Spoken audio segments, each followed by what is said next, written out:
vision. Unite the souls so there's no division. Looking to the future, we see all seasons. Aiming for the top, but what's the reason? Hands to the sky and realize we're free. We become the legends we were meant to be. Now open your eyes and you will see. I can lead you home, just follow me.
Hello. There's my game. There it is. Looks like everything is in perfect order. No issues, no anomalies. Okay. I wanted to play with Minty, but I don't know if that's going to happen, so I might be alone. But you know.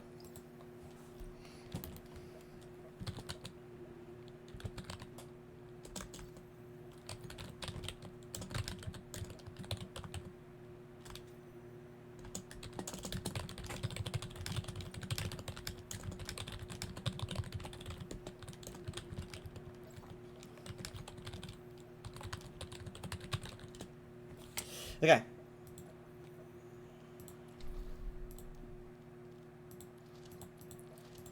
My game seems very quiet. There we go.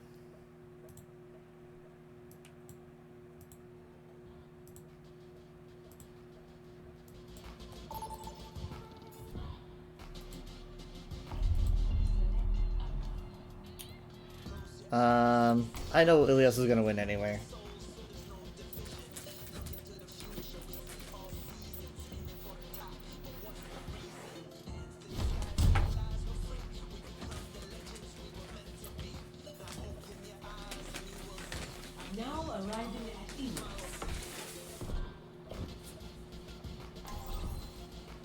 Whoa, what a surprise.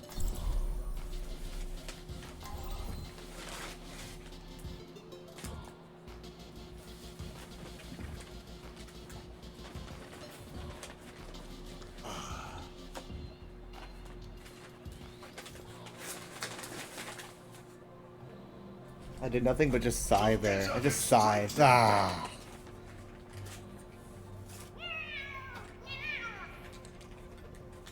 What she said.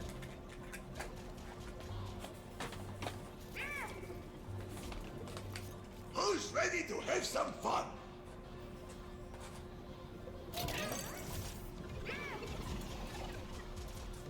Five, 4, 3, 2, 1. Round 1. Capture. Hi, Leaf. You're right, streak is saved. You can leave now if you want. You just like pop in and say streak saved and then just leave immediately.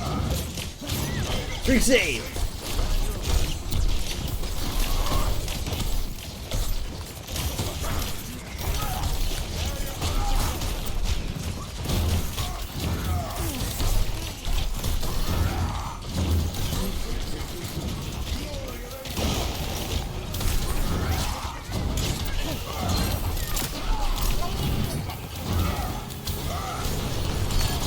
Oh yeah.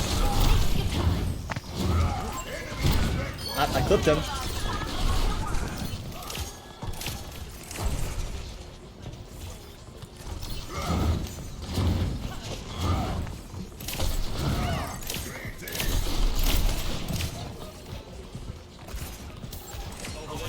should have picked up the cat's offer. Activated. This isn't even my third most vital.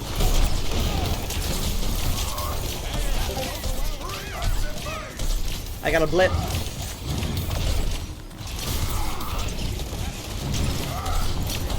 Yeah, I'm gonna make you regret running in here. Okay, I regret you running in there.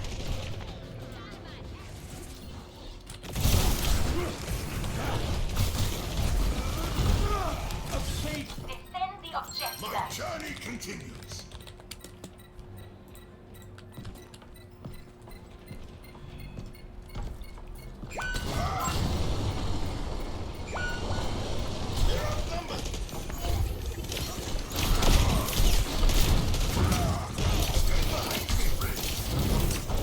I got that for probably no good reason.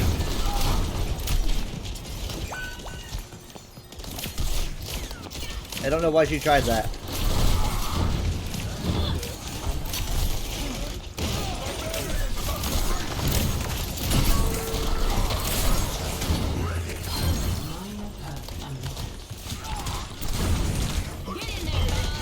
Bob's in. Bob went a bit too far. Aerial positioning.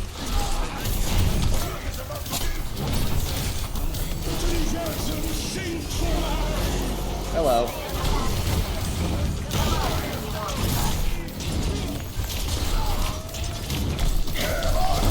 There we go. That's what I wanted. I wish I had more damage output.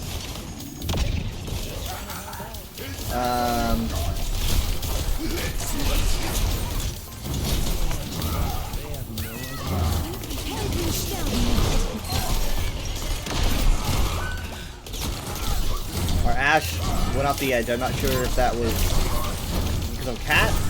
Would have said so, probably. Crap.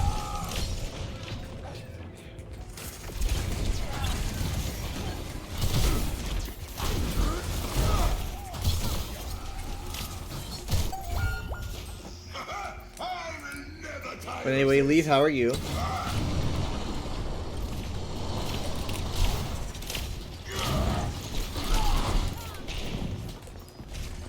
Enemy contact.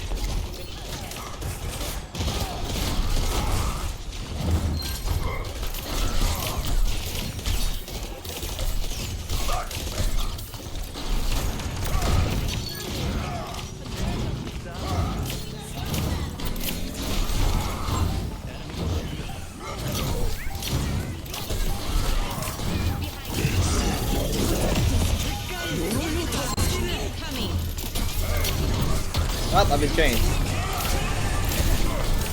Ooh, what a teleport.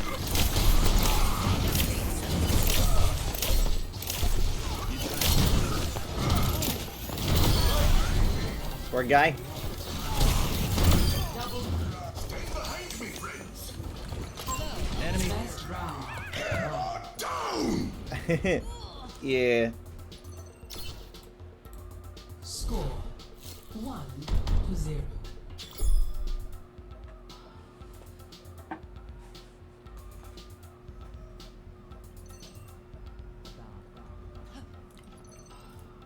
That's a lot of armor.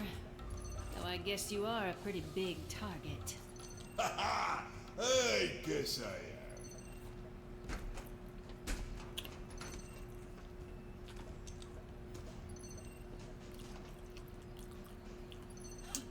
Now, assuming they don't make any big changes, 3, 2, 1. Round. I think I'd probably grab the Bastion perk. Capture the objective. Now this is more like it. 6 demonic hearts. 6 demonic hearts. Burn visit my chest.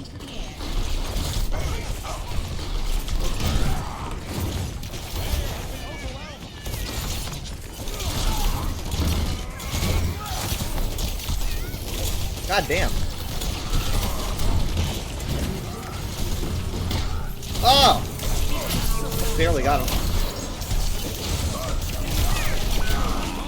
I love that name, Little Omen. Little Omen.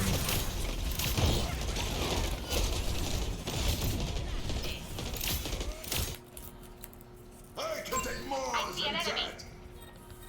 Knock I don't destroy my coffee. Yes, coffee.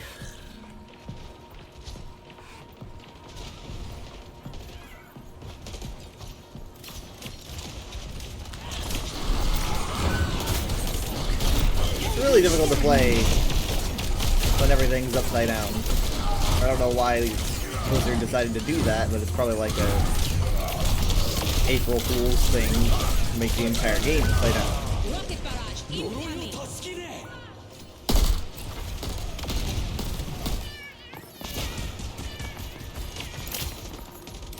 On the plus side, I can't read the chat very well.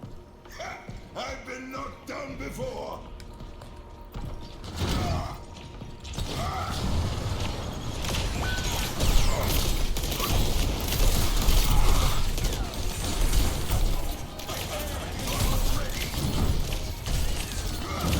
Cat, you want to grab me? Because I've got ult.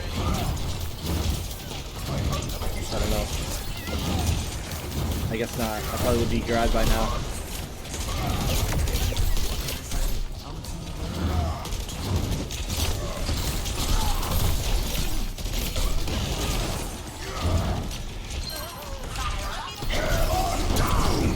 Well, I got him. Went right into the resurrect. He knocked me right into the sanctuary. Oh, lovely.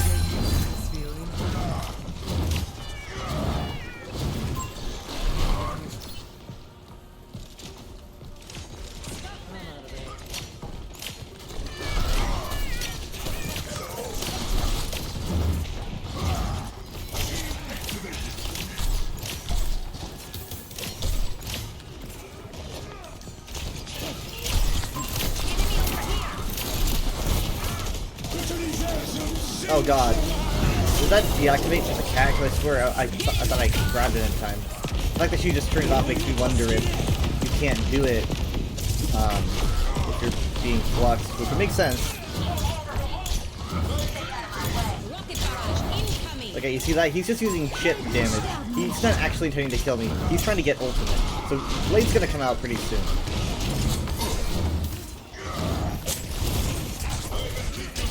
I don't know if you feel safe doing it here and now.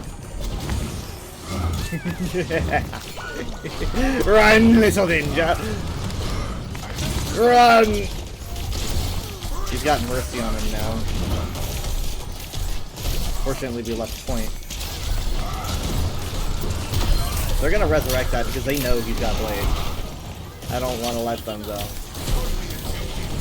Maybe they don't have it. I don't know. But they resurrected Emre instead, a lot safer.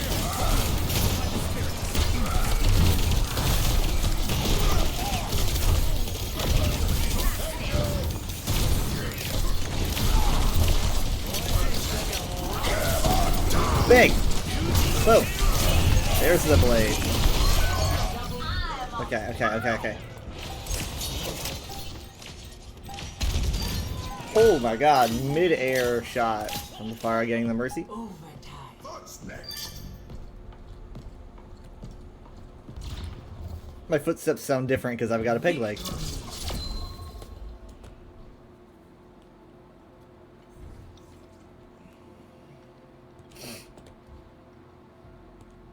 Play of the game.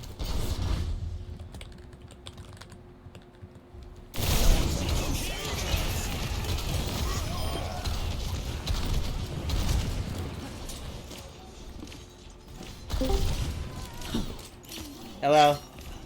Quack.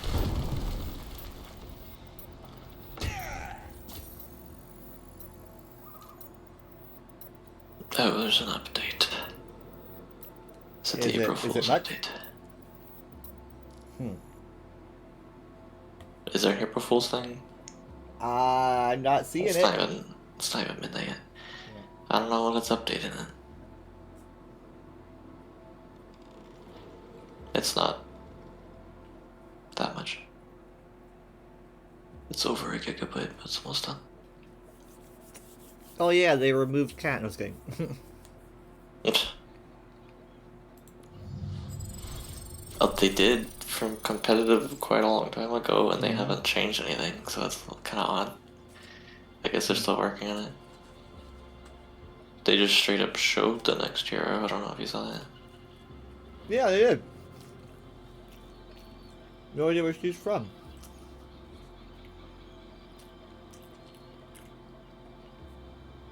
I'm trying to make guesses.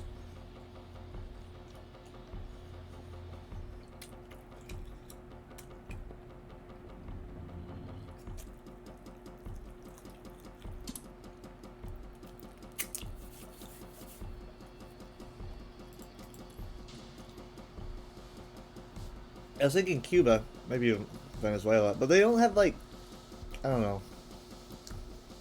I don't know.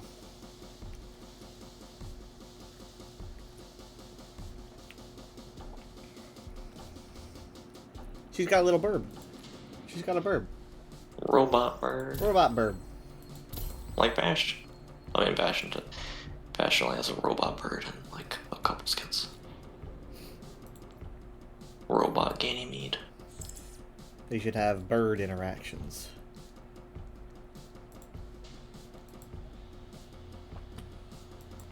Which kind of gives me like young Anna vibes.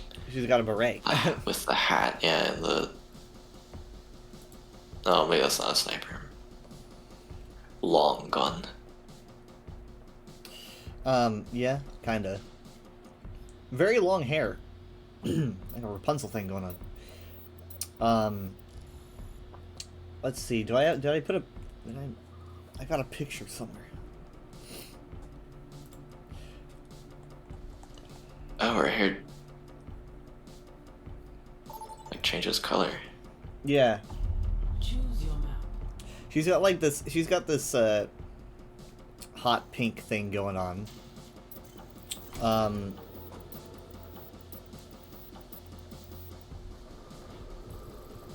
Yeah, I really can't tell. I want to say somewhere like, again, my first thought was Cuba. There isn't a Welcome to Cuban Circuit.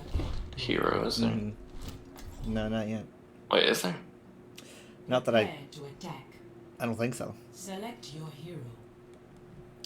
It's hard to. It's really hard with the beret because Mom was like, "There's a beret. She might be Scottish," and then she starts thinking about it again. And I was like, Mom was there earlier.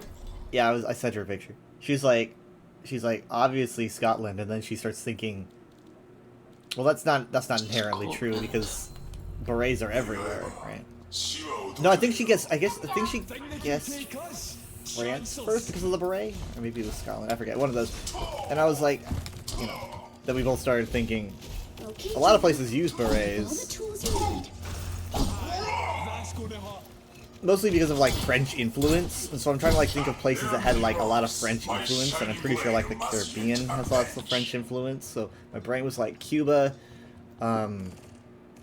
These Europeans got themselves everywhere, so I don't really know. And you will serve me well. I'm definitely thinking maybe maybe South Africa or Cuba, Venezuela.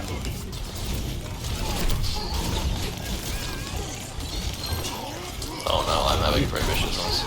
What? I'm having the frame issues from... Uh-oh.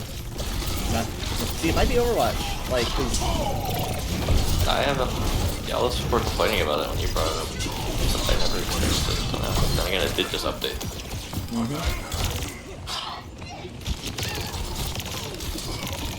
But you were complaining about all the updates. well, maybe it's something that just failed to fix.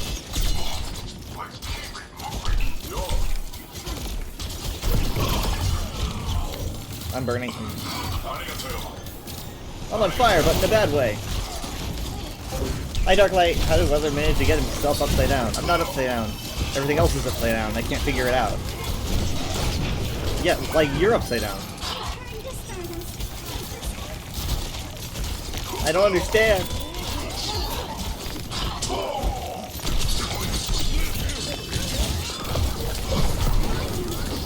I love it when I'm deflecting and people who are shooting at me just aren't getting the picture and they just keep shooting. I'm like, yeah, just keep going.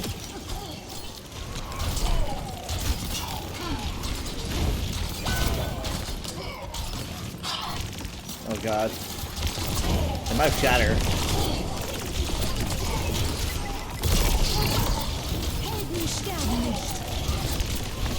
Shit.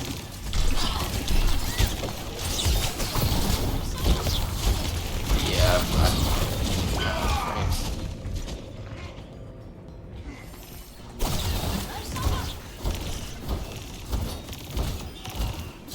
Usually it's fine if my browser open, but I closed it just in case that it's not doing it.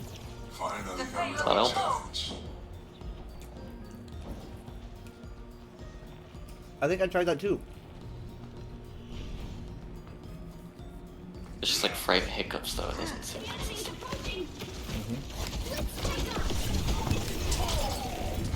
Mine settled down eventually, but I decided to restart anyway. I don't know why I got so close. I was trying to get the Reinhardt, but I can't with frames. I can't see what I'm doing. I didn't even get the honor on because I can't see what I'm doing. I can't see. Brought one back. What You else want me to can I tell them close? that? Not Discord. I can't close Discord. Exit Steam. Get the payload moving again. Whoa. Maybe they're also. That Onron just accidentally ulted. But she gets some crazy distance with that ult. So she accidentally ulted. Like, they're all waiting for us to re-engage, and she just ults. Maybe she's also out of frame. Maybe she's just maybe she's like responding to like what she last saw, which was She like went straight up in the air though, which I didn't do. yeah, she Looked was like this one. going like I can't reach anybody, so she was just trying to make distance with it instead. I didn't even know you could go like vertical.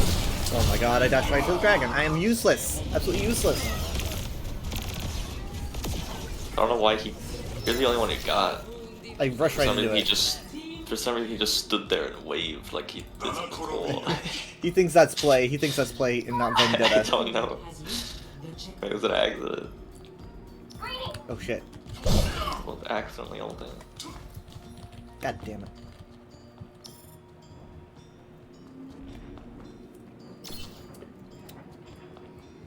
The enemy can't tell when I'm saying hi to them because I just hear meows.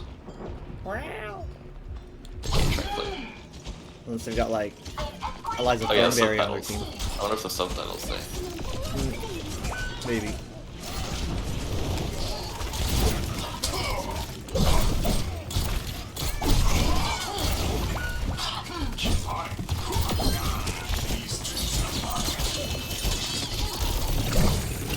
As Shit. They're probably, do they use Shadow recently? I don't think they use Pretty bold res.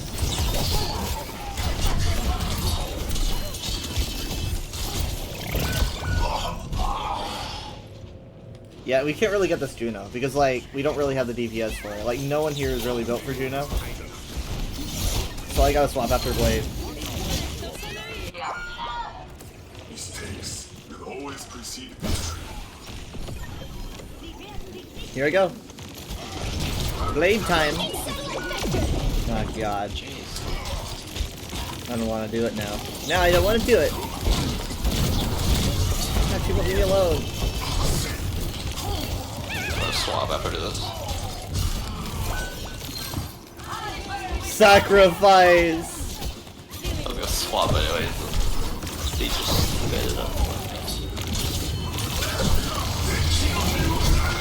I'm just gonna fly back and swap. Oh my god. Absolutely useless.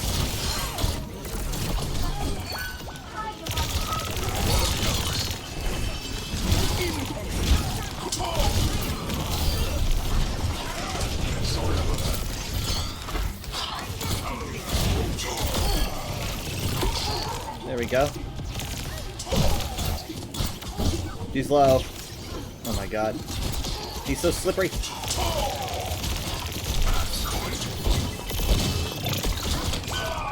Oh, how did...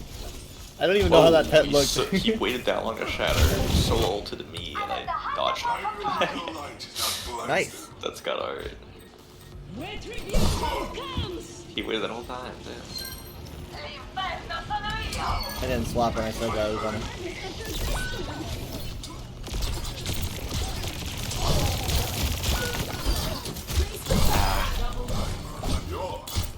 So close to actually getting Alright, this. seriously. Ooh, I get this one. I told Hanzo I was sorry before killing him. They rezzed him. What the whole dramatic scene that we had? What the heck? Hacked in the swamps. It's basically just the inverse of what happened to us. Alright, I've got, I'm coming close to Blade. And once I have it, then I shall definitely... Motherfucker. Thank you. Then I shall definitely swap, because I need to. I think like a cast would work here pretty well. A Sojourn would probably be better. Jump scare. Right when it.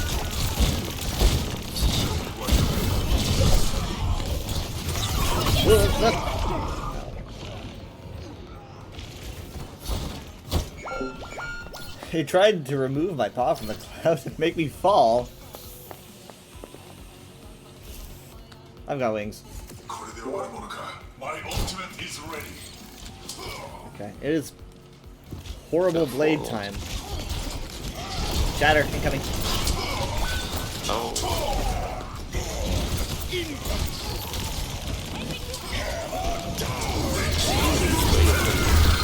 Oh my god, there's so much. Ah, she rests. I sent Sporanzo. Oh my god, you guys are fighting a raid boss back here. Yeah, he got res. He's good.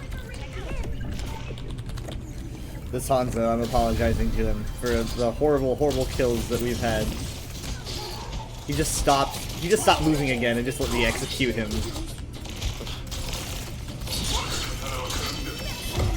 Oh, you already used blade. Okay, It was a way better blade. This guy, he ain't touching. Crap, couldn't touch it. Go for Juno. Ah, that's the reset. Yeah, we got it. We got it. Oh, never mind. Oh my god, it I was you on me. and Juno just. Oh, good, you're here. you and five. Oh my Dude, god, I'm so everyone's alive. there. Holy shit. I think Vendetta The got it. rest of us were dead, so I thought it was a team. So. Oh my god. I wasn't useless. See, let's pour Hanzo alive. Oh, this is what's happening. Jack.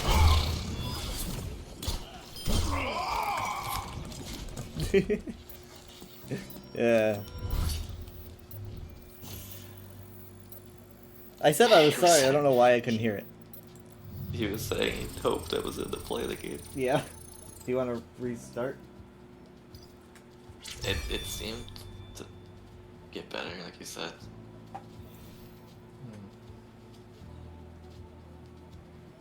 So I think it's fine, but that'd be really annoying if that happens every time now that I start the game. Was it like that for you? No. Today? No. That's I completely forgot it so happened. strange. What the heck?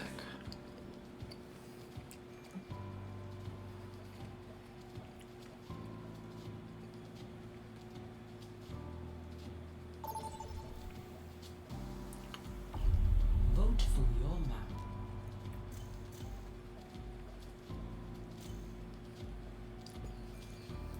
Ah. Do you have a browser open? Yeah, I got everything open. All day. I usually do. I'm just keeping it closed for now because I don't want to risk it. I don't know if we could track down, like, the kind of bird that she's, like, her, like, robot bird is modeled after, To Hollywood. and then, like, track down where it lives. We won't know for a whole week, you know, so.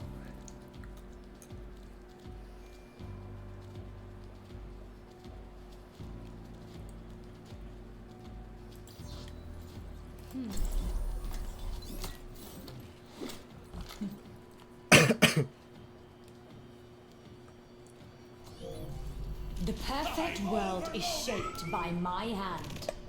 Hello, Does your turd have a name? I never considered giving it one. But you were always calling it your baby. I thought all babies had names. You've got a point. I don't have to need to come up with something.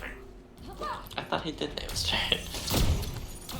Nah, he's just always like, my babies, my babies. Maybe it's because they keep getting destroyed, you know? Considered cheating? I don't know. Oh, well, maybe.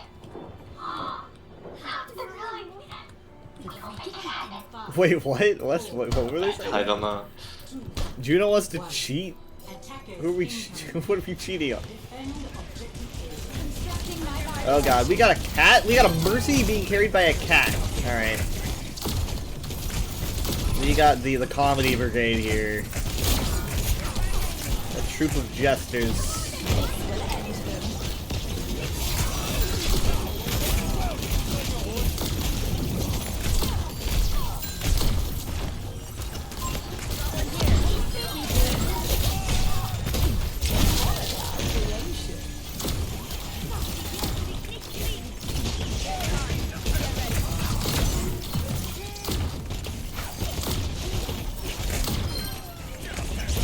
Ah, crap.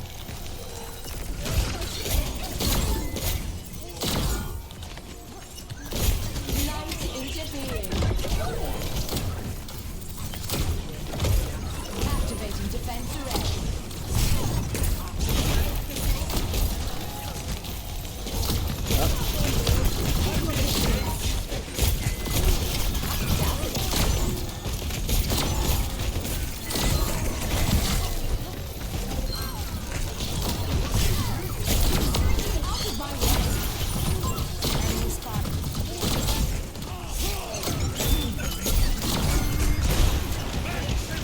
Dang. I'm not heartless. I'm busy. Enemy here.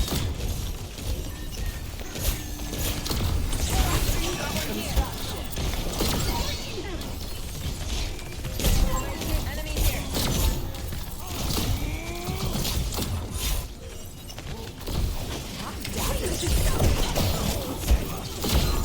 I'll run down. I think Onron and said, look what you made me do. Fuck, fuck. Ooh, Oh my god, what a play from Bastion. Just the contrast, right, of the loud engine and then suddenly it just stopped. It's great.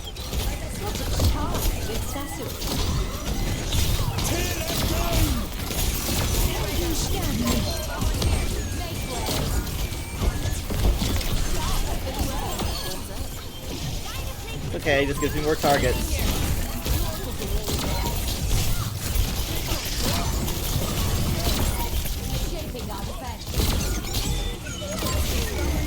They have a Bastion. Unfortunately, Bastion moves slow.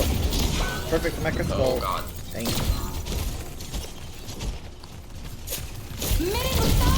Have fun.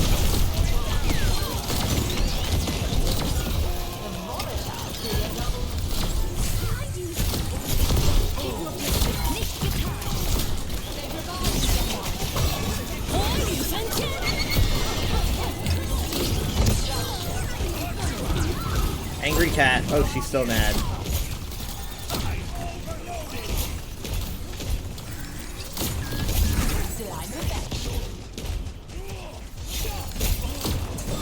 Crafting a barrier.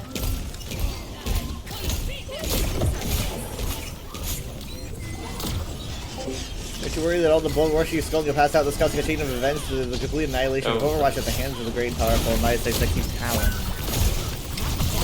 No, because I'm built different.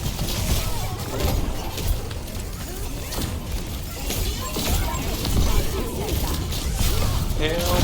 Vendettas. Why did it have to be Vendetta? Why? Yeah, she Get just got. lost! What the fuck? Jesus She Christ. just killed everyone. Single-handedly. Just swapped the Vendetta instantly. Read it all up. I'll draw up a new She got all of us, all 5. Ready to set fire. Objective lost. Well, dang. Stop the payload. Everyone, stop the pylon!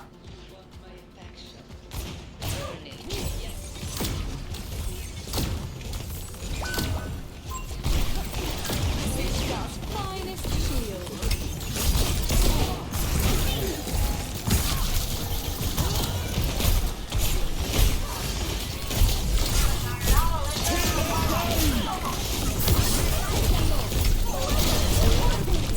Ah, mine! No, no, no, no, no, no, no. Oh my god.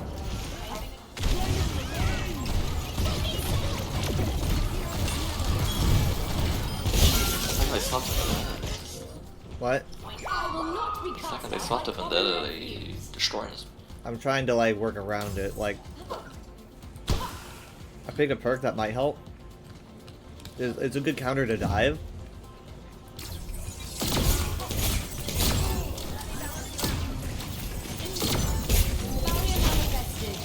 Kind of hoping she gets close. Oh my god, it's a high noon, high noon. I don't know how he got that Great one. job, good job. Don't save by that bastard. Impressive that he Yeah. got that one. Kind of impressive. Getting nobody like that.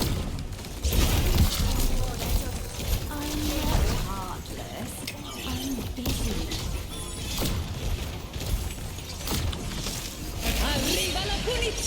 Ah, fuck. Oh, wow. So no one. Huh. I guess it's their special talent. Bye. Damn.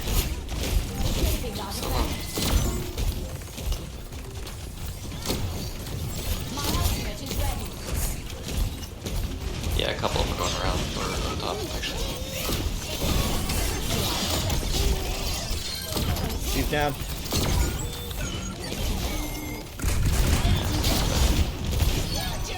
Constructing my Why did I barrier. put this in here?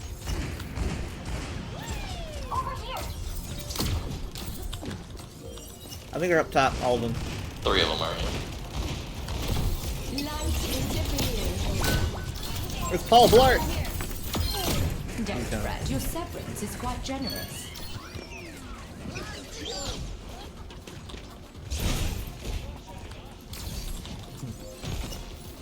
I don't have to go up there, but that's what they're thinking.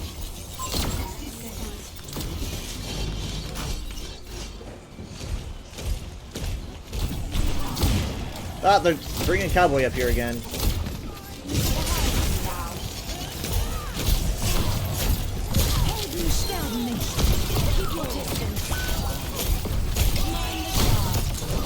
Thank you. Got Mercy.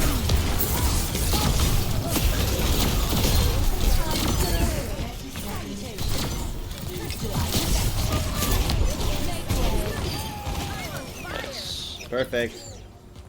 Only issue is that now we're pretty close to them. They're coming! We got 20 seconds. They're only gonna have 4 people though, because Castro's died.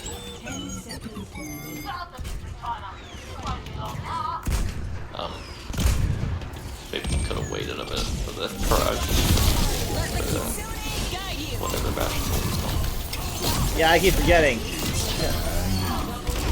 Oh My god! There's the There's sound. the high noon! No! No, no, no, no.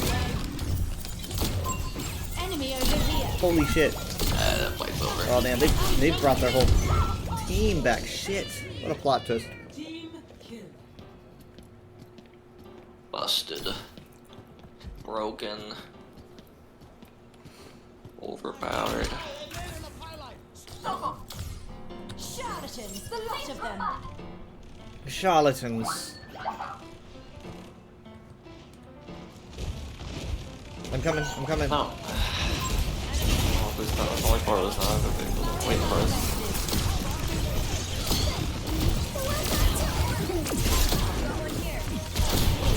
Mercy in the back. She needs to go.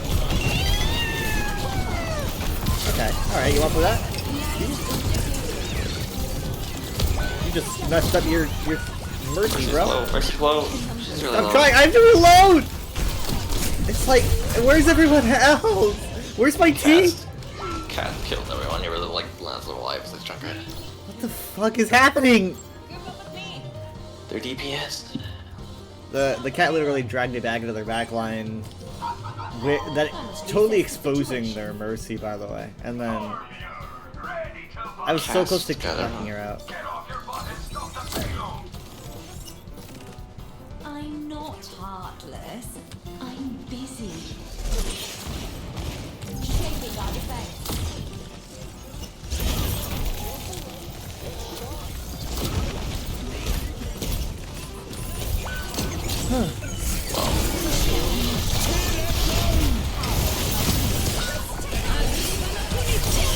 Holy fucking hell! Well, they're not gonna let me go back in the spawn. Nope. Don't even let me regroup. I've known you forever. We have a fight coming up. 60 seconds remaining. Oh, we do. Final. Back up. What about Matt? Okay, I managed to block it.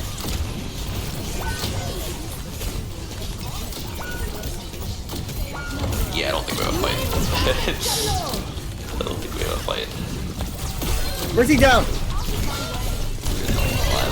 Come on! Ah! 30 seconds. Jesus Christ. Jesus Christ. What? I have never had a game, like, I don't know the last time I had a game. Actually just, like, completely just take a nosedive. Like, we had won it. It just completely took a nosedive. Like, Oh, this isn't even the high. that just went crazy. Like, that was the game-winning play right there. That was it. That saved them the entire Well, match. They The first point was that we were about to win, the Vendetta killed literally all 5 of us also. We would have won there. Both of their DPS are just crazy. Oh, they finally added the Void Walker skins. Unfortunately, I'm not spending money on these, but maybe a loot box someday. They should really call that Sky Noon. I've never heard anyone call it that. Sky News is pretty good, yeah.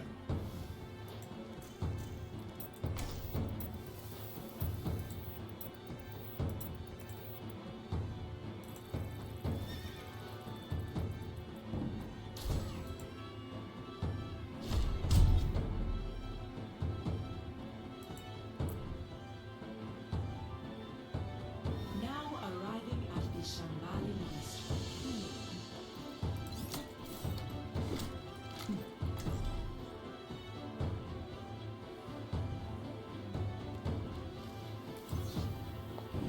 All right.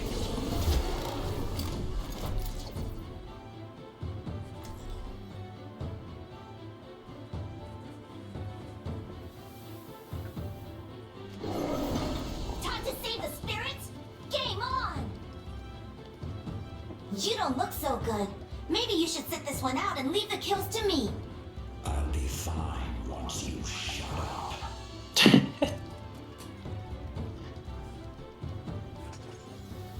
Roasted. Fall in line, mortals.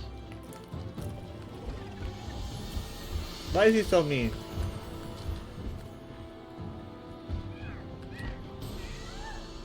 What lurks in the dark? Perfect weather for He doesn't look good though. I was like, 5, 4, he looks very scary. 2, 1. Attack commence. Oh, great. We have a castle. Oh my god. Don't heal. Don't heal. Don't heal. I'm flopping. Don't heal me. I was getting old track one. That was that Roadhog on Volskaya from like 8 years ago. Remember? Yeah. Don't heal me.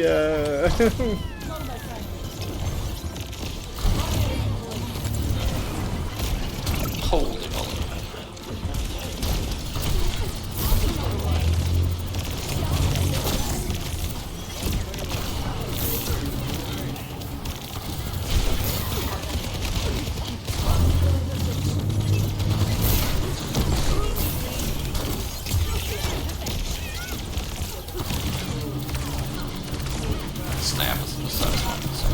What? The snap Yeah. sound effect. Yeah, it's rage. I was just thinking the last game about how satisfying it sounds, and I was thinking like, we do like if we do manage a Marvel collab, can we give her like an Infinity Gauntlet on that hand? I mean, they can't not give that to Doom, though. They get like a mythic weapon-y thing.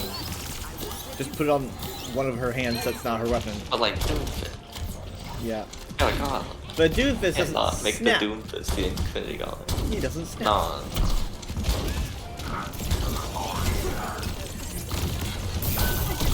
But also, probably not. Cassidy, what are you doing? I don't know if he was waiting for me to give him a shield, but I was waiting for him to move. Rivals, right?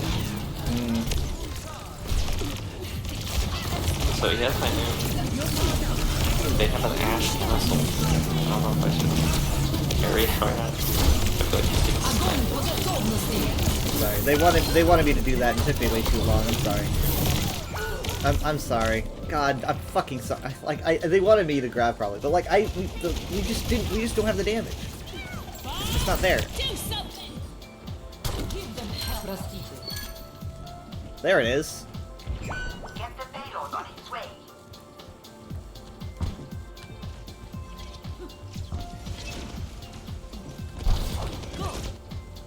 Yeah, I should not be playing Cat at all. But that's Cassidy. I don't know if he wants me to carry him. He hasn't said anything. Oh my god.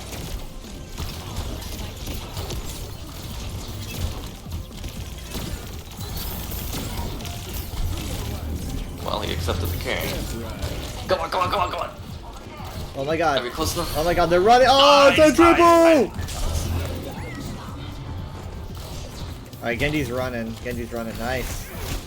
So stressful though. It completely just like transformed the fight. Like they were all just facing me, and then suddenly, as soon as I heard, you know, Cass ults, they all just moved. Like they all just melted away. I was like, where'd that one go?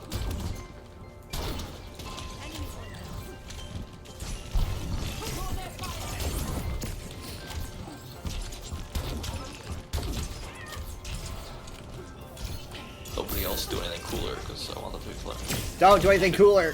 Let's get the rules.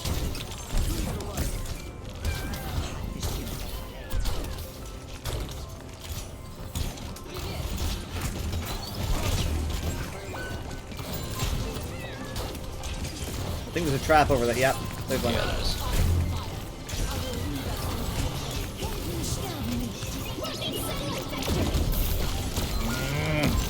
Oh, Mercy went Dang after me.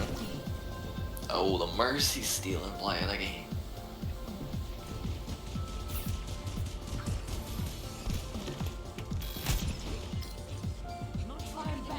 I didn't tell you what happened on Monday morning, did I?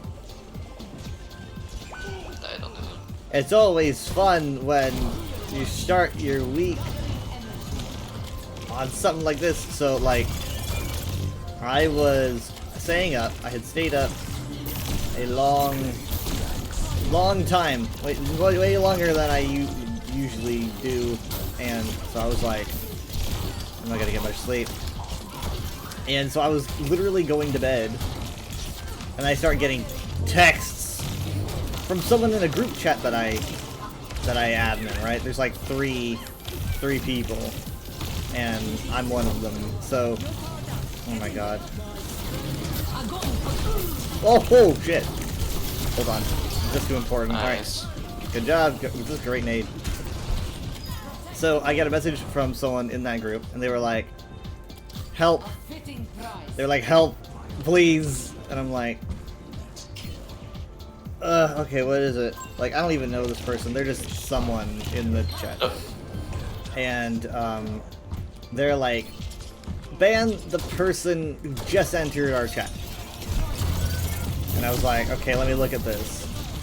And I pull up the chat and I see the person and I'm just like, yeah, this person obviously doesn't belong. You know, they've got no attributes that that you know the common culture of the chat is not shared by this person, and they immediately, as soon as they arrived in the chat, they responded to the last thing that this victim said, right? So the person who's texting me, he doesn't chat at all. The last thing he said was in 2024, right? He just lurks. I'm sure there's a lot of chats you lurk in, so that's just kind of the kind of guy he was. He lurks. So this new guy comes in and immediately replies to something that he said for 2024, and I don't know what he's saying because he's speaking Russian, and I don't, it's like, okay, I don't know what he's saying.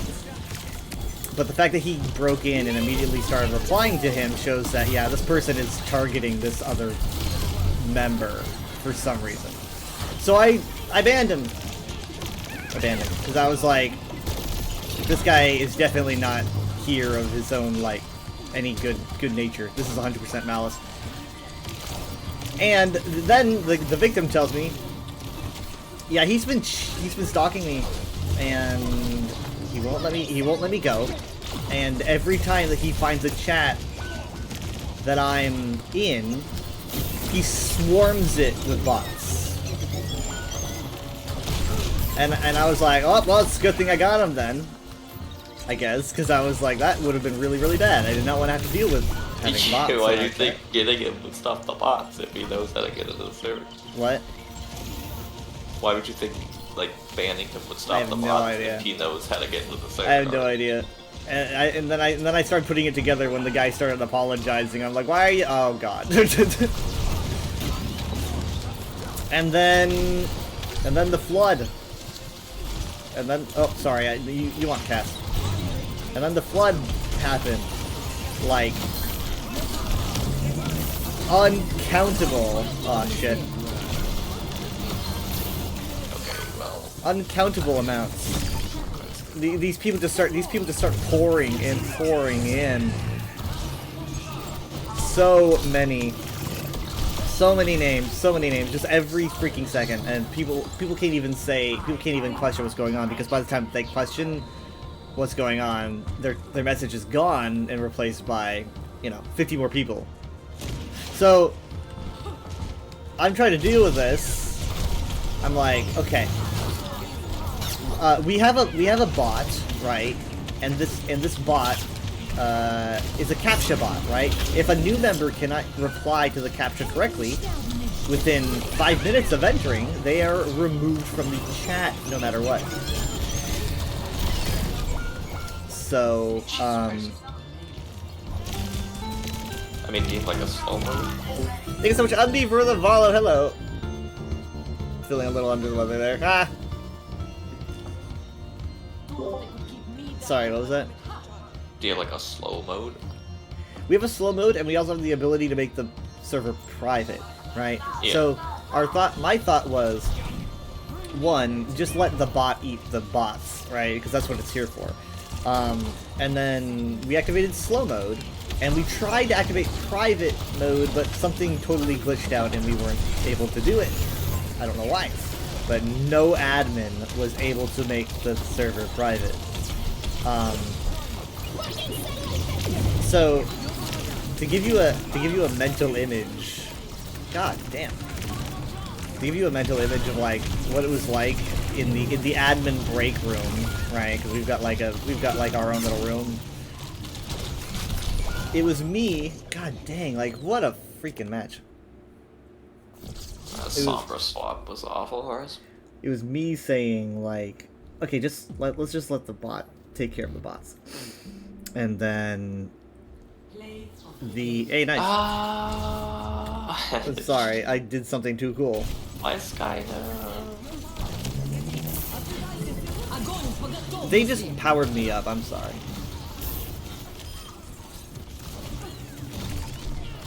So, WZ. I was like, what? So, in the break room, it's me going, yeah, just wait a little bit, Like, we can make it private, but we're not in, like, a huge, major rush. And then the second admin was just, like, posting how to make the server private and troubleshooting issues. and whatnot. And the third admin, the head admin, the big head honcho, was acting like we were being bombed. Like, I swear to fucking God.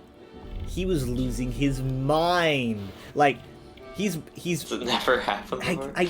no, I don't, not really in recent memory, but like, he's going ballistic. He's spamming us to get our attention. He's like acting like if he can't get this to work, then everyone's going to die. And when he doesn't want to text us, he's sending voice messages, and he is like yelling at us. And he's swearing at us. He's like, you motherfuckers. And I'm like, holy, like, take a chill pill. He's also British, so he had like that very like snappy British anger. It's like, I can't take it seriously. He sounds like I'm being yelled at by Wheatley or something. I told the guy, like, I was like,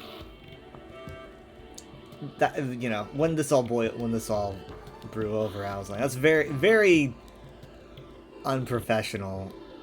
Like, not an adult way to approach the situation, and I expected way better from that. No, I didn't say that because I don't expect better from him. But I said we should be a lot more adult here, because that was ridiculous. Like, what, that absolutely ridiculous way to treat people. Like, the only thing that's keeping me from telling him how I really, really feel is the fact that he could delete the chat on a whim, you know? And he would do it. He would do it. This chat's ancient, but he would do it. He's just that, like, insane, as you can tell. Why are you in this chat? It sounds like a nightmare. Yeah, well, not usually. Something's being held hostage. I didn't really realize how, like, much I was held hostage until, you know, Monday. Like, we had people leave, obviously, because they felt unsafe, just the bots. We had to get rid of the victim, right?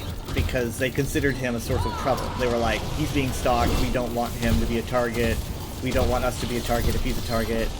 So they removed him, and I was not happy about that, but so you really can't do much else. But like seriously, just the worst part was definitely just how he acted. Just absolutely, like, ridiculous. I'm still baffled. Like, me and the other admin are like, what? Chill. Like, it literally, it was, I'm gonna admit, it was 2,000 bots. Right? 2,000 bots. How many people are in the server that are human? I don't actually know. The more bots than humans? No. Well, I mean, once the bots were in, yes. Like, but now that the bots are gone, no. That's what I meant. Yeah, no, it was way, like, 2,000 is just like way more. Thank you for the pop hat. But yeah, it's like, I would like to definitely, I'd like to just take everybody out of that chat and just post my own and be like, hey, this is the new version. Yeah, that happens a lot. Yeah, I'd like, well, here's the thing, I tried doing that years ago.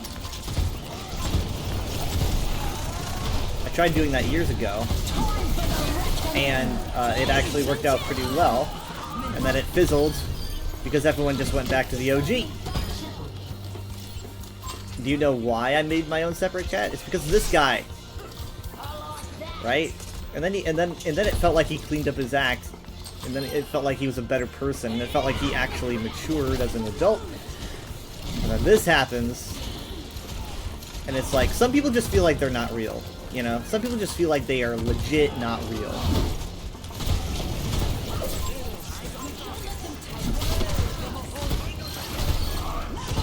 And everyone in that chat likes me, you know.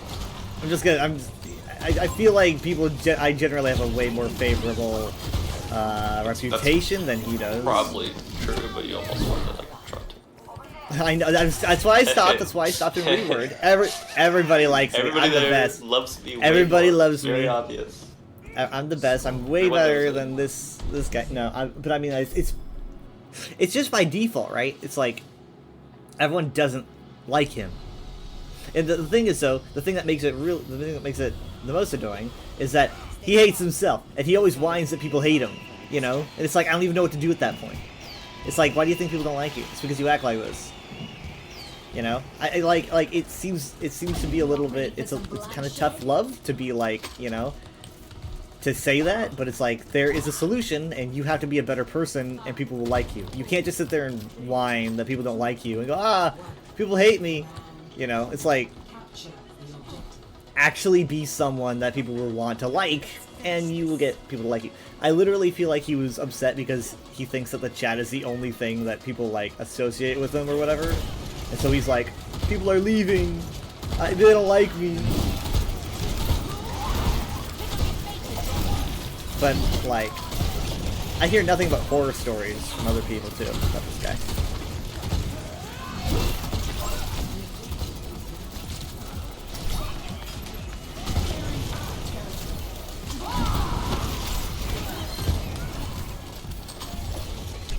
But again, it's like once you like try to make a point, like try to tell him how it is or whatever, you literally risk, you know, years and years and years of logs, because the guy is just a time bomb. And that sounds like Trump.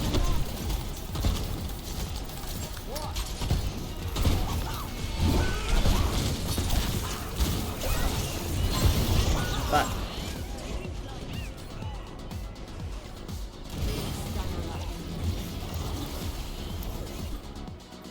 Yeah, I'm alone if you stay there.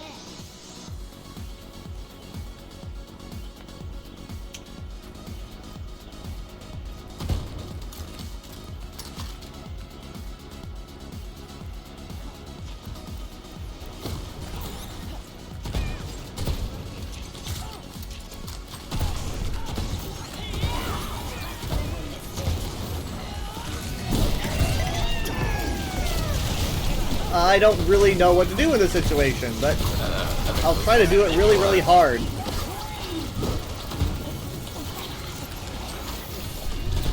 Cat's going after me. Ow, just on run. I'm allergic. Dash that long. That actually was a decent nano.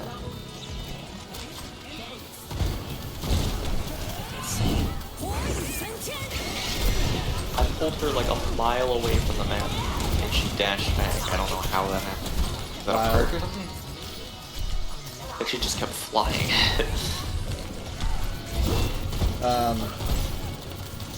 This is not natural. Talking about Moira or On-run. oh, Onron. Yeah, Onron. I've been like charging off the map and saved myself. She's got a lot of Yeah, so I made sure to take her like a mile away, and she still, I don't know if it's a perk to dash longer, but she just kept flying. Like Wild. she could fly forever.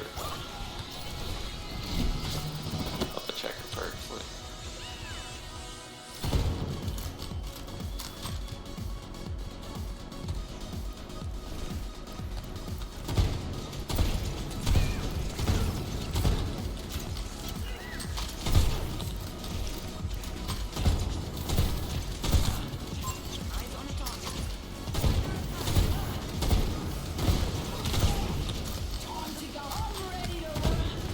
no, they're all splitting up.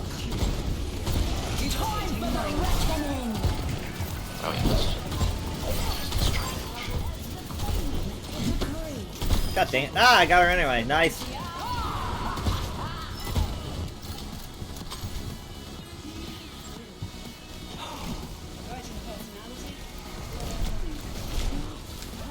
Why the pineapple?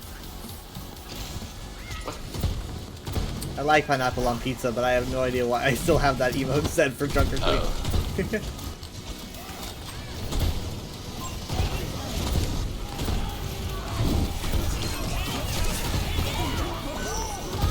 Shoot, that was her final action.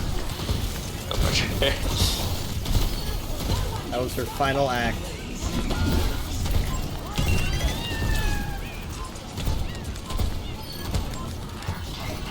Stupid cat! Oh. Ah! God, that is good. Hi, Craze. What do you mean? What are you talking Oh my about? god, I can't believe we contested. Adjacent scrap. I really hope someone else is contesting because I. Oh my god. I hate everything about this match. That was Fuck. No. Ah, carry me. Ah, my back. My poor back. that was the worst thing ever. I think we would have won if that didn't happen. I pulled see the me- Reinhardt off the I'm edge. upside down. The game's upside Reinhardt down. off the But yeah. cliff. Reinhardt off the map. Nothing can save him. He shield bash his back on. Crazy. I didn't even know. I forgot he had a shield bash. I forgot that was a thing he could do with a perk. God dang it. That's what I was afraid of when they had perks, you know. That's what I was afraid of. Changed that entire fight. They wouldn't have had a tank. We probably would have won. I can't believe that was a complete shock. I was not expecting to do an ability that I didn't even think he had. I forgot. It's even a thing. 5, 4, 3, 2, 1. Round 3. Capture the objective. The perfect world is shaped by my hand. He just like turns rainbow and starts flying. You know, like what the fuck? Stats are Hmm? very different. They barely have any kills though. The enemy team.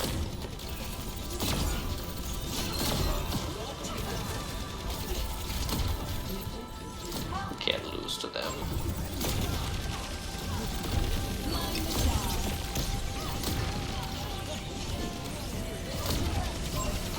I see how it is. You ask for health, but you don't know how to say thank you. I've spotted a foe.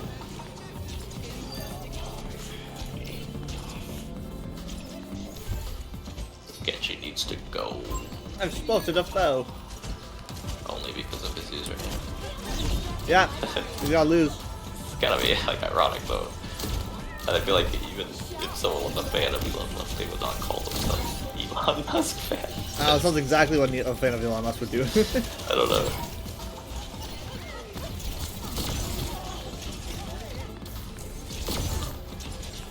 But he definitely does want people to talk about it, whether or not it's authentic or genuine or whatever. So just don't talk about Well, I'm talking about it. But No, we shouldn't. He doesn't know.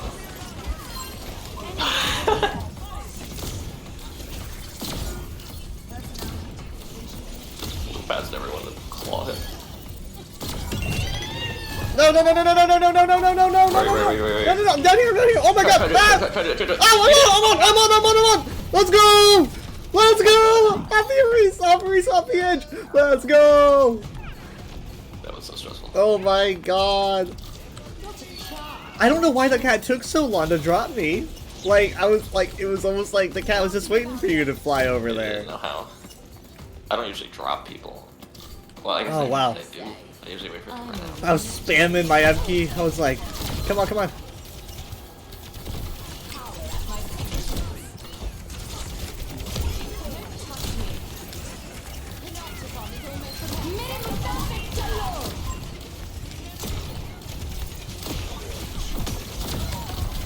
Is there a surge incoming? Oh, What? you kind of blew it away. Oh, I thought you were targeting me. I was like, you can't target me with your ultimate. You can just pick me up. I was about to grab her. I'm sorry. Oh my I'm doing a lot of booping. Oh, okay. Oh.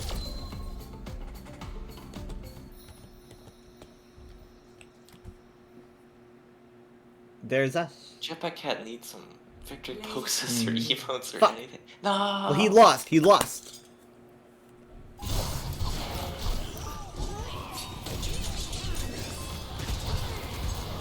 He deflected something in the air.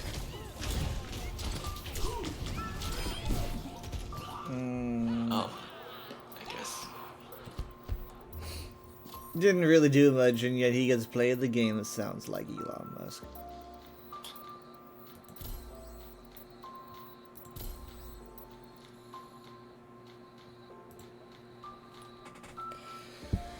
The Voidwalker skins in the shop are pretty cool.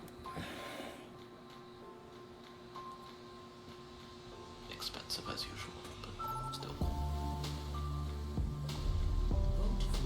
Also, Voidwalkers are cool. Voidwalker.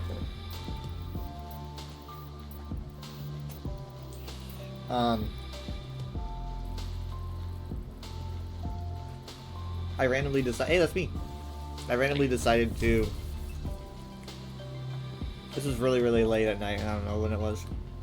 Like 5 or 6. I randomly decided to play some 14. And I hadn't played in a while. 14-1.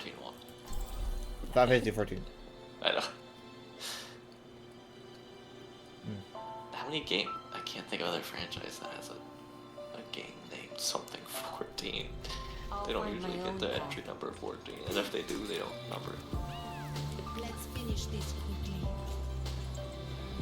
I was wandering around. Aren't you still like right before a thing?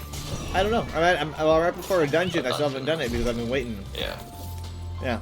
Well, I can't join you unless you have a You're so cute. someone else also joined Yeah. who pays. Nah, don't worry. I'm just pulling your tail. Now, I was in Lominsa, and I randomly found this I guess they have like an Easter event. Yeah. Usually it's an April Fool's event, but I guess Final Fantasy has Easter. And so I found an Easter event place, and they were like, "Hey, come and meet us in Gridania." And I was like, "Okay, all right, cool." So I went to Gridania, had to track them down. Yeah, that's what the event quest. God damn it! Oh my god. I'm gonna run I back. tracked them down and did the whole quest line, and I got cool glasses.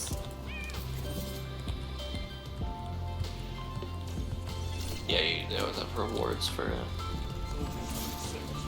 seasonal events. Although usually I think it's always a different time every year. They don't do like repeats, which kind of sucks because there's some FOMO there. I think you can get the items again afterward, but it's like it goes into like a real shop. So it's like you do the event, you get it for free. You miss the event, you gotta pay for it.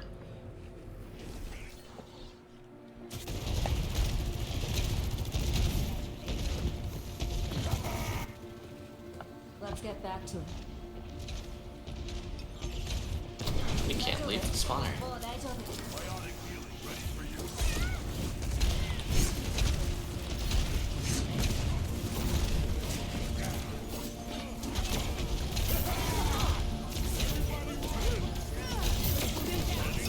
Oh my god.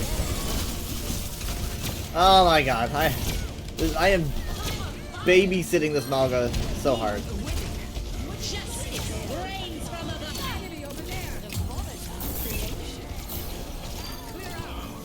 Oh my god. I'm just god. No. Oh. Oh my god. I'm just trying so hard. Here Oh. you go. Oh my god. Like I've just thought about nothing but Malga for the past 2 minutes. Make trouble. I am trouble.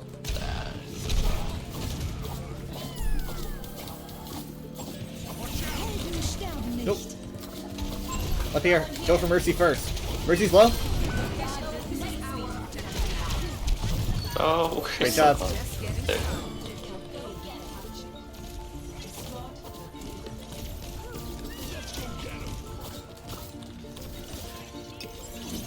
Under my protection. I'm on fire. You're all good. Good thing I went Kiri.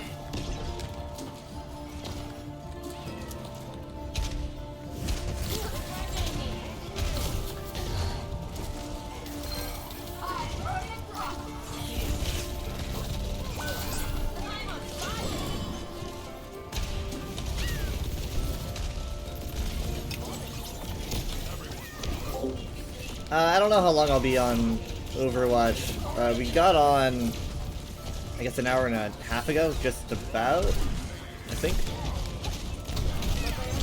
It really just depends how long Minty wants to go. But this is not our last game. I kind of wish Cats Ult had something to do with healing. Well, I think I that's don't what like- makes Cats interesting is that she's a very different kind of support. Well, she does a lot of healing. I just don't like having to ignore all the healing once I use my ult. Fuck. I got about 6,000 healing. But I have to completely stop healing to use my ult to grab someone. And then everyone's dying when I do that.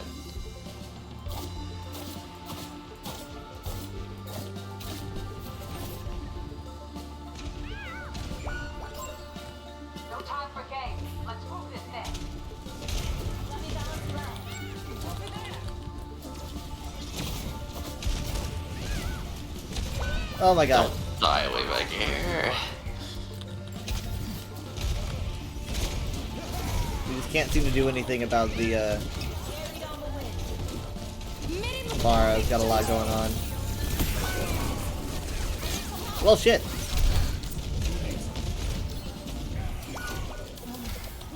I'm sorry.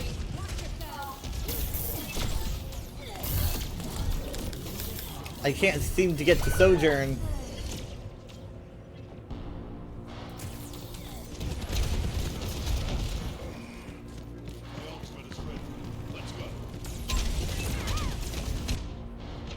I licked my wounds.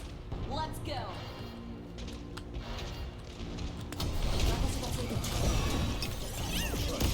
Yikes. I'm out. I'm sorry, Sojourn.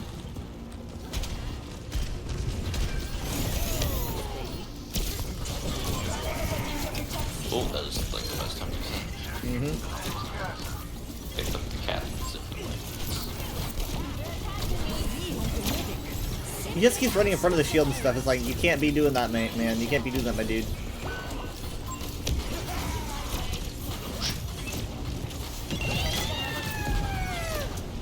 Hey, if I Suzu that, would that freeze him?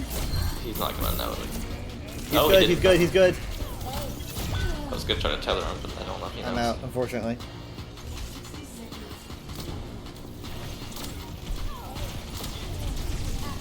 Oh, okay. Well, that was uncalled for. Anyone care to join me?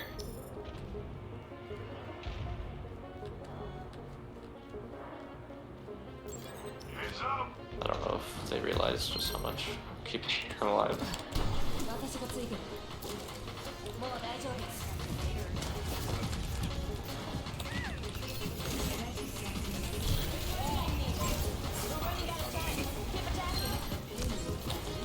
Oh, okay. We actually made that.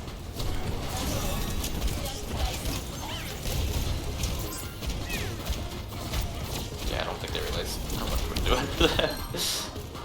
Someone's got to push. I've got no Suzu.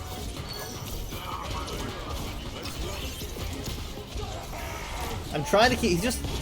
Oh my god. Oh, Oh my god. He's got to slow no, down. they do not realize how much we're keeping him Yeah, alive. he has no idea. He's got no idea. He's gonna be like, "Where's my healers?" After, like, at the end of the match. Under my protection. Okay, he's just being a bullet sponge now.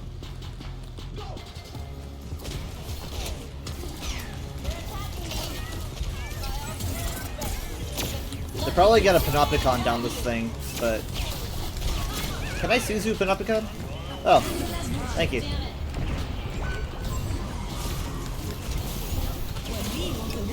Oh god, dang it. There it is.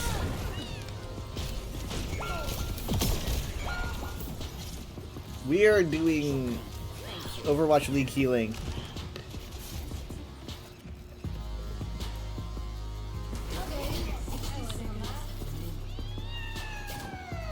Oh, okay. I don't know why Soldier went up. That's kind of what he gets. That he kind of deserves that. What happened? he just ran out there way before everyone else and he got ulted by the cap. He might have deserved it, but we didn't deserve it.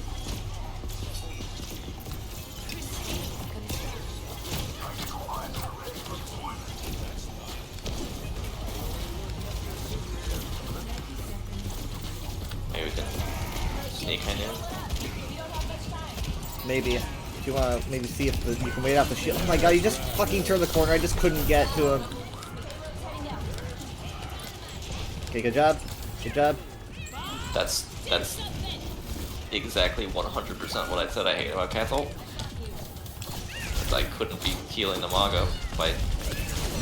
Oh my god. Well, I guess I was on my ult, but still, when you're tethered to people, you just can't. The hell healing guy.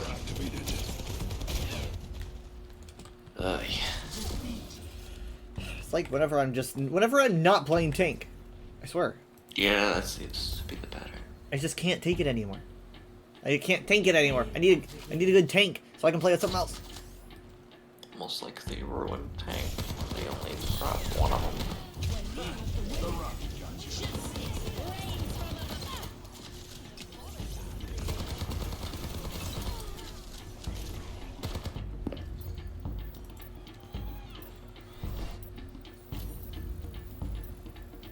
I'd only do one more. Oh, okay. We've probably only won one. No, we won two.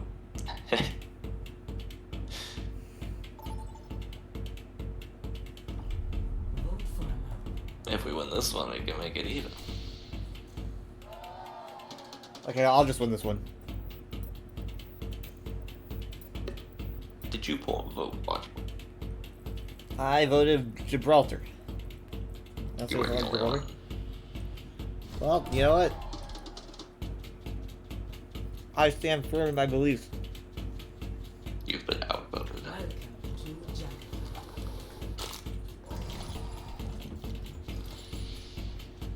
Oh, I haven't been DPS this whole time.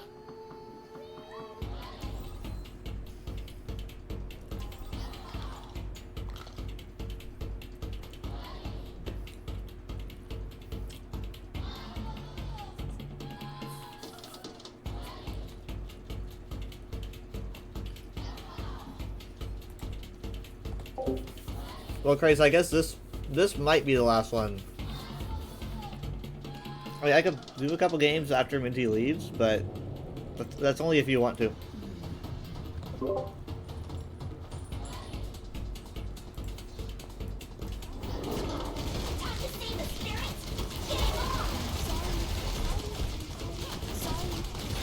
Let me out of this cage!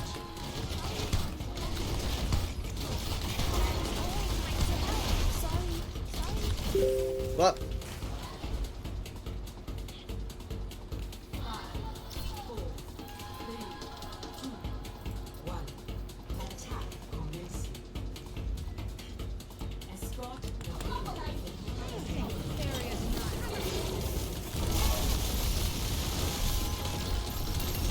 Nothing gets past me! I'm right up there.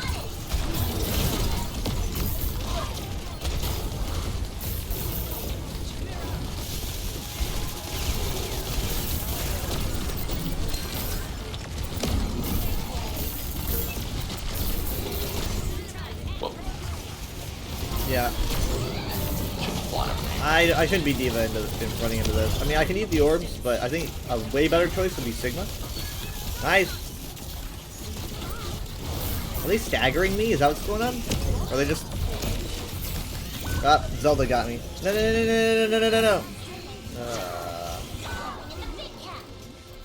no. Mercy, why? Just sacrifice yourself. Yeah, I'll switch to ESO for a bit. Maybe do like, do my daily and then maybe a With the trial. sacrifice to be evaded. And then VR chat. Fine, maybe we'll get my bomb and then swap. I don't know.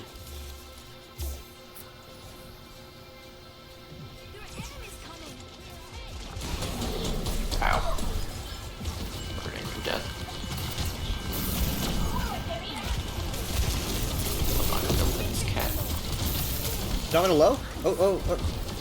Okay, I was good trying wall, to good keep them wall. away from Yeah. them. Yeah, I was trying to make it the gank contest. Sorry, my brain's just thinking. My brain's just like ult charge coded right now because I'm wanting to swap.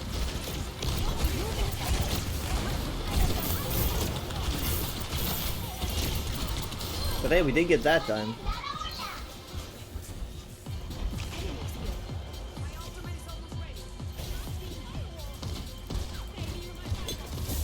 Man, I can't reach her. Engaging thrusters. Mercy just flew in her face to say hello. Nothing gets past me. Hello. Ah, my kills. Dang it. I can't reach her. You know, I was... I've been panopticon and now I'm being carried away. You're treating me like a pinata. Well, he almost had her. Where'd that go? Oh fuck, there it is. No, no, no! Dang it.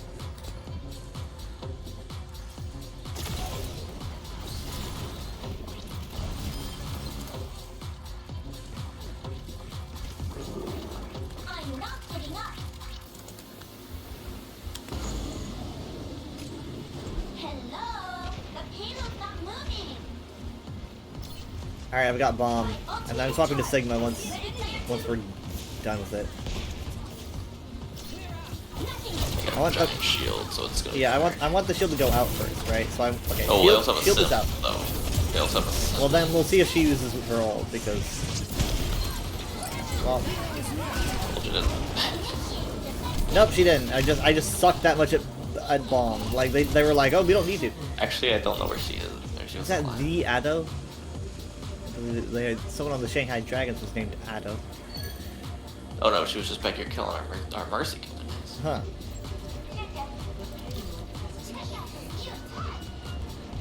Oh well, she was ulting, but All right, then just to kill the hopefully we can find like a trial or something in Neo Zone. Maybe a dungeon. cast low, but I can't aim.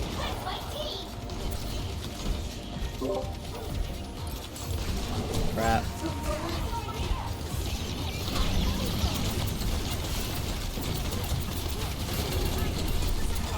Make her regret being built.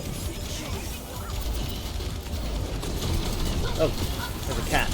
I cannot resist. I can't snipe the cat. Thank you. Got her. Then I got the Orisa. Who else? I can do this outside my neck. Blah.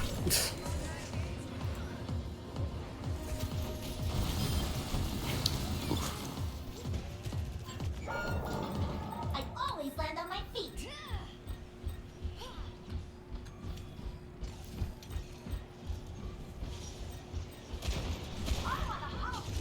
Ah, the shields, the sim shields. Oh my god. Oh, I did swap. Dang it, I should have. Oh, I don't know, because no, the Sim's gonna totally work against my Sigma. If I go Sigma. Oh, God. No!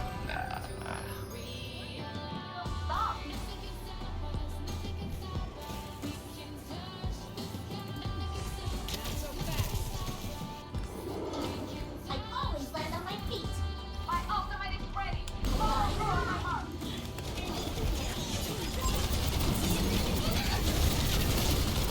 Good job. where's Bob? Stop playing with Steph here. Oh, I don't know, but I'm going on a vacation. Oh no. Mercy. Oh wait, no, it's not me. Mercy. Oh god, they pulled her into the freaking... Oh God! Sim just screws everything up. Everything's so messy with Sim around.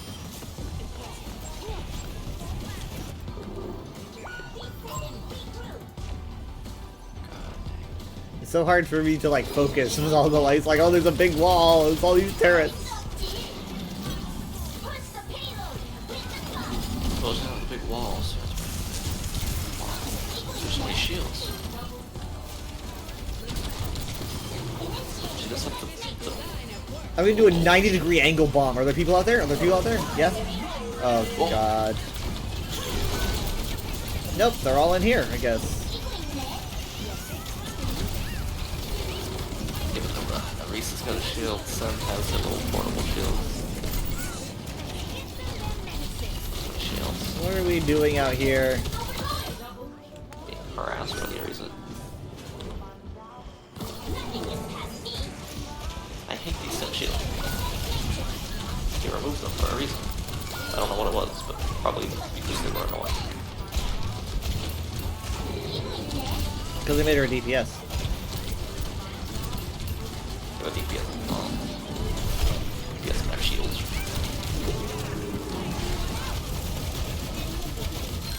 Oh my god. I just can't seem to survive long enough to do a bomb. Can we kill Arisa, please? Thank you. Sorry, Craze. I forgot what I was saying, actually. Oh, not anymore. I've been. Let's pretend it wasn't important. Right, okay. Come on, let's move this payload. Nice. This cat is killing our Mercy. Where'd she go? Mosquito. I don't know. Too fast. So pesky. Oh, they're following us.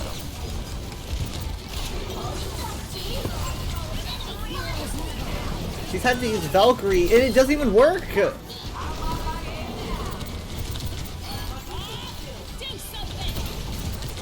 god. Good wall, good wall.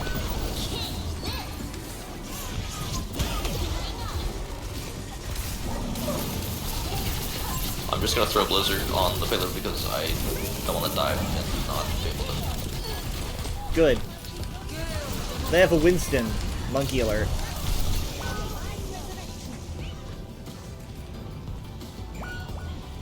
You know, to be honest, I thought it was.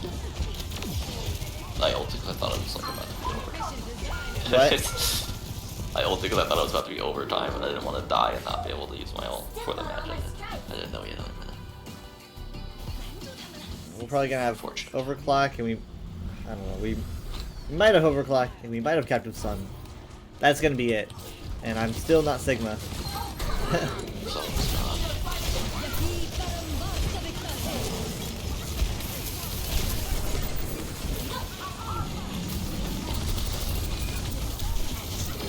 Good, let's make the regret going, Winston.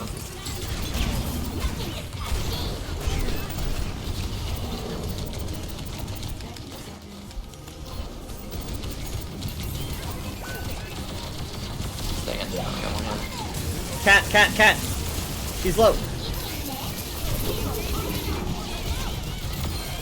Oh, well, got her, apparently.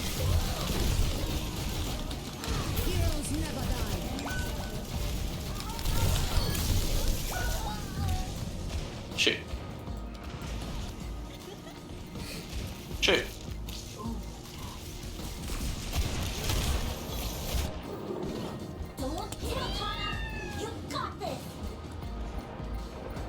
Come on, if I could survive We long might have enough, Captain Sun if Yuri can stay alive.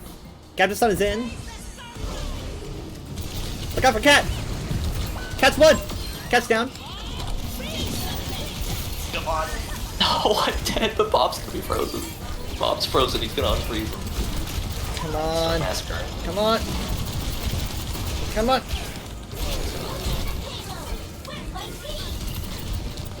Get Ash, get Ash. Ash. We also have a Moira watching from the back. She's behind. She's not with her team, so there's no heals coming from the Moira, at least not many.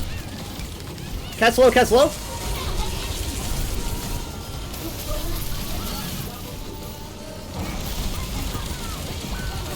No, I need heals. I don't need boost. I need heals. I have bombs. The Sims beam is. Oh god. Oh god. No. Dang. I don't know why. Like, I was demagged and Mercy was damage boosting me. I guess maybe to have me get my ult back, but I'm not. Look at the Moira's heals. She was just killing everyone the whole time. Barely healed. All kills. Seems like it, yeah. Another thing where we did nothing, she was killing people.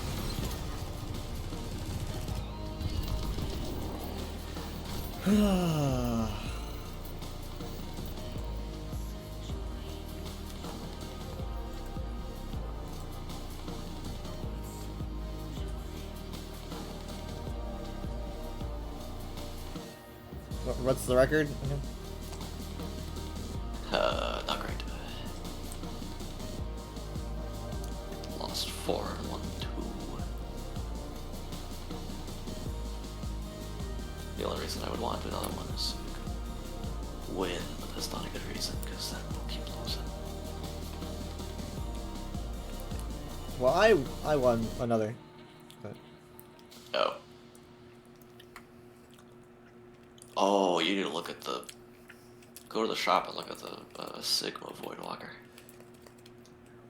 I think I remember seeing a picture of it. His helmet. I mean, I saw like the concept art. Yeah. I didn't know his helmet was like that. He's got a black hole in his head. It's like cracked open. Yeah. Pretty cool. His Daft Punk helmet. That's what was inside the Daft Punk helmet too. Just a black hole. There's a black hole. Venture really stands out. Yeah, I liked the concept art. Venture Voidwalker better. But it's the concept art always looks better. No, I mean the concept art was like a different design though this time. The face is still good, but it had like less of a face. It had like bunny ears. God, these things are so expensive. Oh, this is the bundle. Still though. They're still like almost $20 each. Yeah. Ooh, Voidwalker Bob is cool though.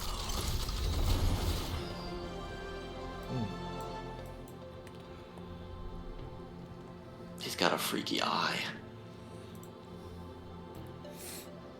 Oh, yeah, that's weird. That's weird. Wow. That's interesting. Just avoid his torso. Is this like supposed to be like midnight themed? Like World of Warcraft Void midnight. themed, I guess. Oh, I don't know. This is, I don't know. this is like what all World the of Warcraft. That's what all the Void stuff looks like in World of Warcraft, and Midnight did just come out, Oh. so I wonder if it's like themed after that. I don't know if Void Walker is a thing though in WoW. I don't know. Sounds like Endwalker. Yeah. Famous WoW expansion. Endwalker. Let's see. Let's see. There's probably something in WoW called a Void Walker. I mean, come on, this is so big. Well, yeah, there is something called a Void Walker. There's probably something called Overwalker. Yeah, like there's probably something called everything in WoW. I mean, Overwatch is just a thing. It's a real world thing.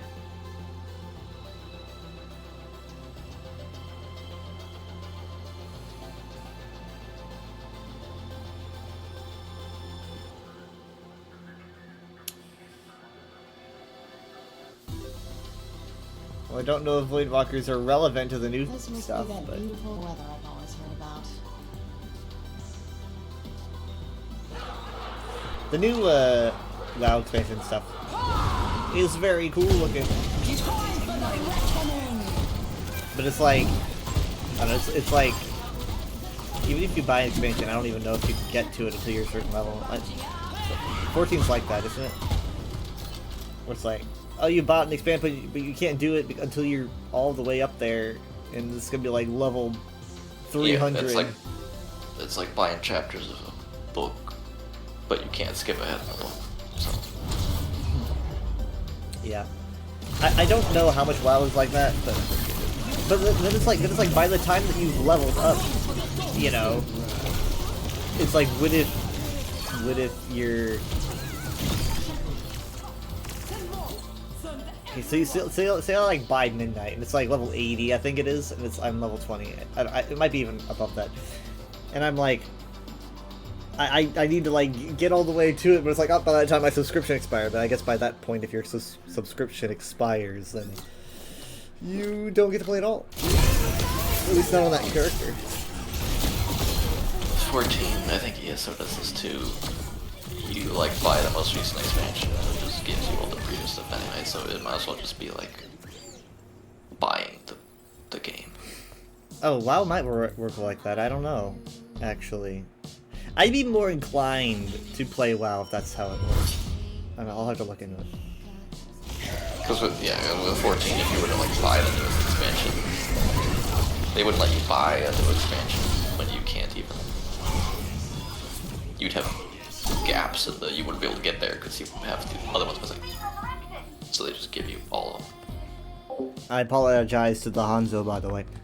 Like if you bought chapter 7 of a book, but you don't have 2 through 6, you're not gonna be able to access that stuff ever. So. Okay, so yeah, so let me see. If I buy Midnight, well, the first thing that comes up is, do I get War Within? It's like, if I, like, okay, here we go. If I buy WoW Midnight, do I get all expansions?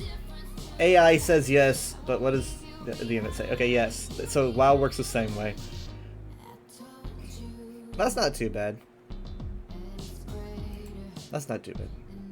But it's also just like, it's also just like with Final Fantasy and WoW, it's like you level up and it's like you gotta keep your sub, and if you don't keep your sub, you're not playing again, because once you're not on that character at least, huh?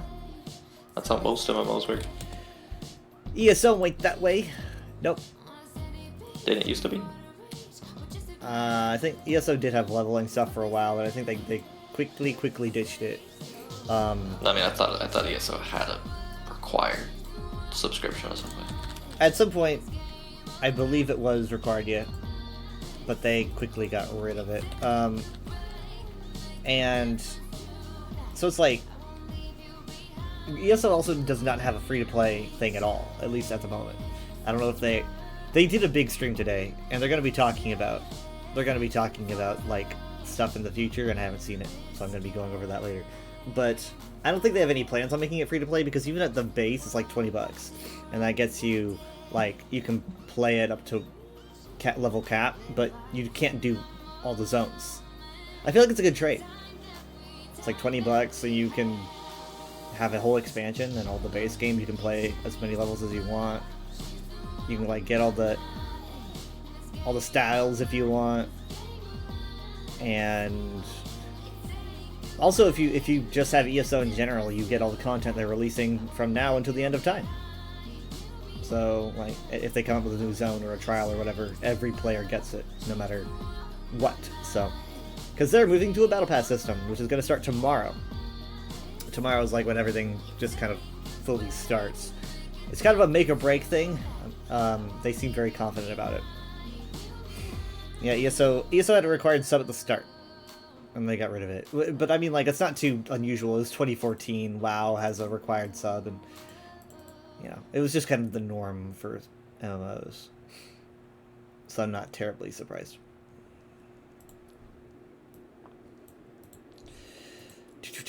But yeah, I don't know. I like. Sometimes it's like I like to play more Final Fantasy. Sometimes it's like I'd like to play more WoW,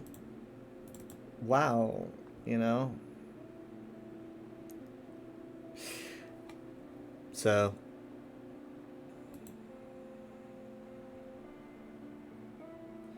I don't really know which I would buy. And it's also like I don't even understand ESO. If I don't understand ESO, then how am I going to understand another MMO? I don't know. Well, 14, not to advertise. But if you're sticking with like one job, there's not, I mean, this could be seen as a bad thing, I guess, but there's not like a whole lot of customization on one job. There is with your equipment. But like, you're kind of going to have the same set skills as every other like white mage, so you can just look up guides and be like, how can I efficiently play white mage? Right, but because white mages are white mages. You can swap some skills, but for the most part, like, you're gonna be doing the same thing as most other white mages. But it's kind of like an Overwatch class. It's like strats you're gonna be doing. But that's the thing, though. I can do that with ESO too, and I just choose not to, because I always tell myself, like, ESO's super. I thought it's like super customizable. It is super customizable. There's not like generally what's best is definitely like that swaps around a lot, and you can do what you want, but there are guides where it's like follow this guide and you can be like an incredible Templar or whatever, and so I could follow those. I could follow these builds and stuff like that, and people try to get me to. But I always just think to myself, it's like, whose game am I playing then? Like the customization of MMOs goes out the window if I'm following a build thing. But I need to follow it if I want to do hard content. I don't know. That's what I'm saying with 14. It's simpler because you don't gotta worry about it. It's just the same for everyone. Outside of equipment, like your bar, like you got your cure 3s and your everyone's got all that. Yeah, it does. Not really. It's not like that's small. You don't really have to worry about oh no, do I have the wrong thing set up? Because everyone's on the same page for that. Right, but the thing is though, like ESO and WoW and everything, that you can play that the same way, where it's just like you make it simpler by just following the huge build that everyone's using, but then it's just kind of like, I don't know. Can you feel accomplished when you didn't make it and you're just playing a hero shooter? Yeah, I can, yeah. Maybe I can too. It's just I don't know. I always do you get feel accomplished in worried. Overwatch when you do a cool thing? Yes, but it's like MMOs. It's like, because here's the thing. I literally have a build that I use on one of my characters that I did not make. I don't know what makes it good, and like when I play him, I've done trials and stuff with him, and I'm like, oh, this feels great. It's not 100%. Like literally, the skills I chose myself, and then the build is pretty much what I read online. So I'm like, I want to feel like super accomplished, but I'm like, I don't know why this is good. Maybe that's all I need is to like understand why, and once I understand why the build is good, I'll feel more confident in using it. Because a lot of the reasons is like, I don't even know why this is good, and that's what makes me feel like I don't understand. I don't feel accomplished because it's like I don't understand how it works. But if I understood how it worked, I'd feel better about using it. So maybe I just need to start understanding how the game works. Because I can't for the life of me.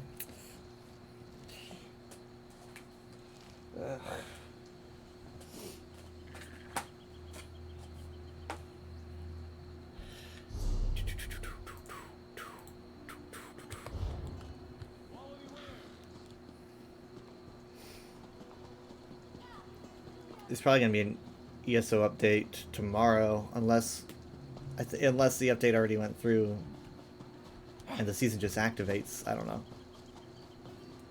We've got no idea.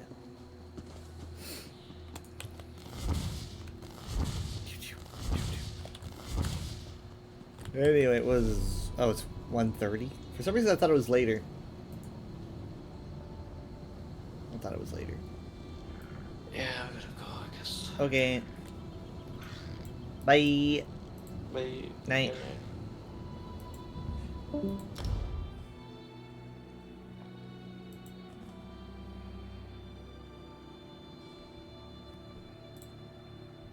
Wait, why is ESO upside down too? These companies just do the same things for April Fools. Hey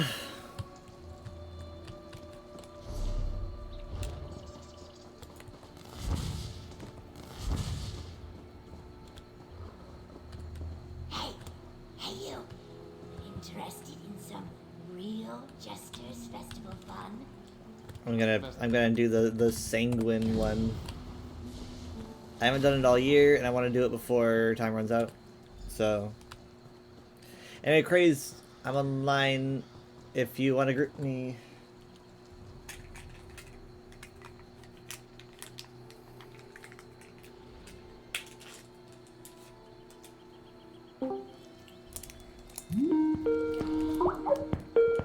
Nostalgia. Hello? Hello.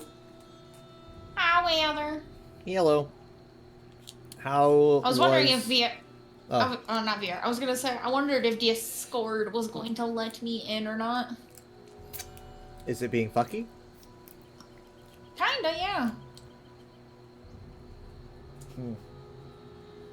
I haven't had problems myself. Yeah, like for some reason it says, like, it's having like connection issues. On the move. Even though, like, I'm in Discord with you right now, it doesn't show your, like, chat face anymore. It's being weird. What does it show? Nothing. Like, your little image is nowhere to be seen. I am invisible. Are you talking about like a Discord man. overlay? You know the reactive image thing that we use? Yep, Yeah, that like you're thing. not showing up on there. And in my own server when I was in there earlier, it was acting goofy. Is that the Like reactive? Well, I think it's more not the reactive. I think it's more the Discord is acting goofy because I was having connection issues earlier in the day, and for some reason it was saying I was in the call, but my voice wasn't connected, even though I could be heard. So I don't know what Discord is doing, but it's being goofy. Have you tried updating? You know, that's an idea. I might try that. Give me 1 second. Okay. Where is? I forgot. Where is my Discord? There it is. I've got so many things layered on top of each other. It's hard to find everything. Same. I have way too much open. Yeah, me too. I almost closed ESO. That would have been bad. Yeah. Especially how long it takes for you to get the game. I'm sorry. I don't know why. What? No, it's not. It's I feel sorry for for some you. reason, it takes a while. Yeah. That's It fair. used to be that way with me when for my old PC. I used to be waiting like 15 minutes on loading screens, like for real. And Maybe not 15 minutes, but that definitely does take longer lately than it used to, and I don't know why. everyone would be waiting on me. And now I'm the one with a big desktop PC. They've got laptops. Well, yeah, they're on goofy laptops, but They don't. I'm gonna restart. Oh, okay. All right. Actually, let me see. Well, yeah, your voice is going Is- goofy. Well, that's because of my cheapo headset. Ah, that's right. Yeah. Alright,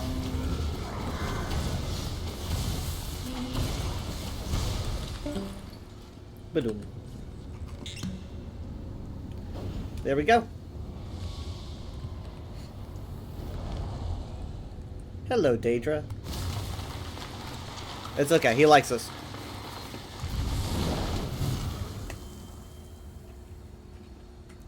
Well, we'll have fun later. Sandwich? What kind of sandwich? I just had a meat sandwich. With tomato and okay, it was a hamburger. It was a hamburger with ketchup.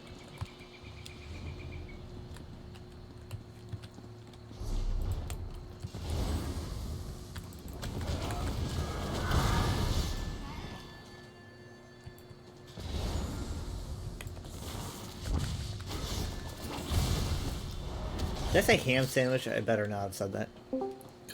Okay, Skype sound. Is it being better? That's what I'm trying to figure out. For some reason, you're still not showing up. Okay. Weird. As long as you can hear me, that's the important part. Right, I can hear you. I don't know why. It's weird. Leaf is eating the Crunchwrap slider from Taco Bell. Leaf, you have disappointed me dearly this day. And then he says, McDonald's again, whether we talk about this, you gotta share. It's actually Sonic. Getting McDonald's on Wednesday or on Tuesday is not possible. It's not possible until like Thursday, because the one by me closes at 11, and that's when I leave work, so I can't get foods.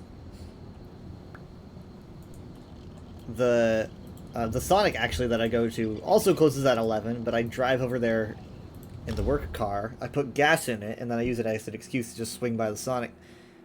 And then I just grab my dinner. It's like 5 minutes before I leave to go home, so I just swing by Sonic, grab food, and then put it in my car. For some reason, I just realized I was looking through on ESO. I just noticed it says I can't get the werewolf or the vampirism on this character. That's weird. Are they a werewolf or a vampire? No, they're not either. What are they? That's what I'm saying. It's just a normal warden. It doesn't have vampirism or werewolf. But it says I can't get either of them. That's why I was confused. I was like, why is it doing that? So it's like you're looking at the quest starters. Yeah, I looked at the quest starters, and then I went to the little general tab, and then when I hover over both of them, it says I can't get either of them for some reason. Does it have a reason? Is it just grayed out? It says you are afflicted with sinus lupus or vampirism. You when I hover over both of them. You have something. Your warden I have something. Your warden has something. Because here's the thing. I don't know if you know this. I don't remember if you were watching or not, but on Sunday, Dad became infected with vampirism. Randomly? Randomly, overworld. It's never happened in all of our years of playing. Apparently, I didn't know you could still do that. Yeah, I thought it was. I honestly barely heard of it to the point where I thought it was kind of like a myth. I was like, it's never happened to me. But then apparently, it just gave me something. Apparently, they made it more prevalent, so you literally might be a vampire and not even realize it. Well, wouldn't it be in my skills if I was infected?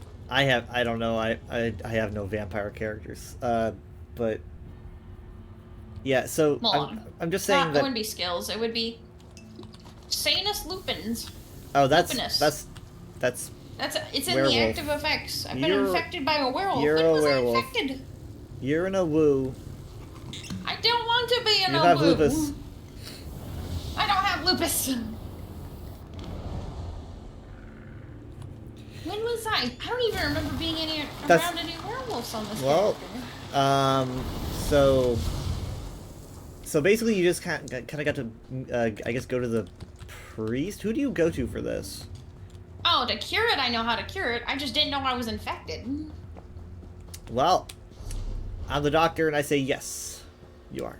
Well, shit. Okay. Also, what were you wanting to do on ESO, Uber? I gotta knock out my Got Successful quest first, and then we could try maybe a dungeon or something. But I want to make sure to get my not tickets, gold bars, trade bars. All right. As the kids are calling them. The what? The kids are calling them trade bars. Trade bars. That's goofy sounding.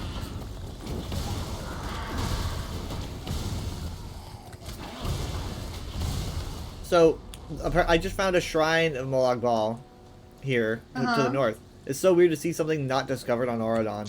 That's so weird. For you, not discovered, or in general, not discovered? Well, for me, not discovered, because this is a new thing that they added, right? So, the Shrine to Molag Bal, which in the future will be instead a Shrine to Lamé Bal, is where a player can become a vampire without having to be bitten by another player. This is where the quest starter sends you, right? For what? For which one? Vampirism or werewolf? Vampirism.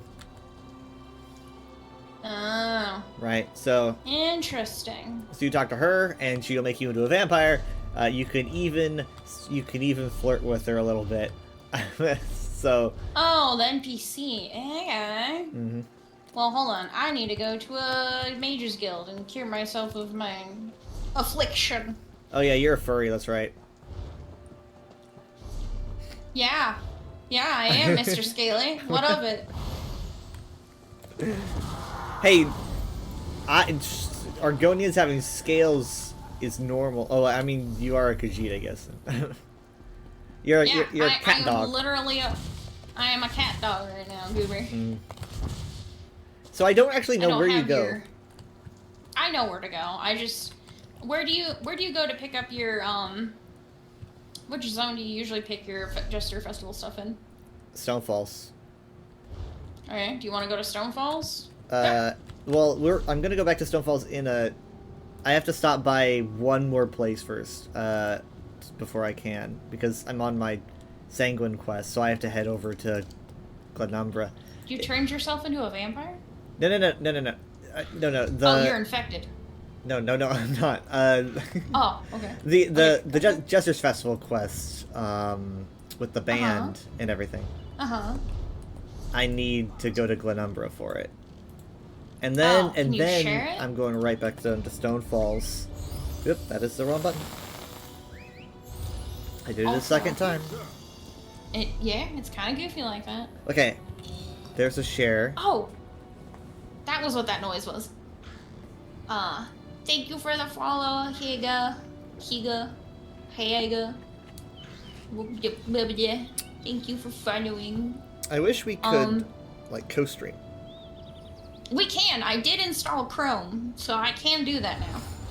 Oh. Also, oh my god, you're back. Yes, Necromancer, I am back. I am back from the dead. Except... How does this No, not work? on this. Hold on, I gotta find my other window.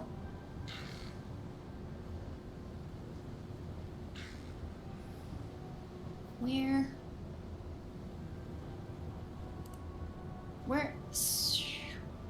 Come on, let me accept it. You know what? I'll try it on my end. Because it won't let me do it. It keeps opening it up on my Opera window for some reason. Weird. Start share chat.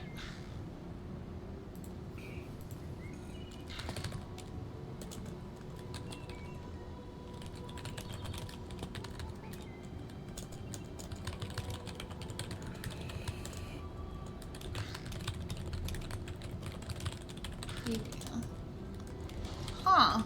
Did you get it on your end? On my end, I can see, I clicked knock, and it's giving me a little window. And in the window, it has my little icon. It says Weather Dragon Horde, and it's opening. It says, like, I can end collaboration. I have audio options. I can turn my camera on. I can share my screen. It says participants 1 out of 6, so you ain't here. I can invite guests. Could I invite? Maybe I have to invite you? Oh my goodness. Oh wow. Why am I hearing Discord? Oh, that's your Discord? I hear Discord like crazy. Huh. Why is... Hold on, Goofy Stream. Give me una momento while I try and figure out our little collaboration goofiness. I could try to invite you and see if that works, if you want. Well, it said... I was gonna say... Are you still in the thing where it says start one?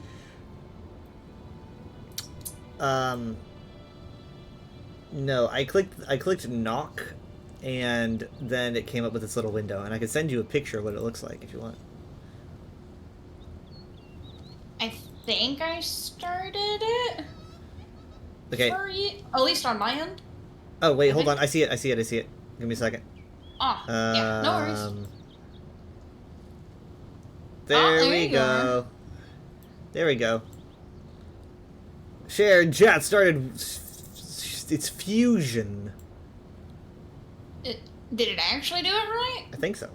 My chat says shared chat started. So like, I think we just pooled our chat together. Yeah, it did. Okay. Yeah, it says that on my thing now too. Okay.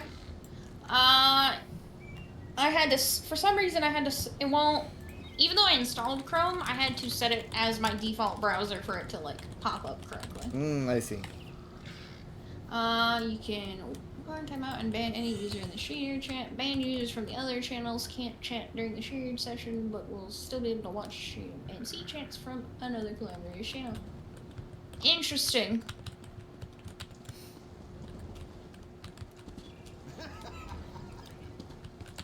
I forgot what we were, oh, that's right. You wanted to go to somewhere to cure your, oh no, that's right. I was gonna go to, freaking Penumbra first, and I shared this quest with you though, because, okay, so if I shared this quest with you, then you need to follow me. Yeah, I had to accept it. Yeah. Sorry.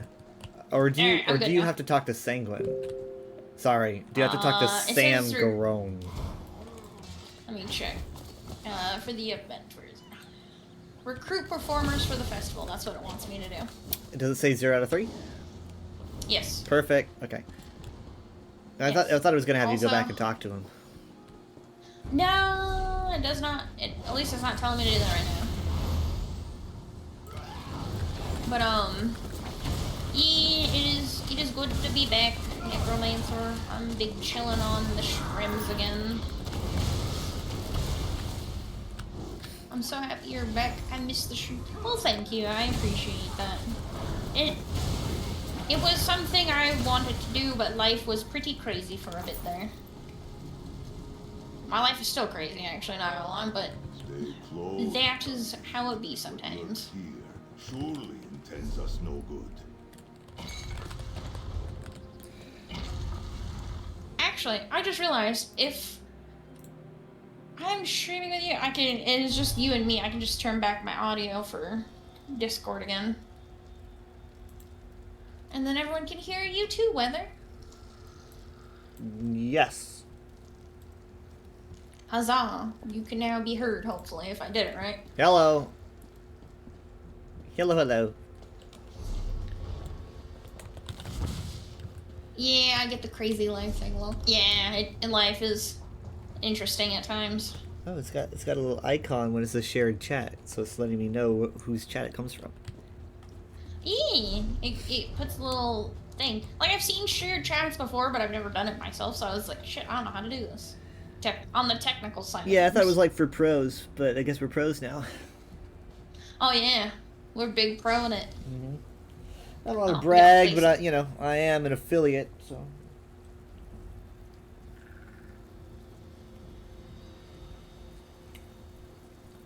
Oh, is she gonna? Okay, she's doing a thing. I was like, is she gonna do it? Or is she just gonna stand there? All right, that's one. Where's the other? Further in or out? It's out. Yeah, we gotta go out. Hello, Necromancer Queen. Yours. Also, that reminds me actually, Necromancer. As a heads up, because I remember you used to be in the old, well, it's still the same, Discord server that I set up for streaming, but I did update it and cleaned it up and all the good shit. So it is now an active server again if you wish to rejoin it. Wait, according to the how do you say that? Whether you would know how to pronounce that? According to the Yokudans, Wilford Brimley was warning us about the sun. I don't know who that is. I'll be so real, I didn't either. I figured you would know. You're the lore master. Sounds like a Two of sounds like a us. singer. No, It does sound like a singer, actually. Rest and no peace. But you are the lore master. Not if they actually Please. exist. What do you mean? Wilford Brimley is an American actor. Oh, it's an actor?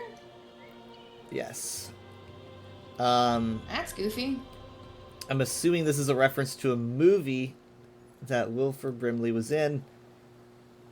Oh, he's the diabetes guy. I didn't realize he is the guy. He diabetes. is the guy. You're right. He's the good guy. He's the guy. That's funny. Okay, I see. I didn't know that was his name. Real life lore. Yeah.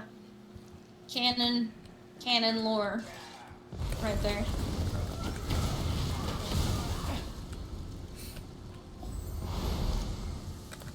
I always thought it was just like some completely random guy that's in a commercial. Just got a guy, put him in a commercial. I'm sorry. On my end, there's a commercial.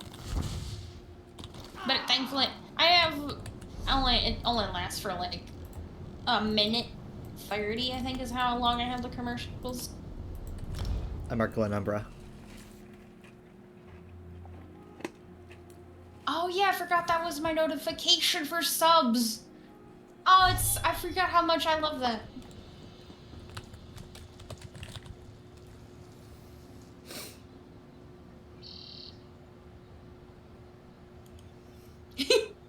Yeah, a minute 30. Yeah. Yep. Did you go to the other one? I went to the Weird Tree Way Shrine in Glenumbra. Okay, I'm fast traveling to you. Okay. Oh, I didn't hear that on my end. No! It's so funny. I'm sad you didn't hear it. Shit. There we go.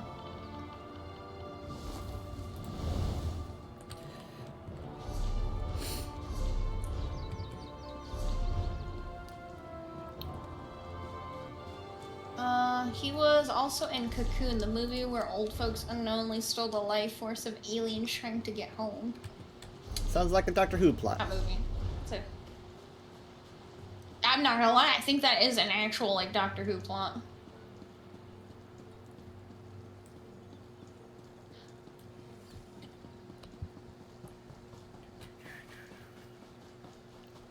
You know what? I'm gonna be funny. I'm gonna do a funny thing real quick.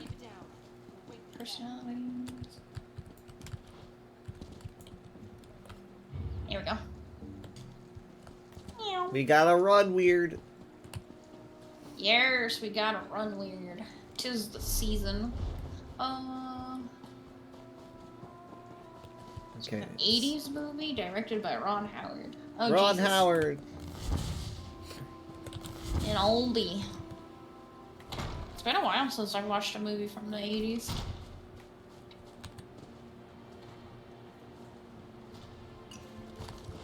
Did you get it? Yep. Yeah, you got it. Okay. Did you place the wine in the summoning circle? Nope. Not yet. There we go. Why? Oh, it's outside, not inside here. Okay.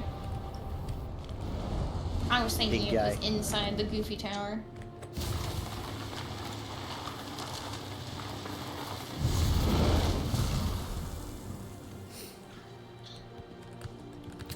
Alright, so now you're missing one in Stone Falls, but that's where we're going back anyway, so I figure... I was gonna say, there we go. I had to wait an extra second for the animation on my end. Alright. Yeah.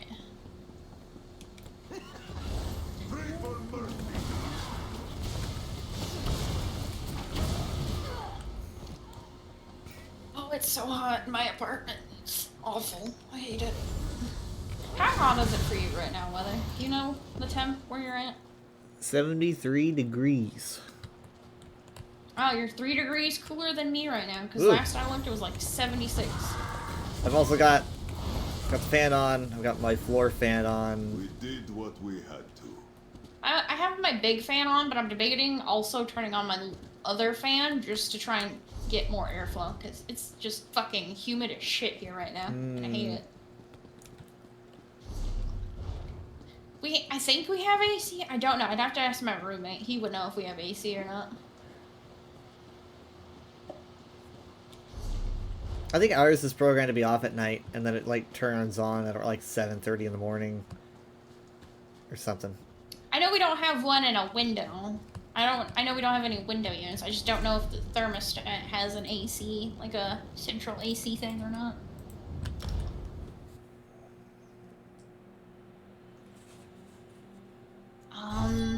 I marked it. My brain had a brain fart for a second. I was like, where am I going? Stone Falls. That's where we're going. Give it. I gotta There we take go. you It to wouldn't let the me Falls click the Nest. It wouldn't let me click the frickin' way shrine because your icon was on top of it. Oh yeah, I see. I'm too big. Yeah, your big goofy crown is too big, Weather.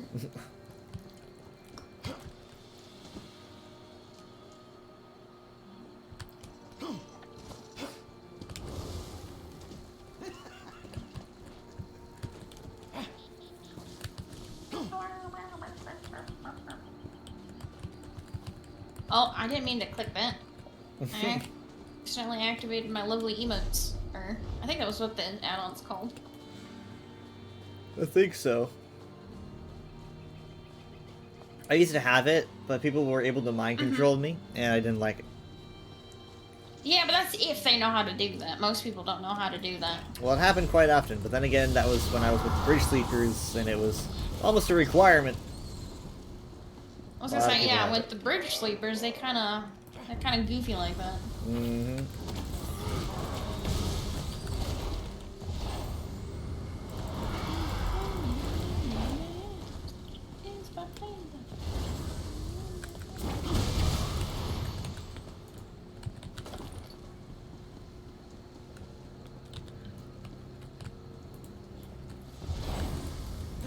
Have I been here? I feel like I've been here before. Probably not in this town. That's probably why. I was literally just here. Where's the entrance? Oh, here it is. Yeah, it's right there. Here it is. It's on the edge, goober. Our landlord won't fix the central air unit, but he did provide a window unit. It's basically every room. I mean, he is a really nice landlord, but I wish he'd just fix it. Yeah, I get that. What is that? Yeah, one of my add-ons must be broken. Which add-on's being brokey? No, nothing's red, so I don't know why I keep getting that notification.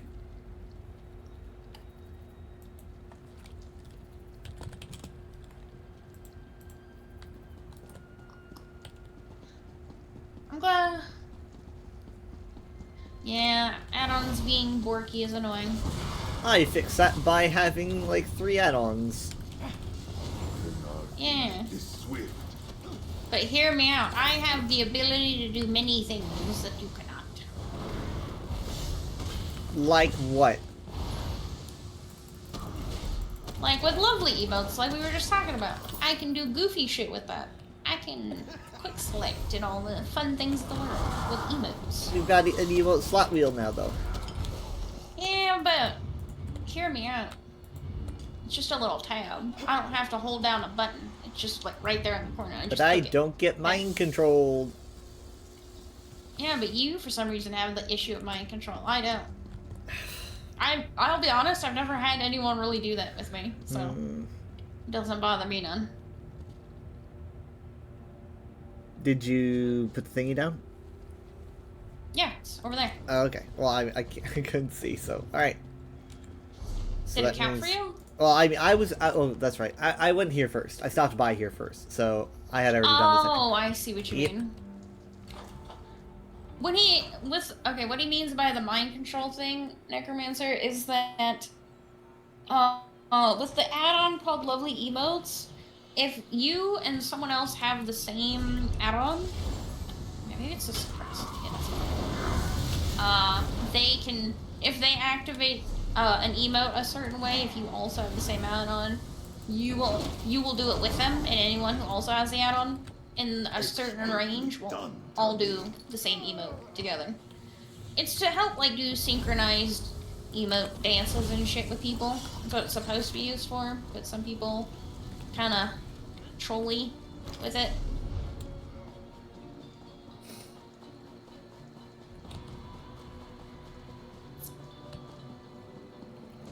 That should be it, I think. Yeah, just to return to the Jester's tent. Yeah. See for yourself, my friend. Hello, goofy dude. The oblivious inebriates are gathered in befuddled groups, and the minstrels are so warmed up they're practically cooked. Time has come for merriment. Our beautiful beastly bards stand at the ready. All they need to launch into a mind-melting performance, which will be to die for, is the signal. Can you feel it? The anticipation of a grand time? The festivities that await us?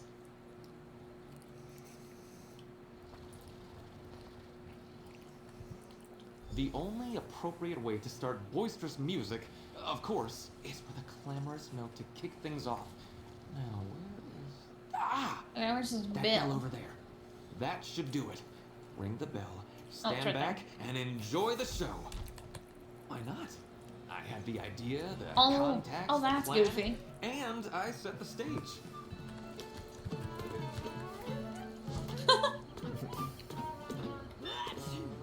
This must be a new thing. I don't remember this in last year's Jester Festival. Was incredible! I'm sure you faced many foes in your time, friend, but nothing is more threatening than mediocre festivities. Even the minstrels were smiling, or as much as they ever smile. Difficult to please, that bunch. Indeed. Wasn't it fantastic? Yeah, they've had this for Those minstrels 3 or 4 really years, I rose think. to the occasion. Time flies. This particular piece, I don't remember the goofy Performance of that caliber Daedra demands playing an encore. bard instruments. I Yep. don't remember that. I could look it up. Look at these misguided fools. Or maybe I guess I never maybe got that quest. That's weird. Let me see.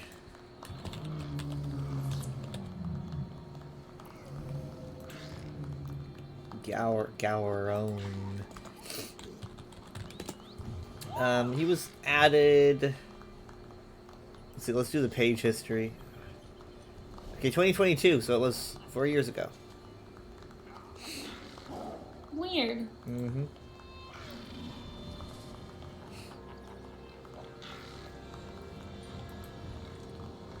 So he's definitely sanguine, like 100%. I mean, look. Oh, look there's at, no look no at me. way in hell he's not sanguine.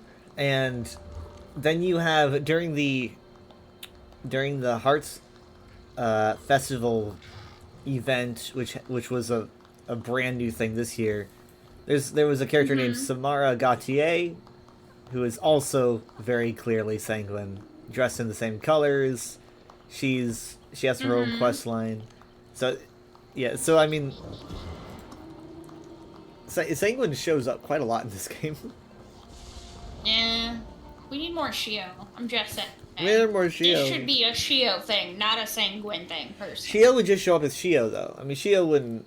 Sanguine, I feel like he wants to be under guise so that people like trust him more, and then Shio would just show up as Shio. He'd just be like, everyone would know who it is. Yeah, but hear me out. This is absolutely up his alley. Yeah. Why shouldn't he be the face of the Daedric shit? Damn it. I think he definitely enjoys it. I think it has its roots in Sheo stuff. I don't know. The origins of Jester Festival are speculated, with some stating it originated with the Daedric Prince Sheogorath once turning the whole world mad. Indeed, there appears to have some association with Sheogorath, as his fellow Prince Sanguine once manifested under the alias of a Breton named Samuel Garon during the celebration to spice it up in honor of his Daedric sibling. Interesting.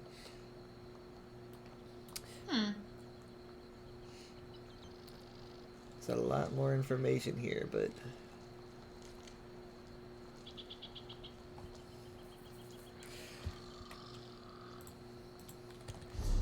This event always feels too short. Yeah, I wish the Jester Jester's Festival lasted longer. Like the end of March to like maybe mid-April. I think it's because like so tiny. The anniversary event it merges into anniversary. Oh yeah, that's true. So well, then maybe they could move it back farther instead of I guess like, so. And that way they could still have it like around the April 1st time thing to make the haha funny, but still give us more time in it. It definitely feels like something. Oh, I got peddled by somebody. We both got. I'm in my inventory, so I can't see. It was someone named Kamina Ken. I'm trying to read what your name is. What is your name, person? Kamina Ken. Yes, that was their name. Don't know them, but they're level 38 and their username is the same as their character name, so they're relatively new, most likely. Oh my goodness, we just got raided. Oh shit! We just got raided by God, Tak. we did. Oh my god! Thank you so much for Who's the Tak? raid, Tak. Shirin Takuhi, who watches me. We're friends. We did a co-stream once. The only other person I've ever wait, no, it wasn't a co-stream. Wait, yes, it was. No, was it? I guest starred. I don't know. You would know. I guess. Oh, was that the person you guest starred on?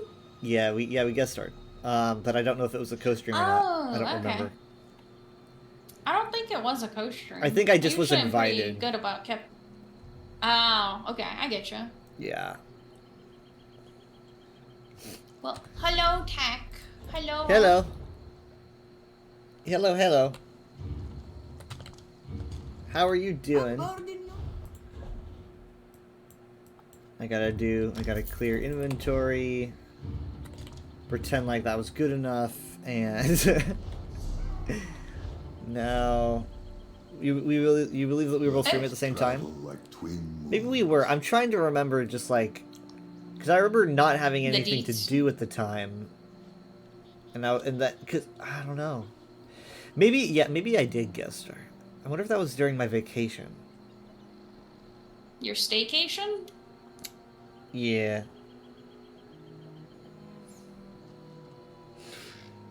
I just realized you have no eyelashes. No. I'm sure there's like an adornment I could wear. There is a normal Helera. Eesh. Oh, you want to do a trial? Yeah, but I don't think it's gonna happen. There's one normal Helera. It's just one DPS. You played Retro Rewind, which is a movie rental simulation game. No, there's another. There's a normal Rogue Gear Run. Oh, I don't see that. Oh, wait. It has 2 healers, most likely. I just realized, and I was like, oh wait, it has 2 healers, that's why. Talked a lot about all the cool changes in ESO and figured I would come over here. I didn't watch the stream that they had earlier because I'm saving that for in a bit. I'm gonna watch that on stream. Yeah. Oh, which reminds me, I won't be able to join you on VR chat since it's stupid hot, humid in my room tonight. That's fine. I just thought I'd let you know while I remembered, because I'm like, it's just too hot. If you want to watch, then I can... Yeah, I can absolutely watch. I'm just letting you know I can't physically be in VR right now. What about vet? Is there any vets? No, there's no vet trials. Son of a bitch.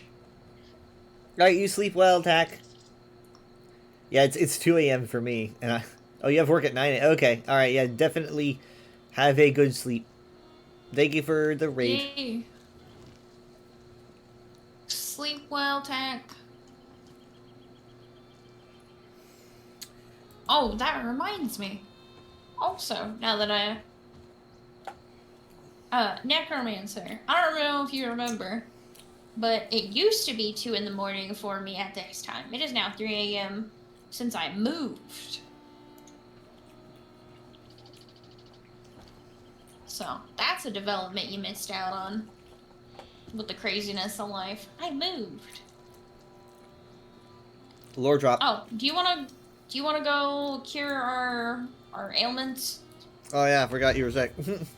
My bad. Oh, I thought you were sick too. No. No, oh, okay, well, I'm gonna go cure mine real quick then. But where do you go? Where do you do that? Well, I usually go to Riften because I don't know, that's where my brain defaults to. But like what I don't understand where you go. I'm gonna show you. Okay. Follow me to the Rift. Go to the Riften Way Shrine and I will show you. Oh, you moved? Hope you are somewhere you like. I mean, it's been an interesting move. It has brought some interesting challenges to my life, but you know, it's both been a blessing and a curse, we'll put it that way. Oh, it's... Oh, that's the mod that's being stupid. Okay, hold on. I just read the... Where is it? A, B, C, D, E, F, G, E, H, G. Perfect pixel. What is... Let's just reload UI real quick. And see if that fixes it. Didn't realize perfect pixel has been giving me the ish. I'm having my Pobs pet.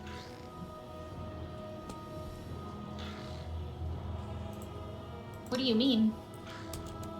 Taildos was doing low pet, and it's still programmed to do Oh, to the same because you're place. upside down. Yeah. Why are you upside down? You never really explained that. The game is upside down. It's hard to play, but I guess it's like a. I'm guessing that it's like an April Fool's thing that Zos is doing. Uh-huh. I see.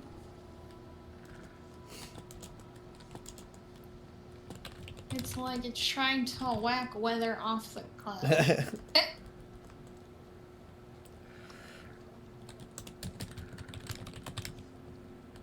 Oh yeah, tomorrow's April 1st, isn't it? No. Uh-huh. Gosh, well, it's technically today now. It's 3. Yes. It's 3 in the morning. I was like, wait. Oh, that's goofy. I didn't think about that. Wait, does that mean... Did Overwatch do the thing today? I don't think so, because like we were just playing it and I didn't notice any googly eyes or whatever. So I guess it's probably gonna be Damn in a it. few hours. I don't know. They've got to do it. Everyone would be mad if they didn't. If they don't, I'm gonna be disappointed in Overwatch in ways I haven't been disappointed I before. recall there being a data mine for Mizuki having a line for April Fools, so they're definitely gonna do something. Well, I've seen, like, I think it was, like, earlier... I know I definitely saw some, like, audio files data mined, but I'm just like, they better do it. God so help me if they don't do it, I'm a little bit mad. And my ESO is being goofy. Oh, I knew it. I knew it was gonna be that way. Okay. What's going on? I gotta re-log in. Oh. Are you getting the dreaded login error? No, it wasn't a login error, just that I timed out. Oh. Because I was loading too long. I mean, you were standing there with me. Did you try to go somewhere else? No, I was reloading my UI and it didn't like it. Oh, I see. Okay.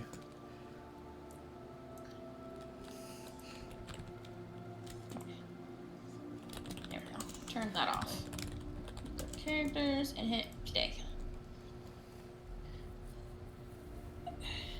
Alright, now load my character. So help me Lord.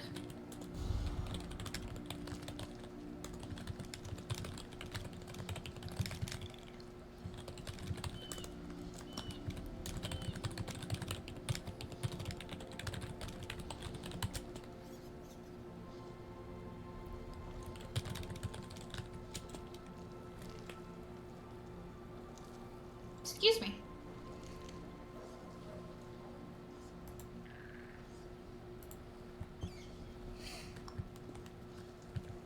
Anytime now. Anytime.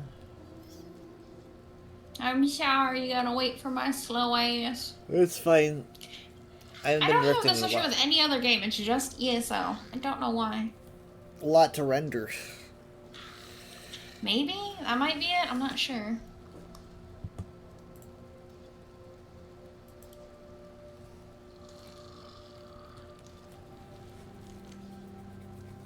Oh, maybe? Maybe? Huh? No? Sorry, what? It was more of me just rambling to myself, because it was spinning, then it stopped spinning, then it started spinning again. Do you have it on a hard drive or a solid state? Hun, do you know how big this game is now? It's huge. Ah, this game is... You cut out. You cut out. massive. Like I cut out, or do I sound like a robot? You kind of cut out, and you sound like a robot when you said "freaking." It almost sounded like. It almost sounded like it was bleeping out the word. Oh, well, I was saying it's really friggin' big right now. Yep. Like, I couldn't put this on my C drive unless I stopped downloading all the assets that I do for VR crap. Ah, okay, I see. Because of how much stuff assets I have to download for working on shit, I would have no room. I would definitely need a bigger C drive. I don't have mine on my C drive, but well, whatever drive it is. I think it's an E drive. I don't have mine on my solid state, but I could probably move it, but then I would have to like redo all of my options, I think. Like my camera options and whatnot, and that's such a pain. I'll try to figure out a way to do it. It depends on how you I was gonna say, it depends on how you install it, honestly. Will depend if it keeps it or not. But follow me. Come here. Come along.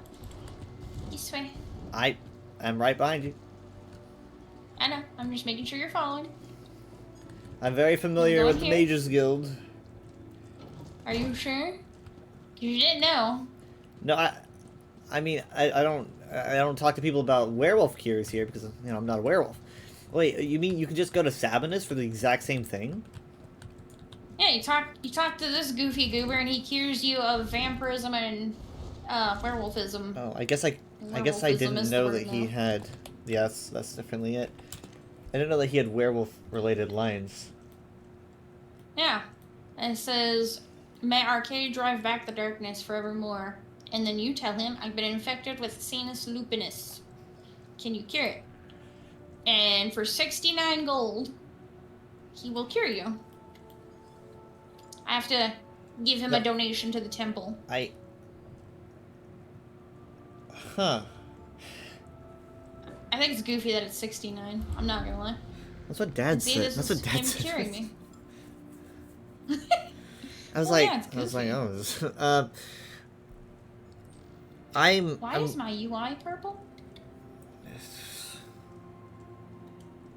Oh, yeah, that's right. I turned off Perfect Pixel. I'm so That's why it's purple now. confused. I The UESP is missing a lot of details, I think.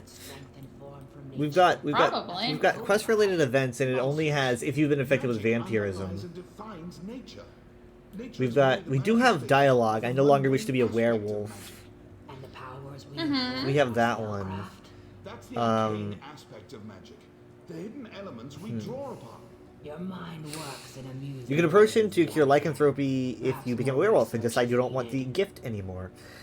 Okay, so you can do that, but it's not related. But it's not listed as a quest-specific event. So I'm not sure what's different about werewolf than vampirism, because it's still a quest. I don't know. I'll have to look into this. It just seems a little bit repetitive. I was gonna say, for the UESP, I'm sure there's plenty of stuff, like little nitpicky stuff they don't have. Yeah, I've got There's an a lot entire of shit in folder. this game. I've got a whole folder of things that need to be worked on, and I just haven't worked on it.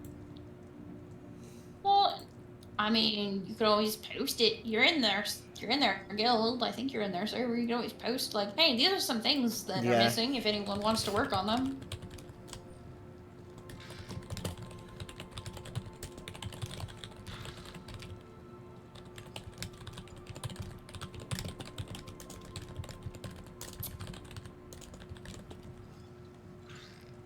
I am cured. I no longer have the funny werewolf stuff. Thank God. Oh, that reminds me. Hey, Weather. Yes. Would you be interested in playing Minecraft on a Java server by chance? On a Java server? Just like a modded little Java Minecraft. I know you don't like modded, but I would really like you to join me in playing Minecraft on a modded server. But then you gotta get the mod. I will hand deliver them to you if you need me to, if that will get you to play. Pretty please. Cheers. It'll be fun. How does that even work? Like, you need to be like on 1.11 or something? No, not necessarily. It's something. So you remember my friend Cody, Mm-hmm. K52. Yeah. He is starting up a Minecraft server on like his actual, his spare PC that he has. He's starting up a server on there, and it's gonna be running for a while. And he just asked me, he's like, do you want it on Java or Bedrock? And I can't remember if you played Java or Bedrock. I played Java. I think you play on Java. Okay, I just wanted to double check. But I would like you to join us in the shenanigans of playing on it. Well, it is Java. Aspect of magic. The hidden elements we draw upon. I guess we could give it a whirl, but Perhaps more research is needed. It would be fun. yeah, I could try it out. I recently, Yay! funny you should mention it. I recently was feeling very nostalgic for back when I used to go on Minecraft servers, not modded, but like Minecraft servers in general. Right, the big servers. 10 years ago, I used to do it way more often. So it was kind of like my first MMO, sort of. And I would go to all these Minecraft servers and mess around, and like, I hadn't done that in so long. So I decided to see, I was like, well, there's probably a lot of them these days. So I Googled one, and I found it immediately, and I was like, okay, I'm going to try this one. I get on, it's like a mod, it's modded vanilla, so it's like command blocks and stuff, but it's mostly vanilla. And like, I jump in, and the first thing I'm greeted by is like all these people talking in chat, and I'm feeling very nostalgic, and I'm like, it's just like the old days, having all these people talking, and like started sinking in that like 90% of them are just being so toxic. Well, yeah, no, it's not gonna be a public Minecraft server. It's gonna be like. No, I know. Since Coast. Yeah, I was just. I know. But yeah, I understand the nostalgia of the Minecraft server thing. I get that too. Some of them were very nice, but other ones are just being so mean. I'm like, wow, the kids are so mean these days. God, jeez. Well, I find, at least in my experience, I find that it's like a mixed bag with the younger generation. Some of them are either really nice or just like hell on earth. I think, because I'm older than this generation, I think that I am better than them, and they are worse than me. I think it's a rational perspective that no one's ever had before. Well, I gotta grab this. Grab what? It's an epic script. I no doubt already have it, but whatever. Oh, I didn't know this I was didn't, here. actually. What? Okay. I thought that, like, that would be like you already had it. These hide out at Mage's Guilds, It's so. gone now. Yep. Like all of them or just particular ones? Just particular ones, but like, I swear to God I had that. Maybe you didn't have it on this character? Nah, it's my main. If I have anything, it's gonna be on him. Usually. Well, I know, I'm just saying. Nonsense. Magic Wait, is this bound to this character or is it bound? I think it's character bound, yeah. Of the mundane aspect of magic. Let me see if I'll test it, see if it lets me put it in my bag. That's the arcane aspect of magic. I like how these Taste it. nerds are having a nerd talk. Mind works in amusing ways, Daddy. It's like, is it like listening to a megaphone for you? I was about to say it's like looking into a mirror, but it doesn't really work when you're listening. I guess it'd be like hearing, is it like hearing a recording of yourself? There you go, that works. There is... Maybe. Oh, okay, no, it is account bound, because I can put it in my bank. It is not...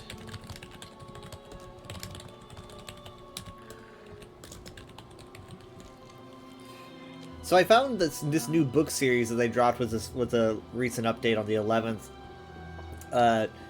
Because they added new mounts for base players. So like you left. Okay. You don't have to only get like 3 horses. They now have other options for players to buy with gold. And so they added this book series, and I'm guessing that the books are probably like at stables. In fact, I'm gonna go over to these stables. I'm gonna see if they're there. Let's go investigate. And I found one, and I was like, it's got very interesting stuff in it, but like, how do you misspell Vivek? Very carefully. Apparently, it's like they're like Vivek, like V-I-C, not Vivek? V-E-C. Vivek. I'm like. Oh, that sounds terrible. The information here is good, but the spelling, and so I reported that on the spot. What might you make with that? Oh yeah, you reported it. I remember seeing you do it. Oh, okay. My game lagged for half a second. Oh Yep. no.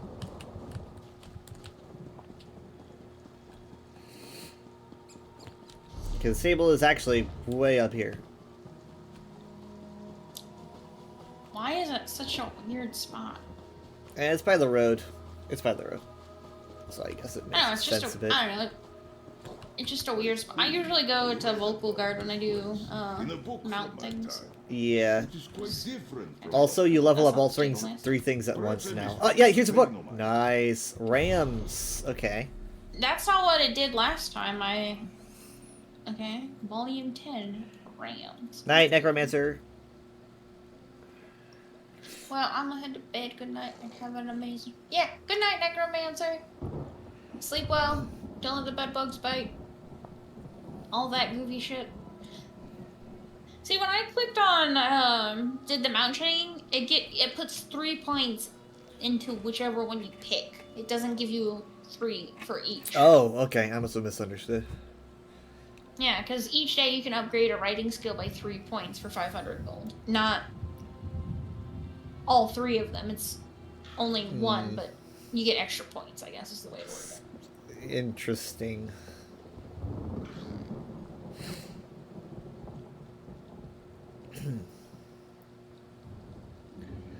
Yeah, see, I just upgraded my carrying capacity and it gave me from 5 to 8.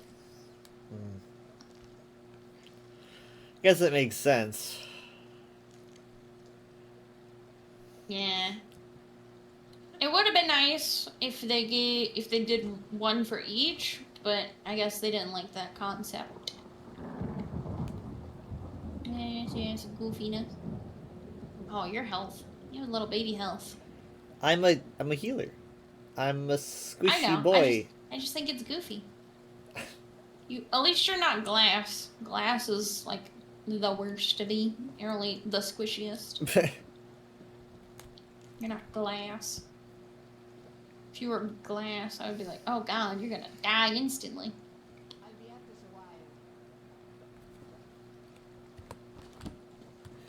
Alright. This is a book about rams. Yeah, this is the Rams. I think I actually have either, maybe not this specific ram, but something very similar. In one of our fine animals? What is this stable? Can I have... They did add a ram mount for 100 gold. Yep. Yeah, they added mounts for gold. Does it depend which zone you go to, or are they all just rams? That is a good question. I think it depends on the zone.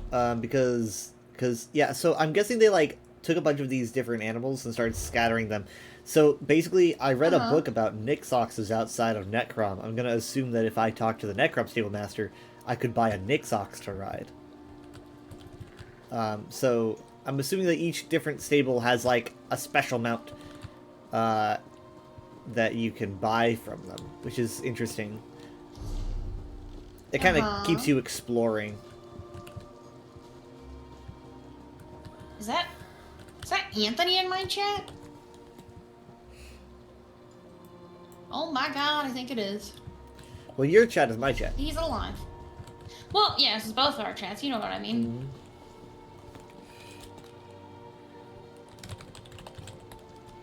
Well, I'll be damned. He's a living person. I thought he died.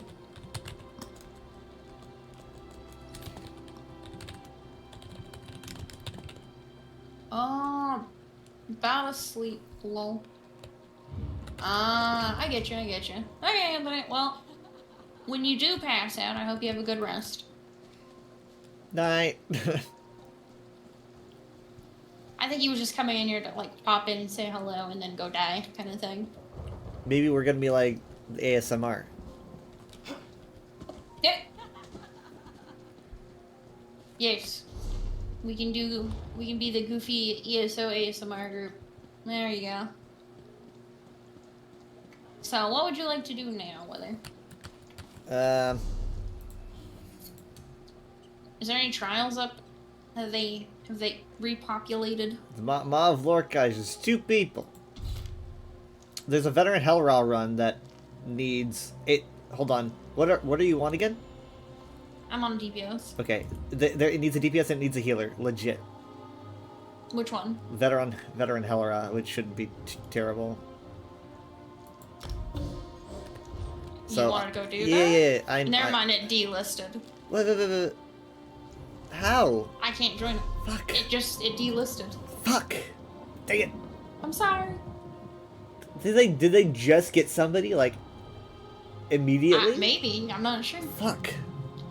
Look, this is something that I want Zos to do. I want Zos to enable joining a group as a group. That's what I want really bad because I'm sick of this. Like, you know. Right, yeah, because you have to leave the group to join another group. I get what you mean. And they're never gonna code it because it's, you know, it's basically not necessary. But things like this happen, and it's just infuriating. Yeah, we don't have to group up while we while we wait for it to repopulate. No, it's full. Hopefully another trend. No, it's full. They're waiting on me. It's just that. Oh, you're in it. Okay, yeah, my bad. I didn't know. I grabbed it. Yeah. I grabbed it and then I saw it was full. Yeah, no, you're fine, dude. Go. Well, I'm do your assuming trial. Have fun. they're probably on like at final boss or something. So I'll be quick. Yeah, it's no biggie. I will find something to kill time with while I wait. If we lose somebody, then. To where? I started a minute ago.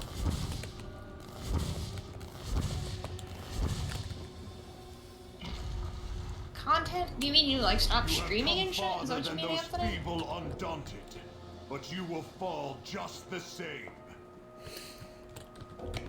Okay, well, I'm I running. know you haven't streamed God knows how long. I'm running with a tough Argonian who looks like he could take my lunch money. Honestly, I would not be surprised if an Argonian took your lunch money. I'm sorry to say. What? You've never seen me fight. Are you sure about that? Yeah. I'm sure about that. Are you talking about real life fight or are you talking about in-game fight? Just to clarify. Either. I'm a little bit lower level than real life, but I have seen you in-game fight, just so you know. Have seen that before. It's not often. It's like once in a grand blue moon. And I'm on a support, so it's basically just for fun. It's not serious. No, I've seen you on one of your DPSs before. I basically don't have DPSs. I mean, obvious. I know you are a support main, but I'm saying like you have a little one. You have a baby DPS. I've got some DPSs, yeah, but like I really only feel the most confident on my support. Yeah. Yeah, I know. I know DPS isn't really your thing. It's okay. But no, I'm talking about like real life fighting. Oh, real life? Well, no, of course I haven't seen real life fight, dude. Can cut like blades in the wind. Well, that's a cool This guy's thing. immediately running to the door. It's like we have a whole ass boss, my dude. We have a whole boss to do. So apparently, it does start at the beginning. I thought that they were gonna be at final boss, but they're not.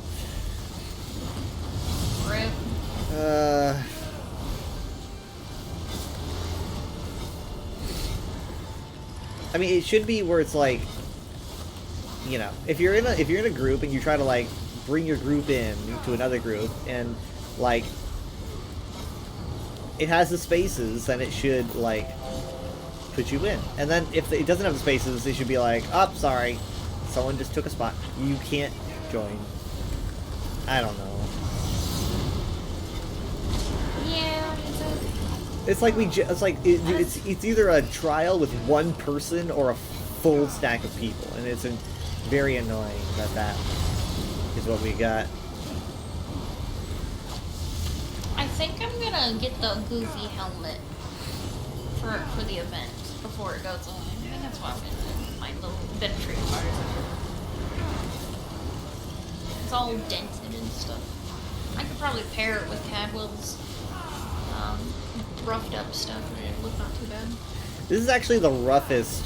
It's probably one of the roughest events in terms of trying to use currency, because I mean we just got the Gold Coast Bazaar at the same time as an event, which means that people are like trying to spend their trade bars between the bazaar and the event, which is like basically like having 2 or 3 impresarios at once.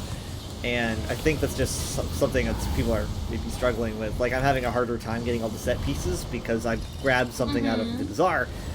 And that's not really going to be the case always, because I'm pretty sure they're going to be giving out trade bars for the free tier of the Tamriel Tomes. So we'll be getting those passively, I think.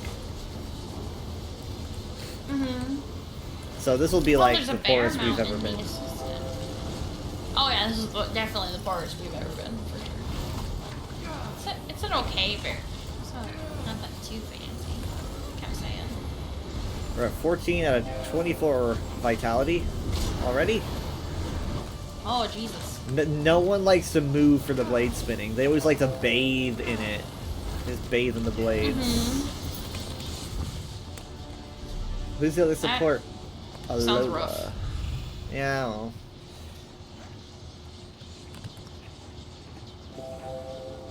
At least I get to go upstairs this time. You know what? I know what I could do. I'll switch to my healer and I'll go do some dungeons while I wait for you to get done. Some of them are Since we complaining. both can't heal. Yeah. Oh, I'm sure they're gonna complain. There's always complainers. Oh, actually, before I forget, I need to... People are like, you call this easy.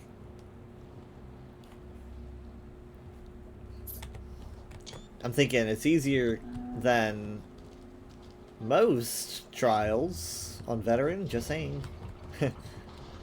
Just saying. I'm not saying anything because I'm of course.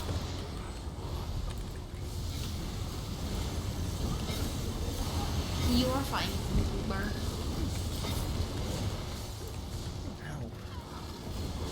I'm gonna load into my house. It's easier when I log in if I'm not in a big area.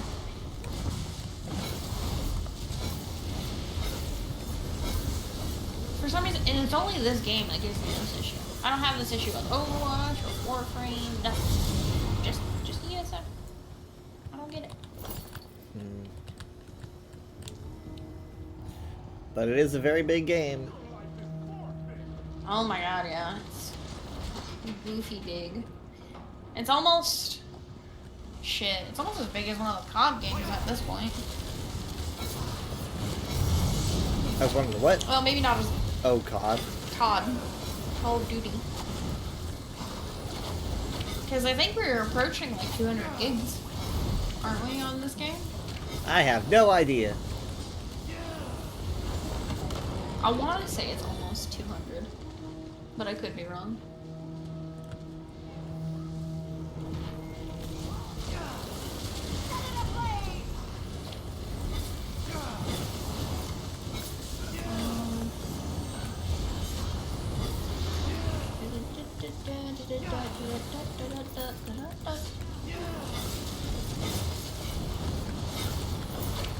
Now, I don't know if I mentioned this before, but on the previous developer stream, because they're doing a zillion of those now. Yeah, they've been doing those a lot. Yeah, they're really trying to run it home that they're like communicating, and they're kind of basically, like I said, they're basically like in your house now. They're always talking to you, just like about everything. So I mean, I'm not complaining. That's why I like Warframe so much, is because they actually like do that normally. Right, but it also means that I've got a lot of stuff to keep track of as a content creator, and so I'm always trying to make sure that I watch these. I haven't seen the most recent, the one that aired today, because I'm saving it for later, but on the previous stream they did officially reference crossplay for the first time like in official on-stream context, instead of just like talking about it on a forum or whatever. They officially were verbally talking about crossplay, and and the team that is working on it, they did not hide the.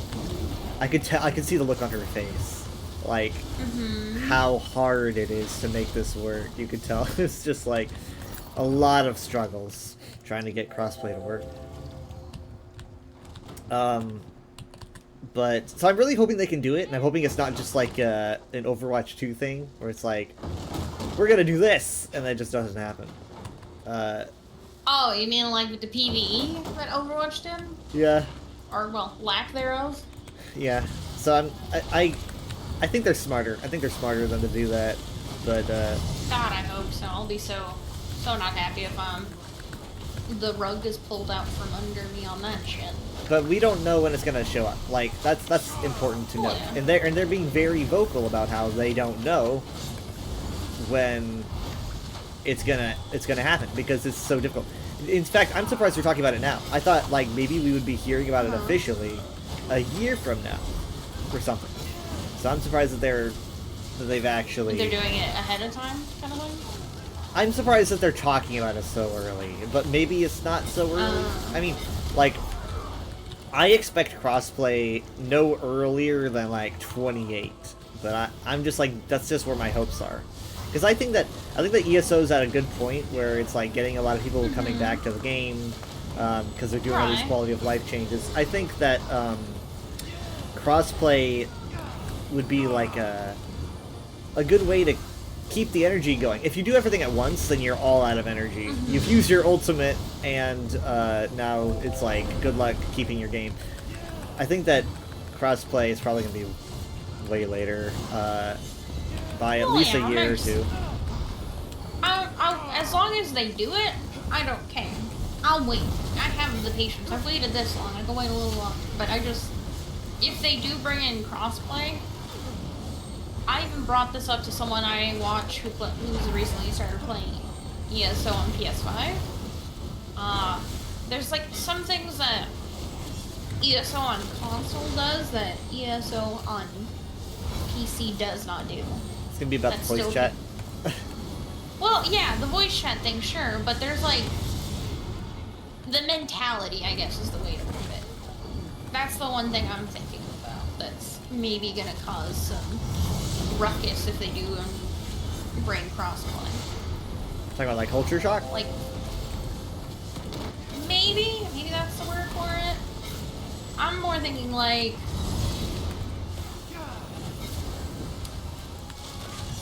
I'm trying to think of how to describe it.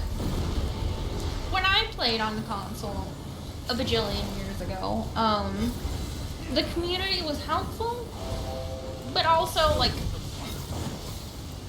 very, I guess, less toxic on console. It was more dramatic on console than it was toxic. But I've noticed since I moved to PC land, it's more toxic over here, but less drama, if that makes sense. I had someone in my chat recently moved from console to PC, and they said that it was a lot less toxic. And I'm sitting here thinking, I sat there and I was like, I don't know. It's unquantifiable because I feel like, because I was saying I feel like someone would probably tell me that console is less toxic than PC, and here you are saying the exact thing. I don't understand why it would be a different culture. What would be the like the underlying variable that would define? Maybe it's just my personal experience. What would be the factor? Maybe could be that. Could be clouding my vision. I don't know. I'm just saying. But yeah, you're just telling me your experience. From my standpoint. Yeah. Now, I don't know if that's necessarily it overall, but I'm just saying that has been my experience. I just find it funny that's why did I go the different experiences I hear from console. Never being a console person myself. I was gonna say, yeah, you didn't really do the whole console thing. No. You were like, no, PC mysteries. Like, I started playing Overwatch on console, and then I moved. really? Yep. Fuck. I started playing Overwatch Was it on on PlayStation or Xbox? PS4. I started playing on my cousin's PS4, and then we got our own. And we bought it for that. But then I moved to PC in like fall of 2017. Then obviously we merged accounts. Also, I don't really know what they're looking at when it comes to crossplay and account, like what they're wanting to do with accounts, if they're wanting to allow you to merge accounts or whatever. They haven't said anything about that. But when talking about it on the stream, they did use the word.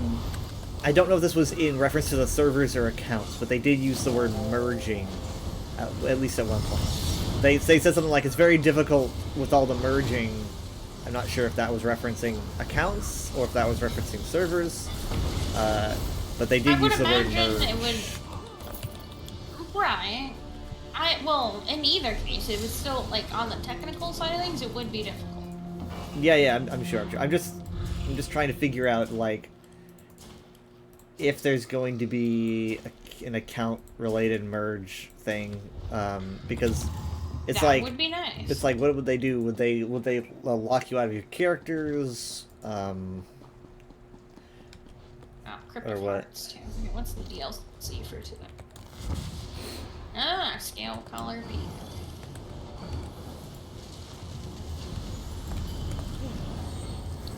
Interessante. Dang it. They were complimenting the healer, and I wasn't sure if they were talking about me or the other guy, or they're talking about the other guy. That would have been the second compliment I've ever gotten in ESO. I'm sorry, what? That would have been the second, like, healer-related compliment I would have ever gotten in ESO. The first one I got was in Rothgar, probably, like, 7 years ago. No one really... I've gotten more compliments in fucking Overwatch about my healing than in ESO. That's goofy. Also, oh shit! My bad. Is that a cat? Is that a goofy cat face? It does look like a cat face. I personally see a cat. Oh yeah, it is a cat. Okay. If it's a demon, then I've got... It's like too small for my little eyeball. I'd be the first to die in a horror movie. I'm sorry to break it to you, hon, but yeah, you probably would. Everyone would be like, oh my god, it's a demon. I'd be like, oh, it's a cat. Cute cat. No, you might not. I might not? The melting is...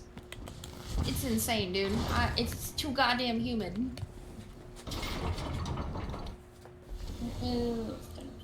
And you might not, because at least in a horror movie setting, you have some things going for you that would benefit you. At least okay. The goofy, like, tropes that go on with horror movies. You would, I think you would be okay if you went by traditional rules, but you are a goober, so you would have the potential of dying. Do you think that my You'd like... my wit makes me, like, last longer? Like, they're like, oh, he's the comedy character. Keep him around. Mm-hmm. Keep him around. Especially if we want to make sequels, you know? If we want to make sequels, we need, like, to have a hot, funny guy. There you go.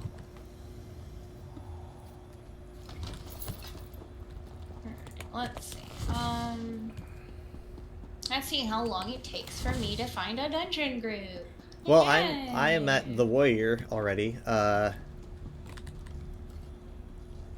I don't know if you want to wait, but it's up to you. Well, I'm on a healer. I couldn't.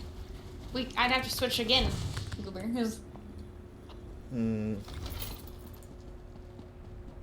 if I don't find a group by the time you get out, then yeah, I'll switch and we can just do it together. I'll switch to my DPS and we'll do it then. I'm just trying to see if I can get something on my healer. I figure the healer would be a better queue time than waiting around on my DPS. Oh, is that Goodrich? Did they change? Or is that a different Goodrich? Hello. The Shahai of a first-rank Onse say I this do warrior not Shahai is actually know. Is this the Goodrich we know? I was gonna. Well, I was meaning isn't Goodrich. I think they're. If I remember right, their full name. Okay, it is the Goodrich I know. Okay. Hi, hi Goodrich. How are you?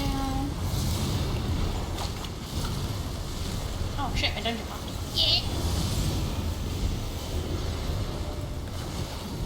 Okay, so this, yeah, okay, so this is tires. That's what I thought.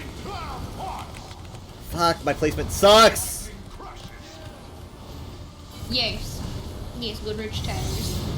Oh man, I love it that Twitch's ad wordings are faster than Twitch. That's goofy.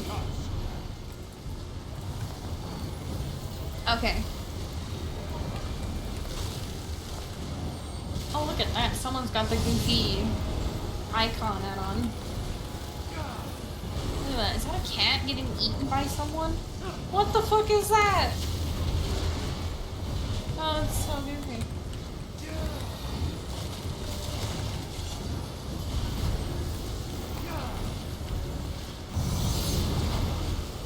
What's an SE ad? SE. Well, I don't know either.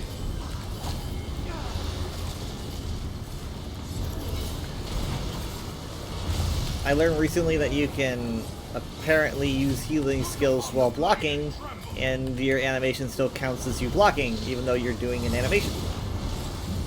Uh-huh. I did not know that. Yes, the game is very goofy.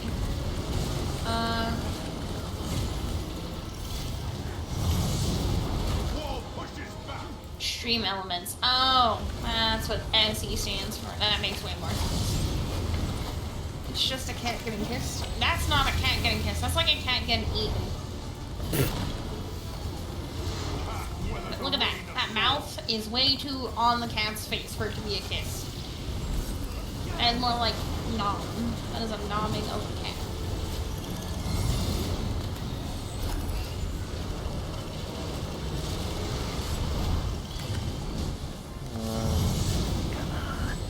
No, no.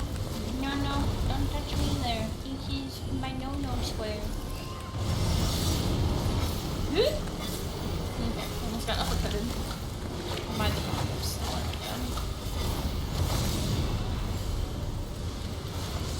It's a fucking nom. Yeah, that's exactly what it is. It's a nom. The 3 stages. There's there's Nom, and then there's Nom. And now there's nom. It's like like Pokemon evolutions. Gotta catch a Pokemon. Oh, have you heard about the? Do you like Pokemon? Actually, before I say this, I've played a couple games. I'm not like Minty's level, but I've played some games.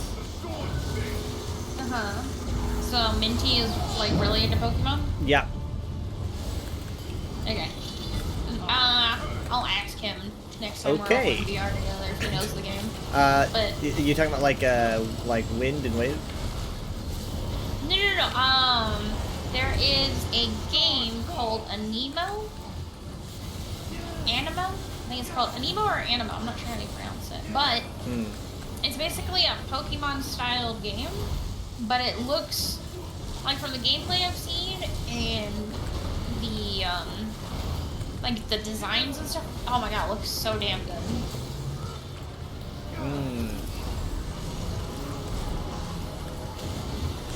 I've been trying to get into the beta test, but so far I haven't gotten lucky. Have yet to receive an invite. Oh, fuck. But it looks so good. I want to play it. I'm saying. They're doing that. So, like, Is the trial going turn-based. rough? No, not turn-based. It's Not like turn-based. at least not from what I've seen. It's like a. I'm trying to think how to describe it. It's more like an open world Pokemon kind of game. Open world battle kind of thing. Sounds it comes, like whispers in the wind.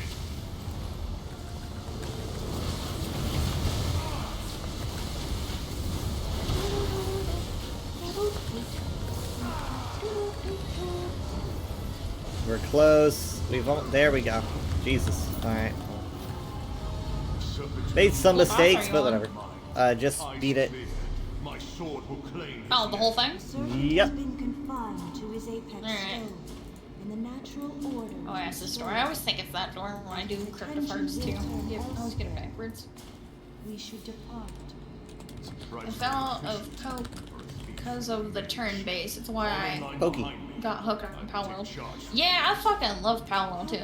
Especially the guns. It's just so goofy seeing pals use guns. I think that's why I don't like it. I mean, yeah, if it's not your style, it's not your style. But for me, the base building and survival aspect is the real kicker. I love base building and survival games. The gun part is just goofy to me. Oh, yeah, there we go. Ooh, now they're insulting the other healer. What's going on? Oh, are they insulting you or? No. Okay. They were complimenting the other healer, and now someone is saying, go read some Alcast guides. You definitely shouldn't be dying that quick. Oh my god, that's not good.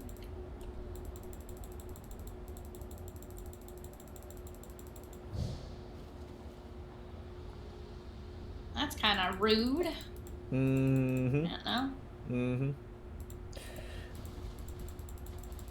You guys got through it though, so they should be a little bit more nice on that. Okay, no, I don't know, because like, okay, so I'm going back in the chat, and I'm seeing,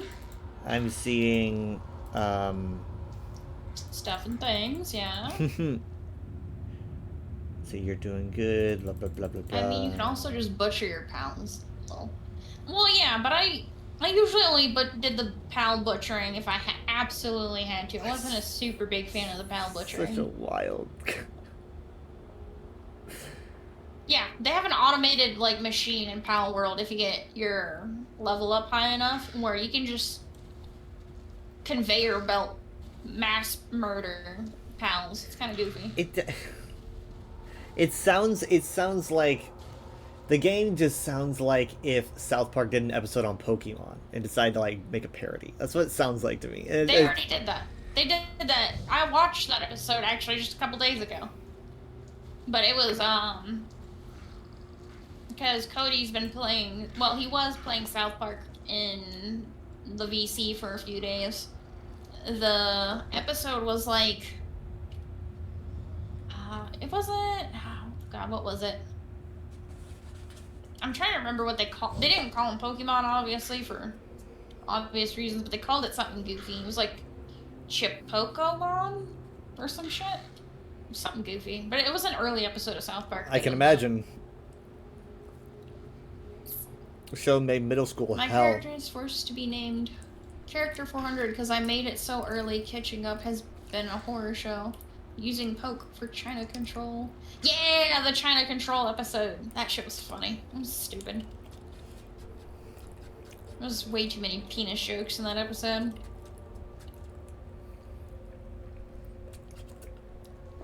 Yeah, that's it. Yeah, that's the name of them.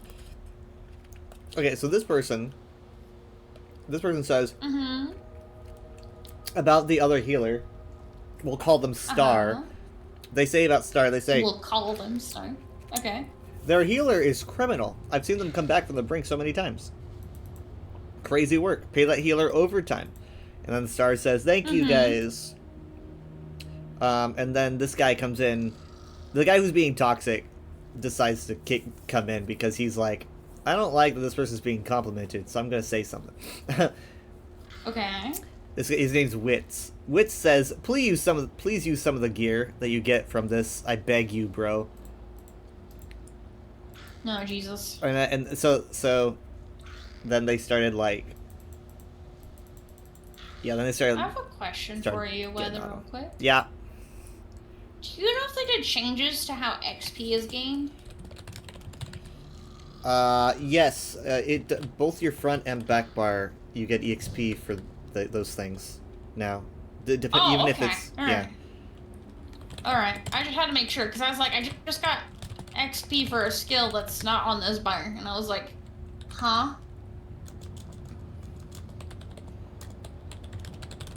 Yeah, it's a really good thing. I hate this boss.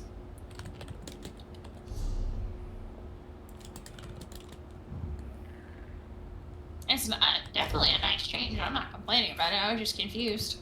I thought I was like misreading something. Oh no! Oh, fuck. Okay, no one died. We're good. To be honest, I would have like if you were to ask me if that's how the game already worked, I would have been like probably. I didn't actually know that. No. I know that's not how it worked. I just wanted to make sure that was a change or if I was just losing my marbles. Complete all hard modes. What?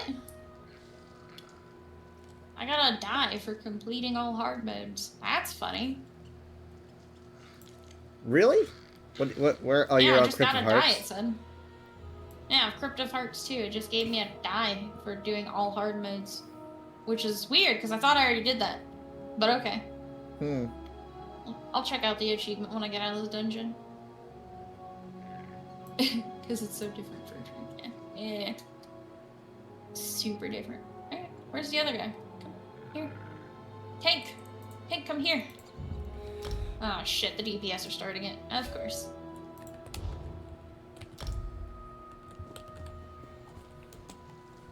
Impatient DPS. Gotta love it.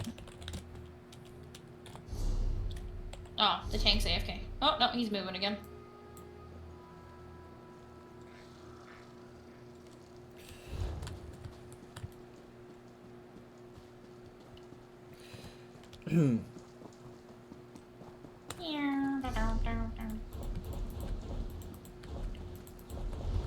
We're on the final boss for Crypt of Hearts too, by the way. Alright. I just thought I'd let you know. I'm almost done. I did that one on my DPS DK recently. Yeah. The boss is at like 30-ish%.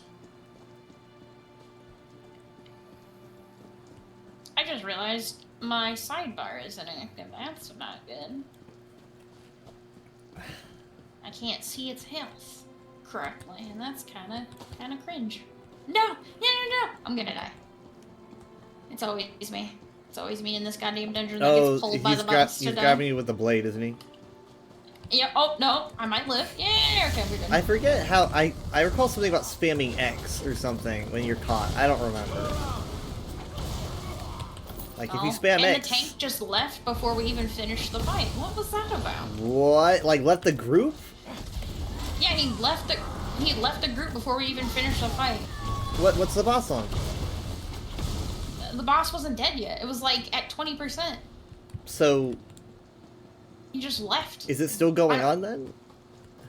No, we finished it, oh, right? okay. Okay. Shortly after he left the group. That was weird. That's so weird. Like mid-fight. Ugh. I don't... Well, maybe he was called away for something, I guess. I mean, like, because if he just, like, went offline, he would have known that you would have had to have kicked him. So, I guess maybe he just thought I would have to leave the entire group. I don't know. Maybe. I don't know. That was just weird.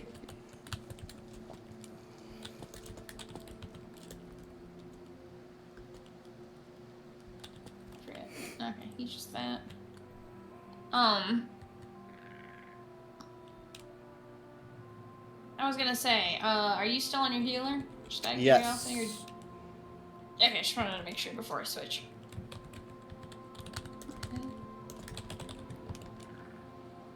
You just give me all the juicy transmutes. I need all the things. Let me log out, and I will switch to my DPS, and we can then do the dungeons for you. I mean, let's see, we could probably do a veteran, and then, let's see, oh god, it's 3:02. Well, if you need to go to bed, hun, go to bed. Nah, not bed. The potential for health. Oh, yeah, sorry, yeah, your VR chat. I have no idea how long that's yeah. gonna take, so I'm trying to, like, gauge. Let me check really quick. I get you. Like, how long is the stream kind of thing? Yeah, I'm gonna check. Yeah, I would definitely check that.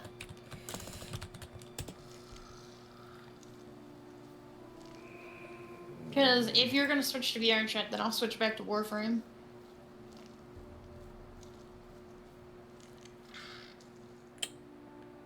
Oh, it looks like they had some technical difficulties. They've got a 7.5 minute VOD that says no signal, so something went terribly wrong.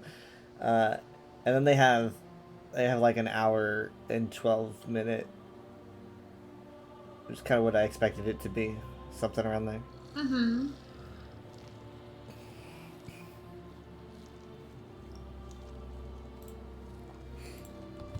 I mean, I already knew I wasn't getting a nap, and that's why I got coffee.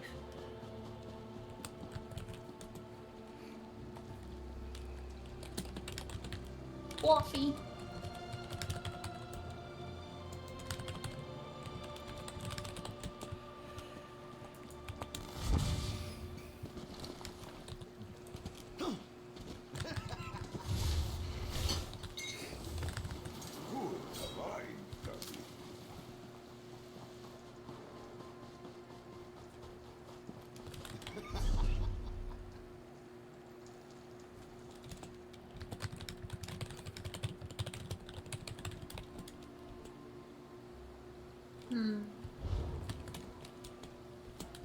Oh my god, and that's a name I haven't seen streaming for a long time.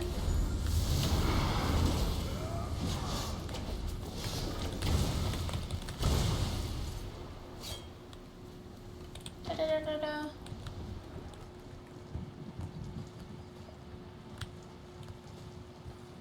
So how long is the stream? So far, it's 3.5 hours, but... Oh my god. Yep.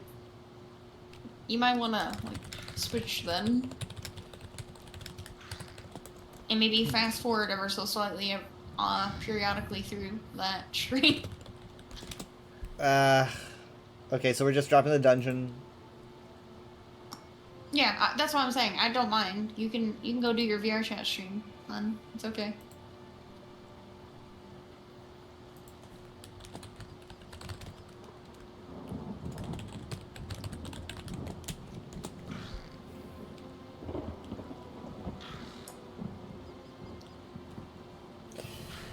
Alright, let me get to my house.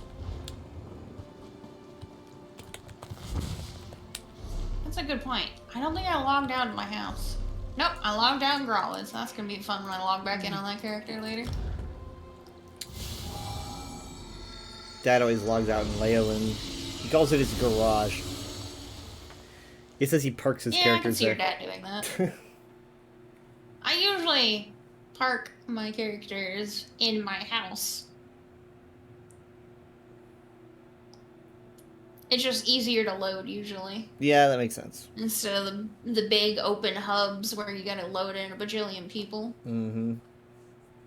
Like, imagine doing Renin.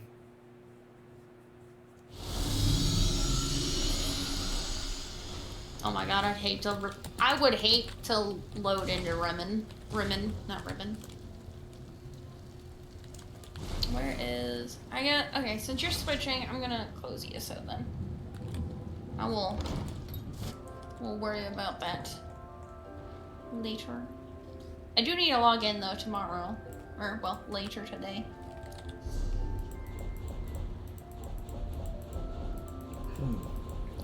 Where is the quit? There it is.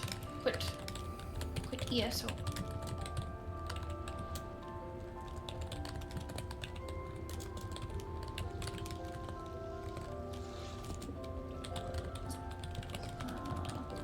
5,000 years later, waiting for the game to close still. I was gonna say, what game does that for me? And oh yeah, that's Warframe. Yeah, Warframe, I usually speed up the closing process for that by I open up the Steam window, and I just hit close on there, and it closes it way faster. Oh, okay. If you wait for it to close on its own time, it takes a bit. Oh, Resonite had an update too. I'll update that later though. They revealed the anniversary cake. Oh, does it look good? It looks pretty nice. It looks very like, I don't know, High Isle-y-ish. It's very Breton Castle kind of a thing going on. Yeah, I can see that. Oh, Jesus. I forgot how loud the Foley music is. Black Desert freezes every time I try to close it, and I have to force close. Yeah, I haven't played Black Desert in God knows how long. Good game, but it's been a while.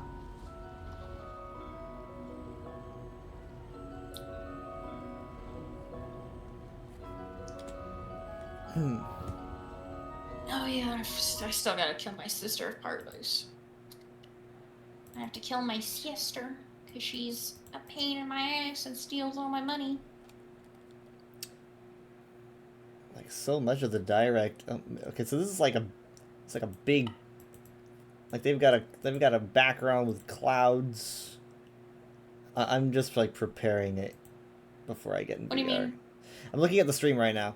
I'm just preparing the stream and everything. I'm like trying to see when it officially starts, because it's way easier to do that right now than in VR. Oh, so you're trying to sift through the stream to see when to where it is. Okay, I get you. 8 minutes in, it's officially starting, right? So that's 8 minutes. It starts. This looks like this isn't like a developer talking to the screen. I guess this is more cinematic of a stream. Oh, are you gonna watch that trailer that I linked you earlier? Or? It's probably part of the stream, to be honest. So it's probably in there. It might be. I wasn't sure. That's why I linked it to you, because I was gonna say if you wanted to, you'd put that on there too. I don't know though. Underside, let's not say too much. I heard the sisters is broken right now, but I didn't know how. I'm not sure. The only issue I had with getting my sister was that I don't know if this has always been a rule. This is my first sister lich, but she you have to be the one to kill the person that holds the gun. If you don't kill it, if someone else kills it, they get the sister, not you. That's the only thing I can think of that would necessarily be broken about it. Because I had that issue when I was trying to get my... I think it was one of the people I was with at the time, he wanted the Glaxion sister, but I had killed it, and it wouldn't let him pick it up, so I had to pick it up.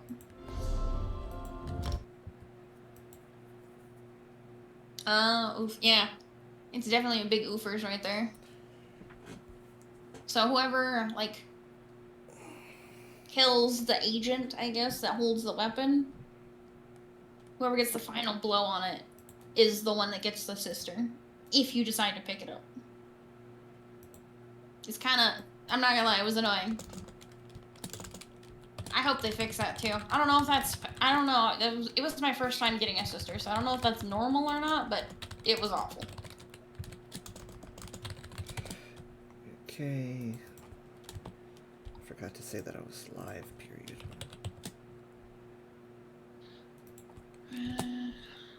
Oh yeah, it's voice load. Okay, well, Oh, okay, so that's a recent problem. Okay, cool. Someone sent me a friend request. Oh, it's Higa. Bless their little heart. Kept wind.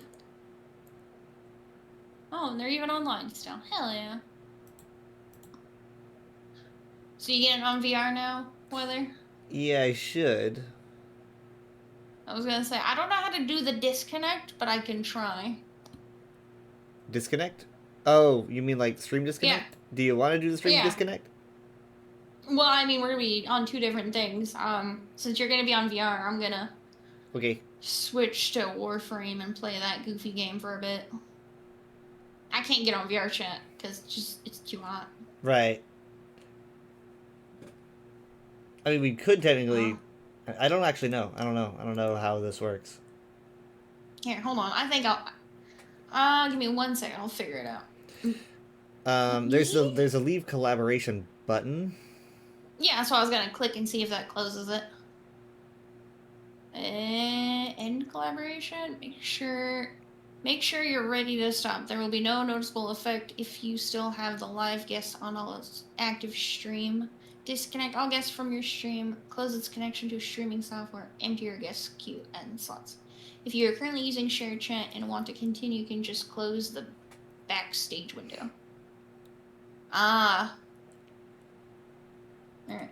Well, let's see what it does. Okay. Surgically removed. So, like, what happens with the chats now? I think they just disconnect. It doesn't say streaming together. Like, it doesn't say shared chat on my thing anymore. So I think they just disconnect. No. Damn it.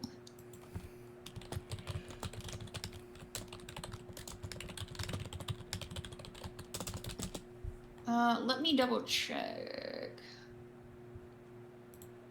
Yeah. We have disconnected to my knowledge. Okay. So. I mean, see, I guess I could just stay in the Discord call, but there's gonna be like, we gotta get all the obvious stuff. I'll let you go do your thing. I'll still have your stream open so I can still hear you. I'll poke you every so often and whatnot about the stuff in the game. Okay. Alright, perfect. Yeah, no worries. Go do your funny Hee-Hoo VR stuff. Have fun. Okay, I'll do my best. Bye. Bye. Okay, give me a bit. I'm going to be moving to VR chat to cover the new ESO changes. I know you're like, what? What does that mean? You're going to find out.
Testing.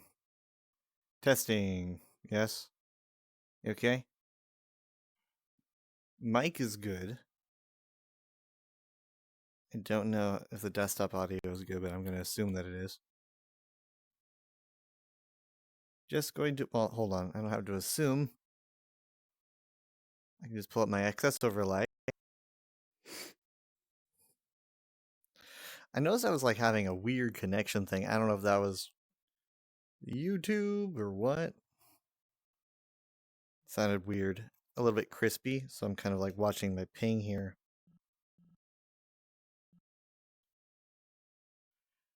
I got an exclusive item.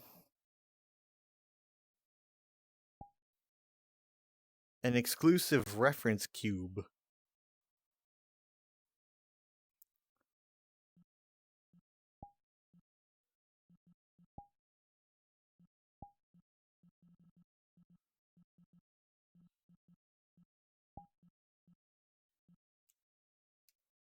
Hold on. So like there it is. It just looks like a cube with something with like a VRC color scheme to it.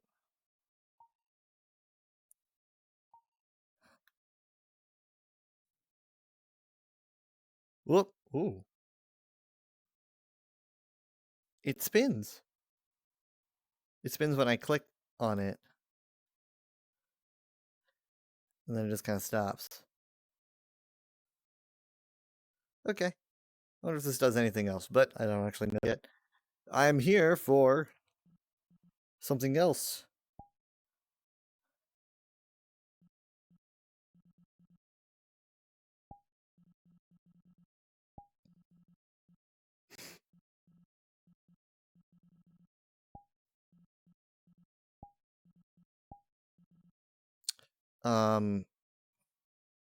Here it is.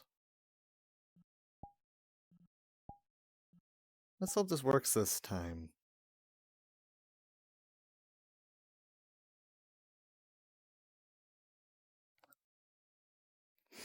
Like I says, update 07/2024.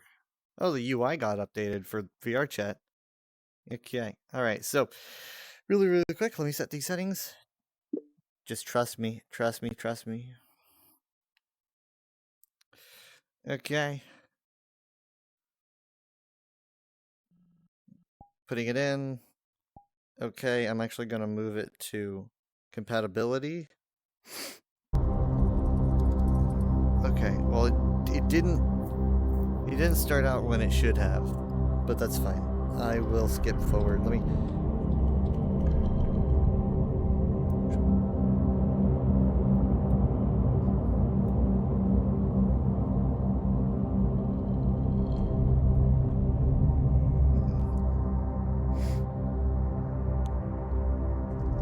So I said 8 minutes.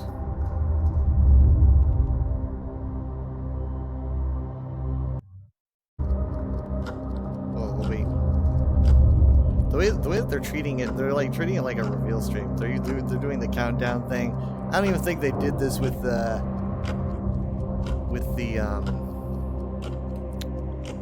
initial reveal stream they did.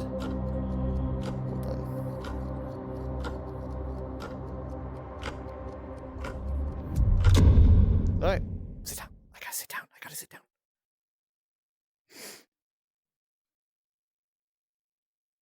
Just gonna walk and talk in chat. Make it look like it's important. Yeah, I don't expect it to be flawless quality,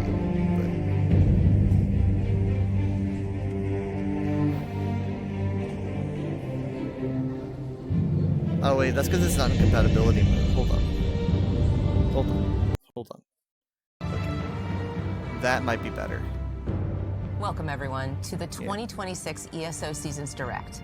I'm Susan Kath, and this is Nick Giacomini, and we are happy to be here with you today. A few months ago, we introduced everyone to Seasons. If you missed our stream, here's a quick refresher. Seasons are roughly 90-day windows that give us space to focus on what you've been asking for, like meaningful updates to combat, systems, and rewards, while still delivering the rich stories and exploration that make ESO feel like home. We want to make sure there's always something new and exciting happening in Tamriel. All seasonal content is free for anyone who owns the game. No gates or barriers, just hop in and play. Since we first talked about all of this in January, we've already introduced some of the changes with an update earlier this month. Things like the first round of player experience improvements, updates to the Dragon Knight class visuals, and more. And with today's show, we're going to go deeper in the details on seasons 0, 1, and 2, our 2026 seasons, and some of our developers will be joining us to speak to these changes in greater detail. But as we said... So, just a quick thingy. So like season 0 is, you know, like what is kind of going on currently. Like season 0 is going to be coming with this new tome and everything. And then it's 1 and 2. So it goes 0, 1, and 2. So 1 is not the first one. 1 is going to be like, you know, later on. So 0, 1, and 2 are going to be what we could expect this year. Just making sure that people know that's kind of how the numbering works. Earlier this year, we very much want to shape the future of ESO with more community collaboration. And so we're very pleased to welcome some special community guests today to join us in roundtable discussions with our team. That collaboration is a big part of why this year feels so different. In addition to the many improvements that we just launched, with more coming throughout the year, your feedback has shaped this year's features, like solo dungeons and our first version of challenge difficulty. And we're pushing boundaries with new experimental offerings that expand ESO in ways you haven't seen before, like the Night Market, our new action-packed group zone that's coming in Season 0. I think this is the first time that we're seeing this art. This and they showed it during the like survival guide for April. This is like the most comprehensive, like, wide shot that we get of this art. Because I've never seen it before. You get kind of like I'm going to assume that this is kind of an example of the 3 different factions that we're going to have. So love that Fargrave look. Like that big skeleton up there on the left. So the Night Market, obviously, if they don't clarify, is basically just it's going to be an event zone, which means that it is going to be a temporary experience. Let me explain this a little bit more. I'm actually going to set up the multi-camera system. So, okay, yeah, though. And there's got to be a third camera. I don't even know where I'm going to put that. Let's just put it over here.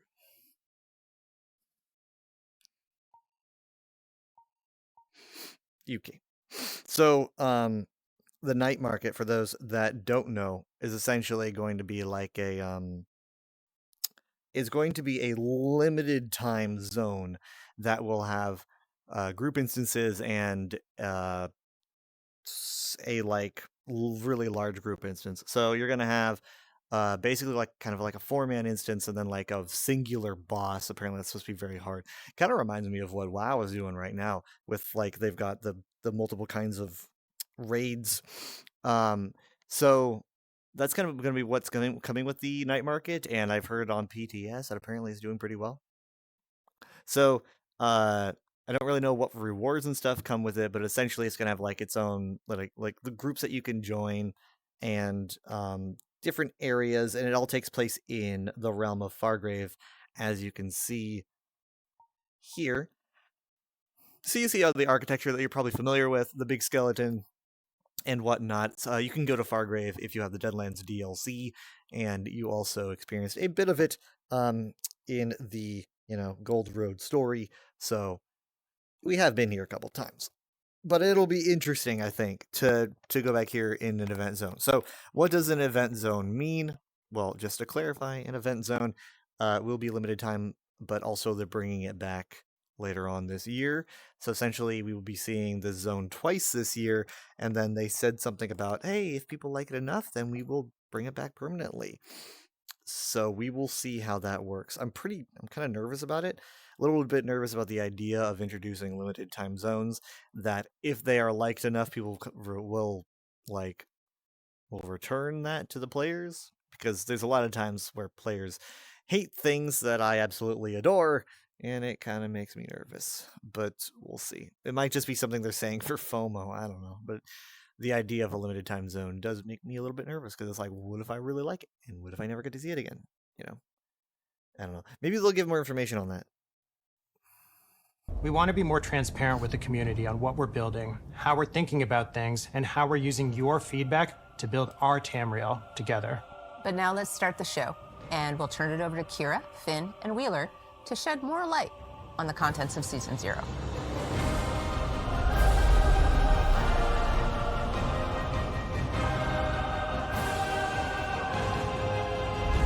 Hello there.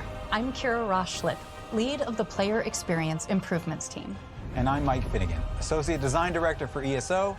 And on behalf of the team here at ZOS, we want to welcome you all to Season 0. Season 0 is our first look at an evolving ESO experience. It brings a ton of quality of life updates based on your feedback and new types of content. Speaking of which, let's begin with the night market. Oh, okay, well, we're talking about that. All right. This is a new type of experience called an event zone, available for 7 weeks during Season 0. We have plans to bring it back later in the year and, depending on its reception, maybe added permanently. It's encounter heavy with an emphasis on group play, but don't let that deter you from checking it out. Joining a group isn't required, so it's easy to hop in and play. The zone features multiple districts with unique aesthetics and many different types of activities. Calamitous world bosses, wandering trial level bosses, daring races, discoverable quests, unique relics to unlock, and a lot more. So the Night Market is a section of Fargrave, the Daedric realm, which opens and closes at the whims of magic beyond anyone's understanding. It's inaccessible when the market is closed, but when it opens, mortals and Daedra alike flock to the new districts in the hopes of scouring and finding new objects and items. Unique to the Night Market are factions. We have 3 NPC factions, and you will need to pick one to serve. Work together with your friends or other heroes to bring victory via quests and activities in the event zone. Rewards will be dished out to each faction based on performance. Which faction you choose will matter because at the end of the event zone, your faction will be rewarded based on how well it does. There are 3 factions. So essentially, this is kind of like it's like a mini PvE Cyrodiil. You know, it's like pick a faction, you know, and you get rewarded at the end of a certain time, depending on how well you're doing. Each with their own distinct methods and motivations within the Night Market. There's the Ruckus, the Bruiser faction preferring to rule through strength. The Glittering Goad, who has amassed great wealth from running all of the various auctions and stands within the Night Market. And finally, the Thousand Eyes, one of the oldest factions. They are the small, the insignificant, and thus the unnoticed. Each of the factions is competing with each other, and none are above using mortals to do their bidding. There are 3 districts within the Night Market, each with a distinct look, as well as a central hub called the Starlit Plaza. Each district has an associated relic that once unlocked will allow you to explore more and reach places previously forbidden. The districts are run by deadly creatures called Gilded, and are only reachable once the relic for that district has been uncovered. Okay. Interesting.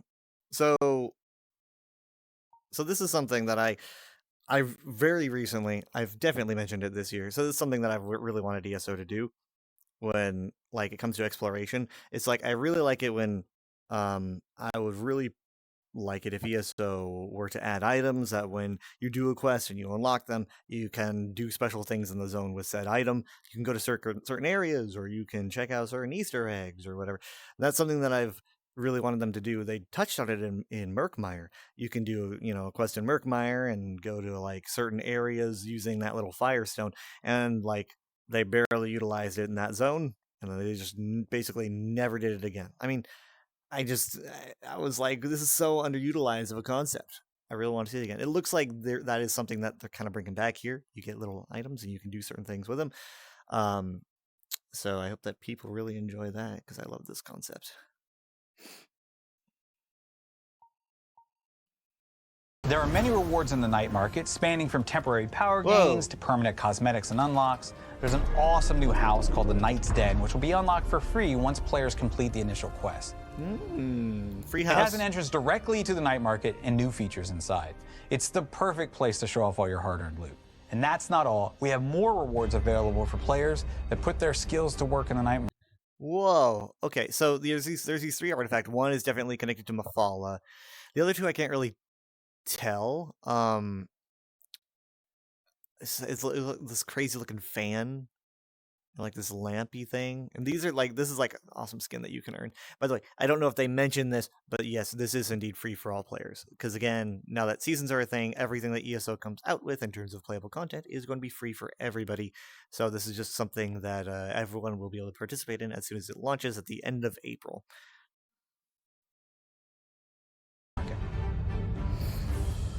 While the night market is available for a limited time, it will come back with new twists in the future. And we can't wait for you all to play and let us know what you like and what we should tweak for future iterations. Well, this bruiser is ready to swear allegiance to the Ruckus. 1,000 Eyes is going to take you down. Oh, we'll see. I'll probably be But Eyes, honestly. as Finn mentioned earlier about tweaking and improving the player experience, the new player experience team is hard at work to improve your time in Tamriel. We want everyone from vets to first-timers to have an amazing time adventuring, exploring, and more. These quality of life updates are part of our mission to work with you, our players, to co-create your perfect ESO. Let's take a moment to review just some of what went live with Update 49. But first, why did we make these changes? We've heard your feedback and we agree. We need to not let outdated systems and bugs get in the way of the fun. Your time is valuable, so our first pass was to reduce unnecessary grind and friction that can bog down the experience. For example, we've tripled the efficacy of stable master training, so now you can do that 3 times as fast. We've reduced by nearly half the cost to upgrade both bag and bank. It's also critical for us to bring the game up to modern standards. Things like being able to respec for free in the menus, upgrade your bag in the UI, improve zone guide tracking, and our first change coming from last year's Guild Summit. You can now easily rep your guild without a tabard. Heyo. For our customization and That's gamers, probably we've my increased many favorite furnishing limits, adventure made that I've all been thinking armor of slots hideable, and improved outfit slots. These aren't one-off improvements, but rather an ongoing initiative where we continue to improve the game and deliver on long-requested features.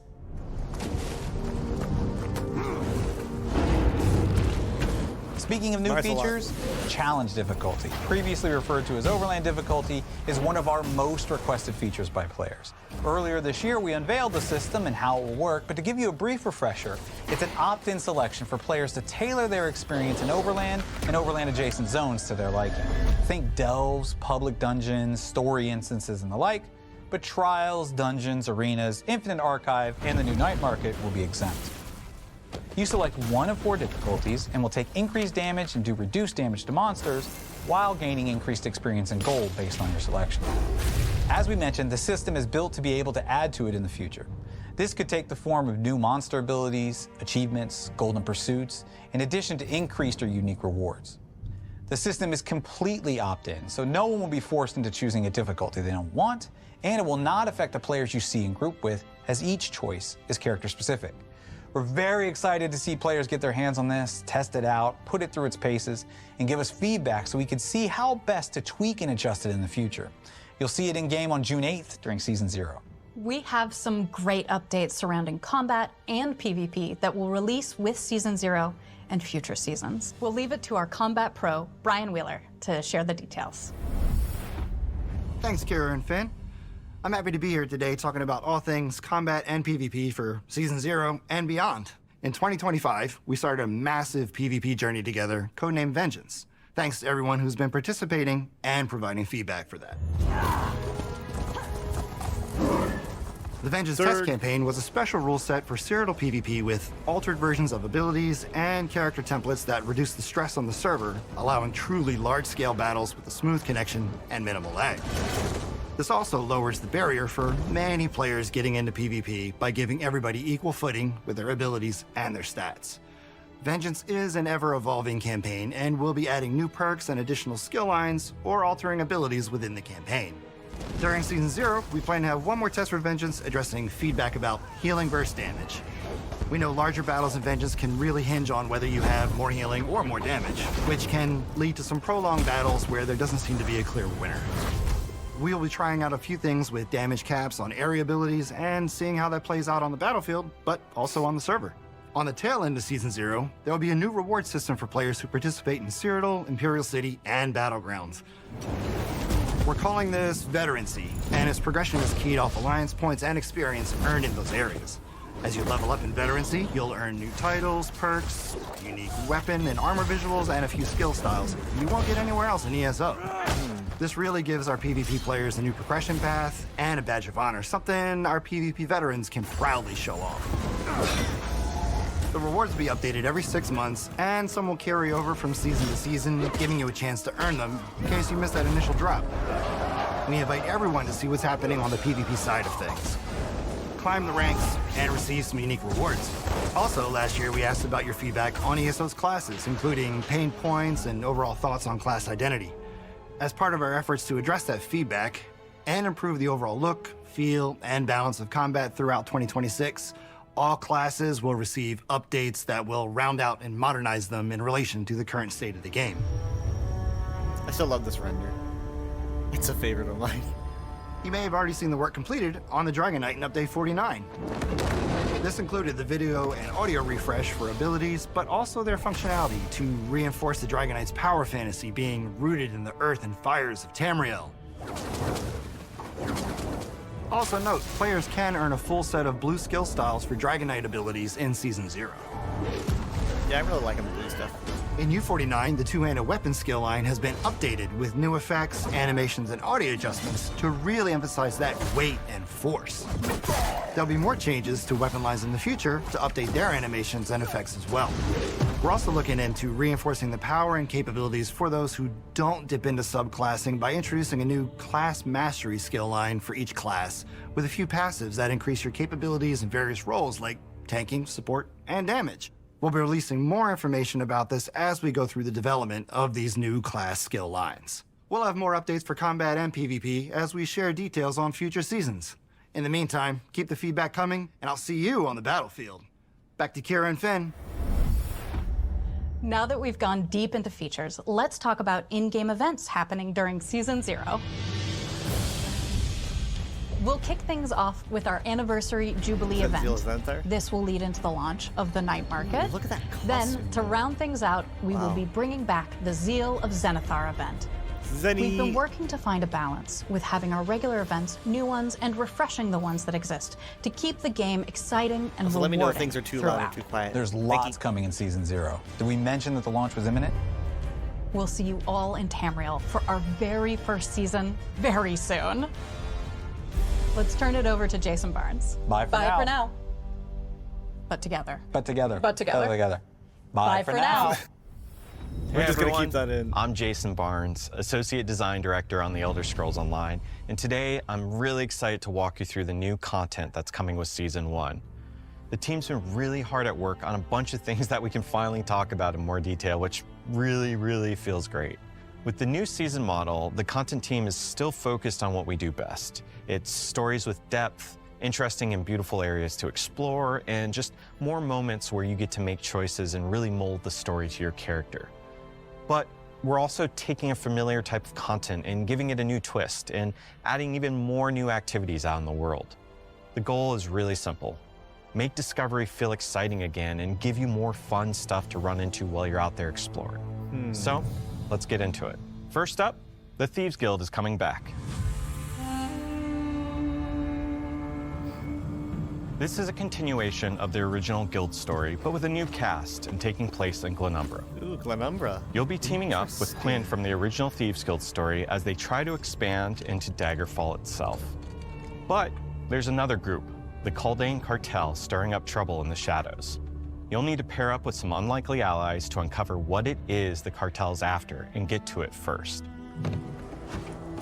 Gameplay-wise, we've got new places to hide in the world, like flower pots and behind curtains.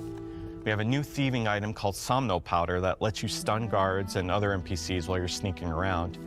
And you'll even acquire a mythic item during the quest line that you can upgrade over time to make it stronger.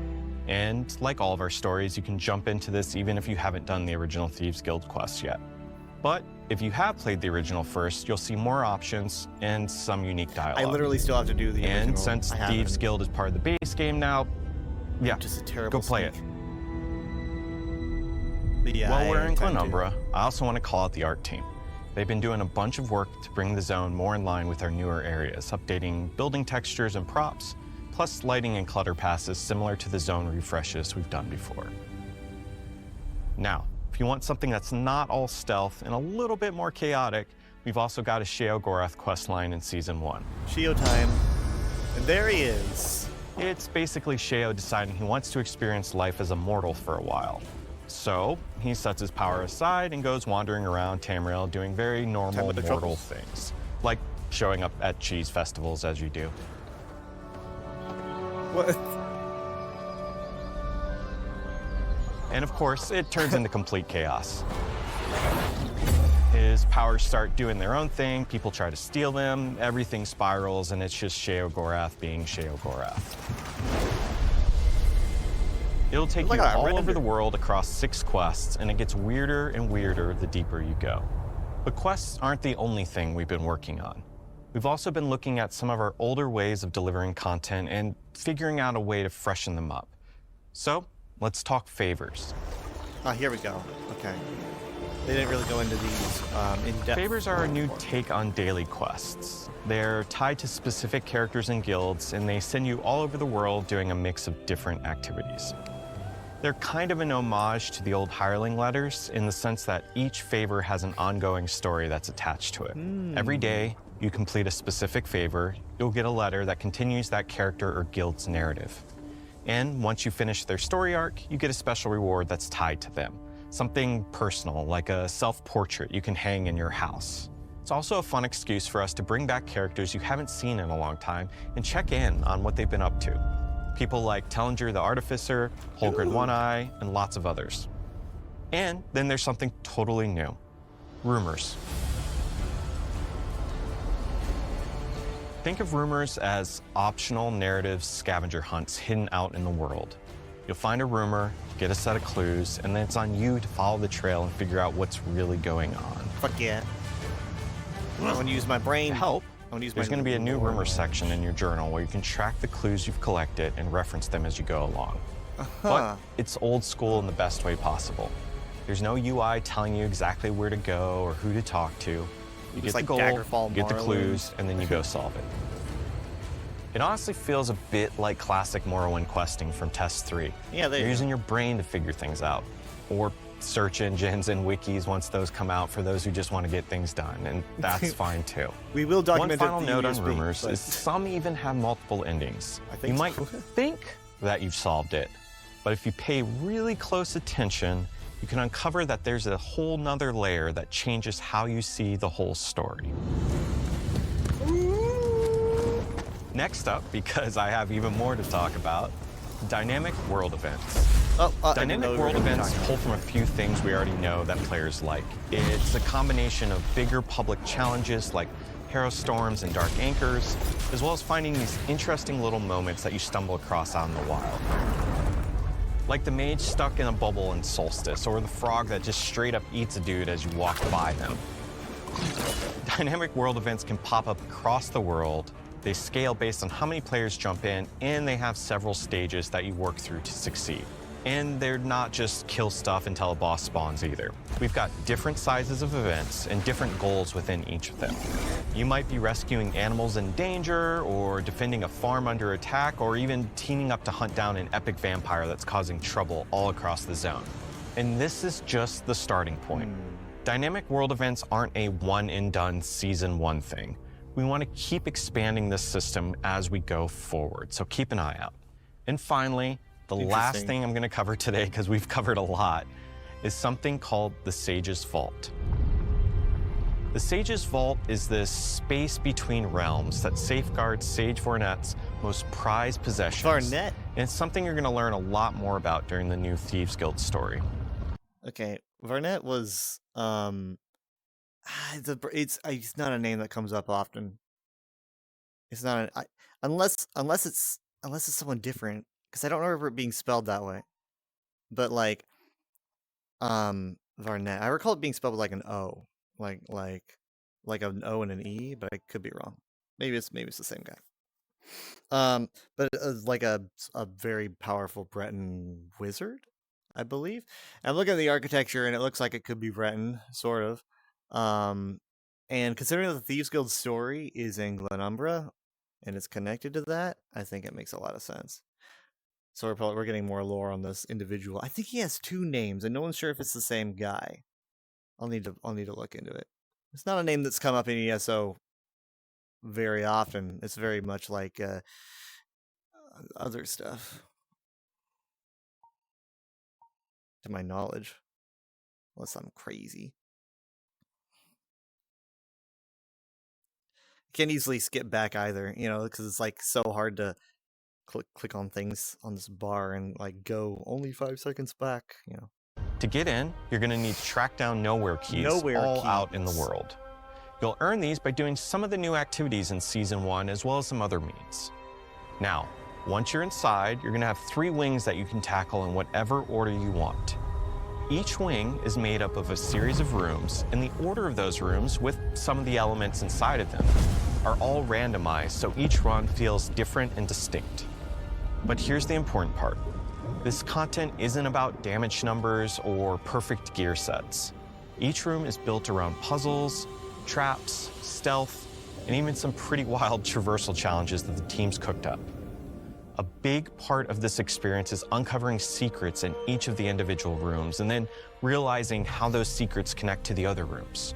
The vault itself is one giant puzzle, and you're trying to piece it together over time to unlock its best rewards. And because we know randomization can get frustrating when you're trying to learn a space like this, we've built in a checkpoint style system as well. You'll be able to find maps that let you travel directly to specific rooms. So once you start to figure things out, you can be more intentional about what you're tackling next. It's experimental, it's full of challenges we haven't really done before, and we're really thrilled for players to get in and check it out. Now, before I go, I know there's been lots of questions about how new story content's gonna work with Seasons. And I really hope we answered at least some of that today. I also know people are wondering if we're still doing new zones.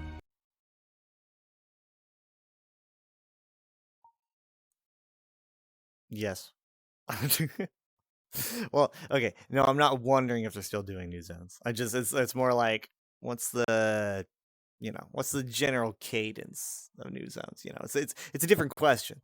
It's like, I know they said they were going to do them, but it's also like a lot of other questions. You could say like, yes, and then it's just kind of like, okay, but what size and what quality, you know? There's a lot of questions along with it, but still. What I can say is this. In addition to everything in Season 1, we're really hard at work on a new zone that's built around a stronger sense of exploration and discovery, and not just a templated list of things to do. That's it for me today, and thank you for hanging out. More than what we had before. I still think it's Winterhold. The rest it's got to be like Winterhold. Hey everyone. Sorry. I'm Amethyst Begley, Senior Content Producer, and a new face here.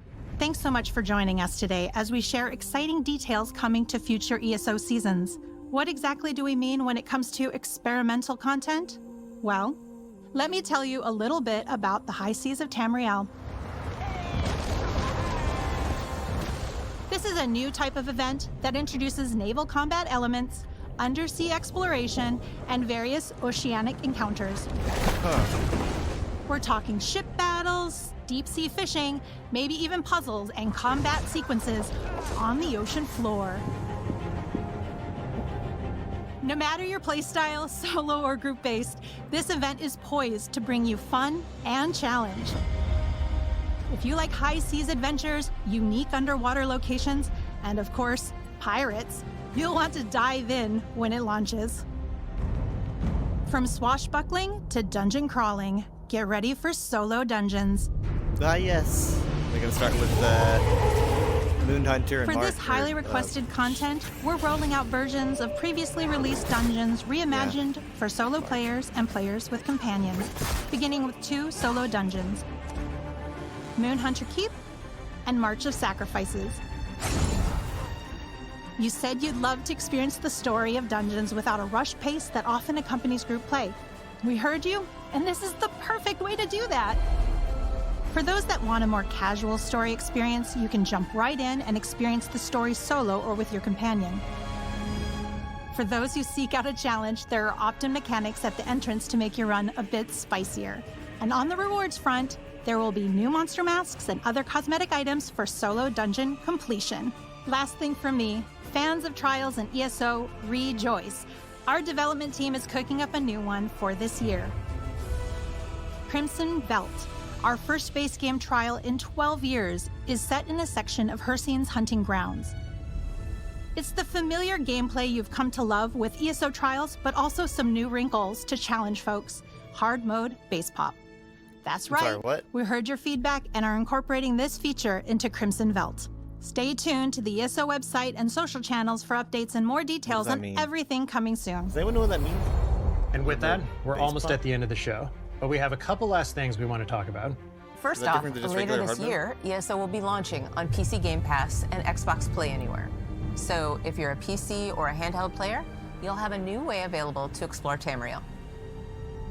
Lastly, we have something very special we want to share today. It's time for a little bit of a weather report, Nick. So later this... Whoa. It's a report on me. No. So this is something that they talked about with, I think, Season 3. I could be wrong. No, Season 2. Season 2 is technically Season 3. You understand. I told you before. This is something that they talked about in a later season. So I've been kind of waiting for details on it. This year, you can expect storms to gather across some of the coldest, most wintry regions of Tamriel, and to continue wreaking havoc well into early 2027. And where, you might ask? Blizzards are known to appear in at least one familiar corner Say of it. Tamriel. Say it. Many of you picked up on the hint in our January reveal, Oh my and God. guessed right. These disturbances will sweep through portions of Skyrim and ESO. Yes. They're not going to go You'll any discover further, exactly though. what these storms are building towards as we Yes. explore an iconic region never before explored in ESO. So prepare yourself for what's coming in our first season of 2027. Wait. Skyrim season in ESO. I'm incredibly excited for this, not just for the location, but for our first ever excursion zone and the team's new take on what a zone can be. And with that, we're wrapping up this year's ESO Seasons Direct. A very special thanks to all of you who've joined us today and for being part of this community. Let's build our Tamriel together.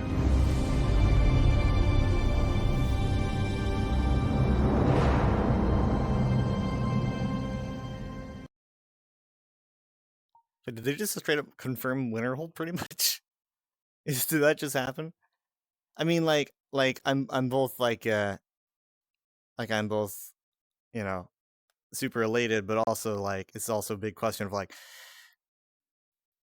you know, like what is it? What's an excursion zone? And like, you know, it's like, okay, well, the new take on what a zone can be. It's a bit nerve wracking because it's like, what does excursion mean? As long as it's not what an event zone is. Right, because like an event zone means it might not be coming back. But what is excursion? What generally does the word excursion imply? Excursion. That's definitely they're definitely talking about Winterhold. Like they said first season of 27. And then they talk about a zone. Does that mean that literally we're getting a first zone in the first season of 27? Was that like confirmation of that? Or am I just misreading it? I mean, even if it's like building toward, because as soon as they said storms in Skyrim and they made Greymoor base game, which they're gonna be doing that later this year. But as soon as they talked about that, I was like, we're getting Winterhold in 2027. That's what I guess. I've been saying that ever since January. But like, I'm just nervous about like excursion. Now we do know that they talked about, oh, you know, a zone. We're going to be approaching zones in a different way that helps people explore stuff more and discover things more, and I appreciate that and I like that. But I'm just like thinking, you know, how different will it be from a zone that we know already? Excursion.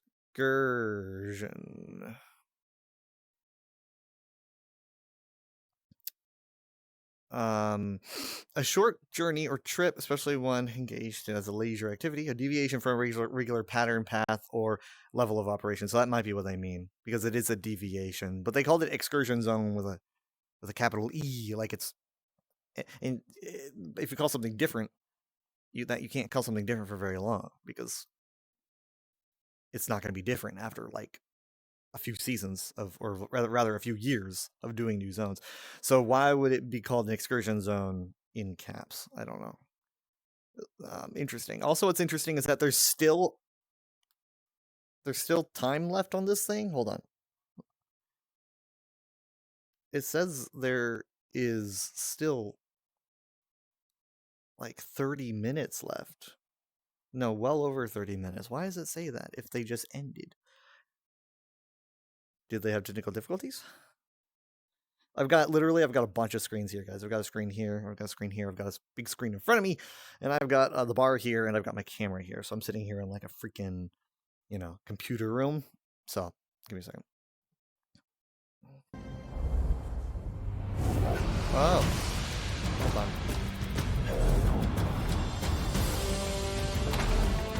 It's like trailers. Oh, this must be.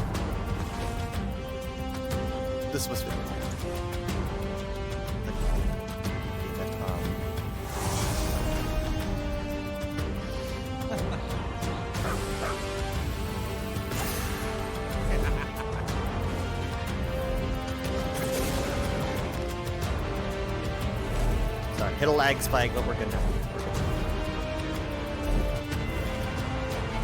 Storms over Skyrim. So they're coming from Winterhold, I guess.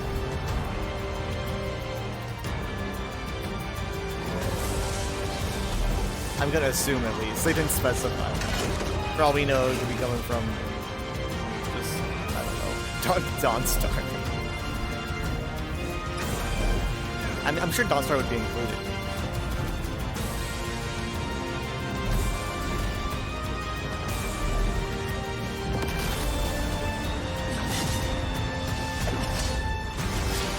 Is this like the new battle music right now?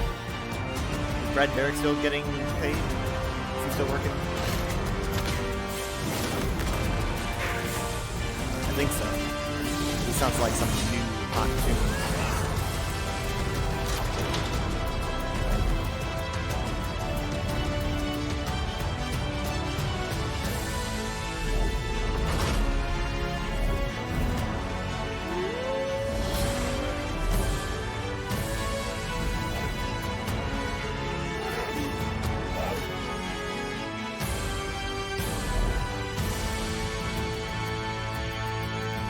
Okay, so the last season is gonna be October.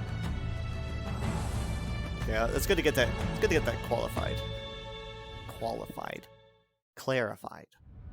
There's still time left. Okay, so is it just gonna loop, or what?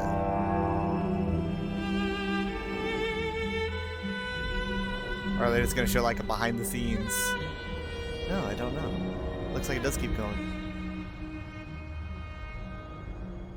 Hi, everyone, and welcome to our first roundtable discussion. We'd like to take some time to sit down with some of our developers that have been hard at work bringing everything to life. Today, we're going to be focused on diving into the motivation, the inspiration, and the passion behind everything you just heard about. ESO is nothing without our players. So we brought in some amazing guests to represent our community and take part in the conversation today. I am pleased to be joined by the following team members and close friends of mine. We have Jason Barnes, Mike Finnegan, and of course the one and only Mrs. Ninetales. We'll begin our discussion around the studio's motivation to build experimental content. What that is exactly, why we think it's the right move, and how the community's feedback will be critical. After that, I'll throw it over to Just Folsom, who will have some additional chats surrounding the player experience improvements, as well as combat and class updates. So we have a lot to get through. We're going to jump right in. Let's start by just talking about experimental content. Finn, how would you define experimental in this case? So in essence, experimental content is content where we need new tech or new techniques. Night Market's a really good example of that while the structure of a zone is kind of known, this is way different. It's a lot bigger. There's a whole favor system on the back end, how we spawn up the skirmishes, the whole UI aspect. So that all needed kind of new tech.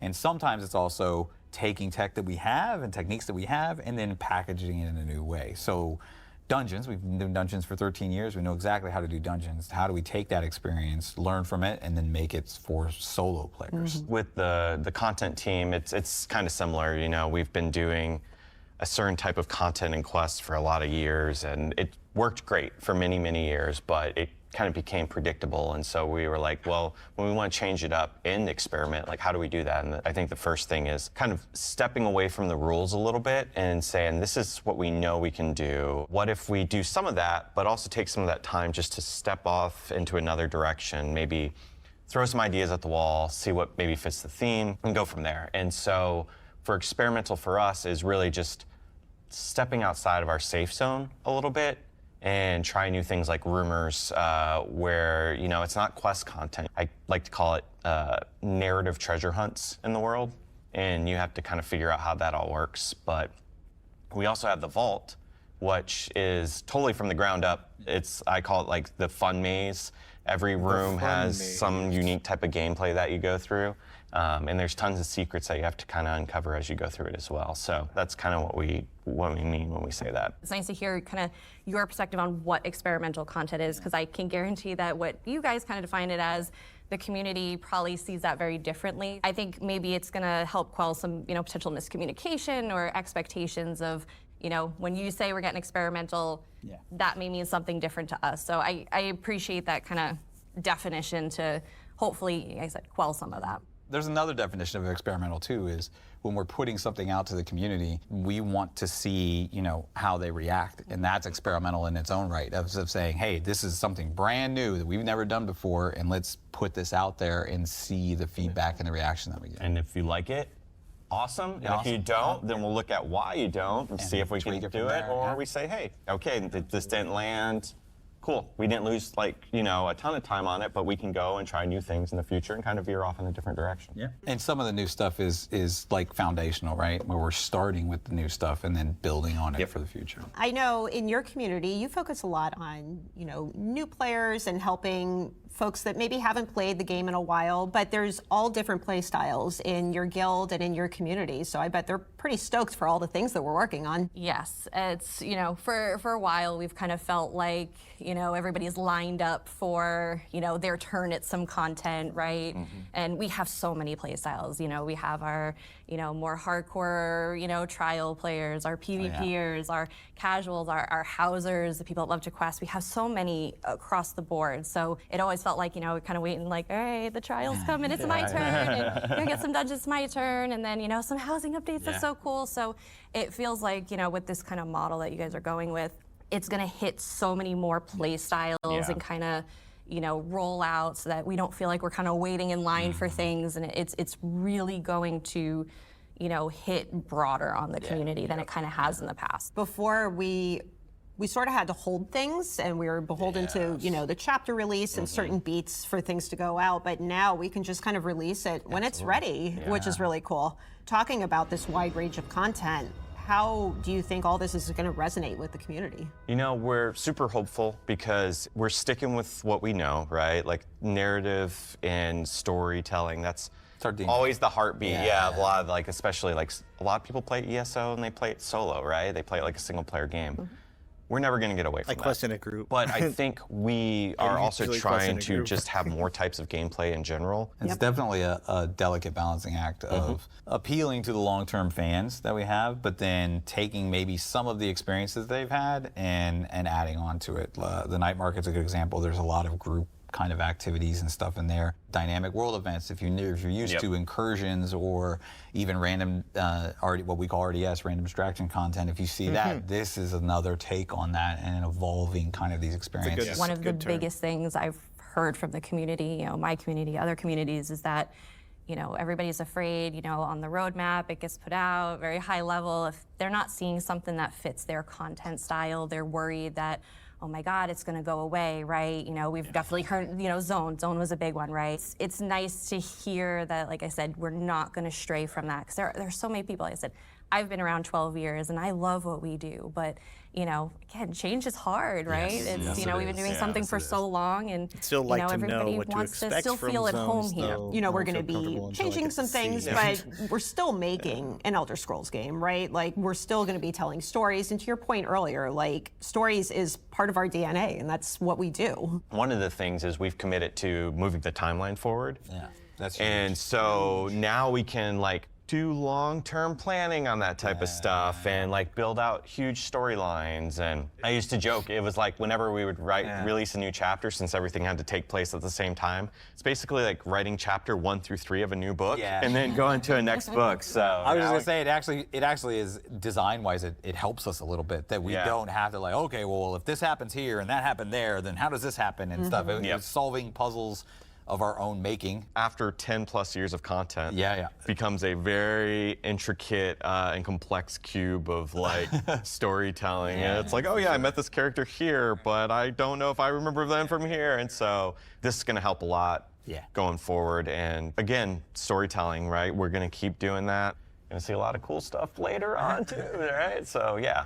All I'm saying is if the, choices and, getting to flirt a little bit leads to being able to romance the characters, I don't think the community is going to be mad. My #1 question when I ever go somewhere is, it is absolutely. When can I kiss Razum Yes, Dar? nobody's going to be mad. I'm just throwing that out there. So I know for you, Miss Ninetales, the Thieves Guild story specifically, I think that hits home for you, right? Yes. So Nine's a big fan of the Thieves Guild. Okay. He loves it. To see us revisit the Thieves Guild again is really exciting, and I'm kind of curious. There's so many great guilds to run back on. Why them? We showed a preview of Dark Brotherhood, and I was like, we can't do that. I just want to do something completely opposite and just fake experimental content.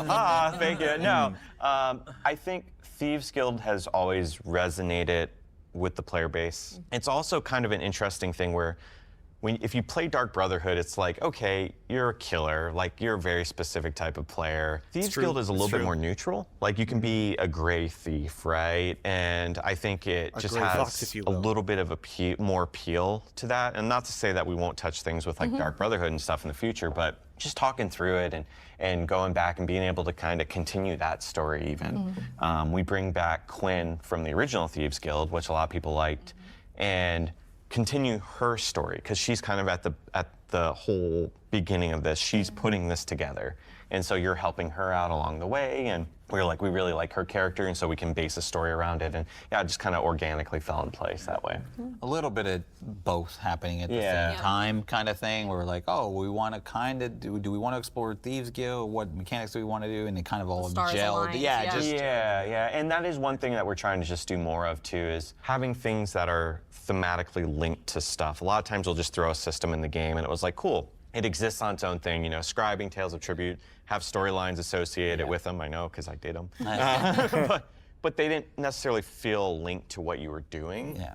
So with this, it's like, oh, you learn about a lot of these things. You're introduced to some of these mechanics and systems during the storyline, and trying to do more of that too.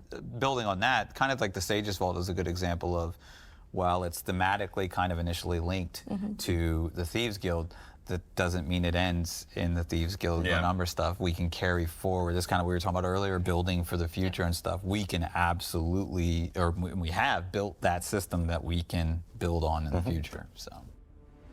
Jason, I'm glad you mentioned something about feedback, because on that topic, I know you both, Jason and Finn, spend a lot of time receiving feedback and reading through a lot of feedback. So how do you take all of that back to the teams? Like, what is that process like? I've always said that there's a nugget of truth in feedback, and kind of all of the feedback we get, whether we get it abrasively, whether we get it nicely, but in boiling down to kind of get to the heart of that. And I think Solo Dungeons is a really good example of that, because we've gotten a lot of feedback over the years where players are like, I want to experience dungeons, but I go in there and somebody rushes through it, and I don't get to hear what the NPCs are saying. That's why I always try to do it with my family first. The feedback has been, we want some way or some incentive to kind of experience these stories, like maybe to slow people down or something. Right. And what does it boil down to? It really boils down to, I want to experience the story. And that's kind of how Solo Dungeons were born. It was like, okay, well, they want to experience the story in here, and how can we do that? What if we make these dungeons solo? So there is no distractions, there is no other people there. That's the controllable kind of variable that we have there. So when you go into Solo Dungeons, you're gonna be able to choose kind of different levels of difficulty. There's gonna be all kinds of new rewards. You're actually not gonna get the same rewards as you would in a normal dungeon, because we still want the normal dungeons, the group dungeons, to be incentivized for players to go in there. So we have a different kind of reward schemes set up for Solo Dungeons. Coming at it from a community point of view, What guidance do you have for us just to ensure that we're listening and we're kind of implementing this stuff in the best way possible? Yeah, so I've gotten to spend some time with you guys being down here, and we've had a lot of conversations. I think we're on the same page that, you know, communication was definitely a big hurdle. You guys read everything, Yes. right? But from a community's perspective, there's no response there, Yeah, right? that's right. So are they reading it because we're not getting that kind of like validation of like, we hear you, we see you, we, validate your feelings. So I think, that's been a big point in contention for quite a while now. And I think you guys have done, again, a total 180 on that communication, like seriously, and keep heading in that direction because, at the end of the day, players want to be seen and heard and feel like they are valued. I mean, you guys have already started down that path, and I think it's, sticking to that's going to be huge for the community. Yeah. You'll get tired of us soon. Never. Especially when I'm on there. I'm like, what's everyone's favorite soda? Here, Paul again. Who do we romance next? Yeah, exactly. That'll be hot on there. Yeah, that one would get some attention. Yeah, sure would. We've been talking about doing another guild summit sometime this year, maybe even doing some more focused summits, like, a housing summit or something. So those... Does that mean that they're going to do the QuakeCon dinner? Because I'm gonna be honest, I actually don't know if they do the QuakeCon dinner all the time. I've been to the QuakeCon dinner twice, right? 2025 and 2024. Because before I didn't even know if it was a thing. Like I don't know if they had one in 23 or 22 or whatever. Because you think that I would have at least tried to go. At least for 23, because I feel like if it was 23, I could have gone. But yeah, so I went to 24 and 25, all just both great experiences. Basically, where QuakeCon is, it's in Dallas, and so like I'm in the Metroplex. So essentially, it's like I just have to just take an Uber down there because I don't want to drive all the way down there. It's a nightmare, and I have to pay for parking. No, but it's mostly driving down there. So I went there. I did the QuakeCon dinner, and I did for both years, and like Finn was there, and Gina was there, and like I didn't get to talk to them, but it was a very small area, right? Literally like probably like the size of the open red carpet in this room, like this. It's probably around this size. It wasn't terribly big. But it's in like a big atrium,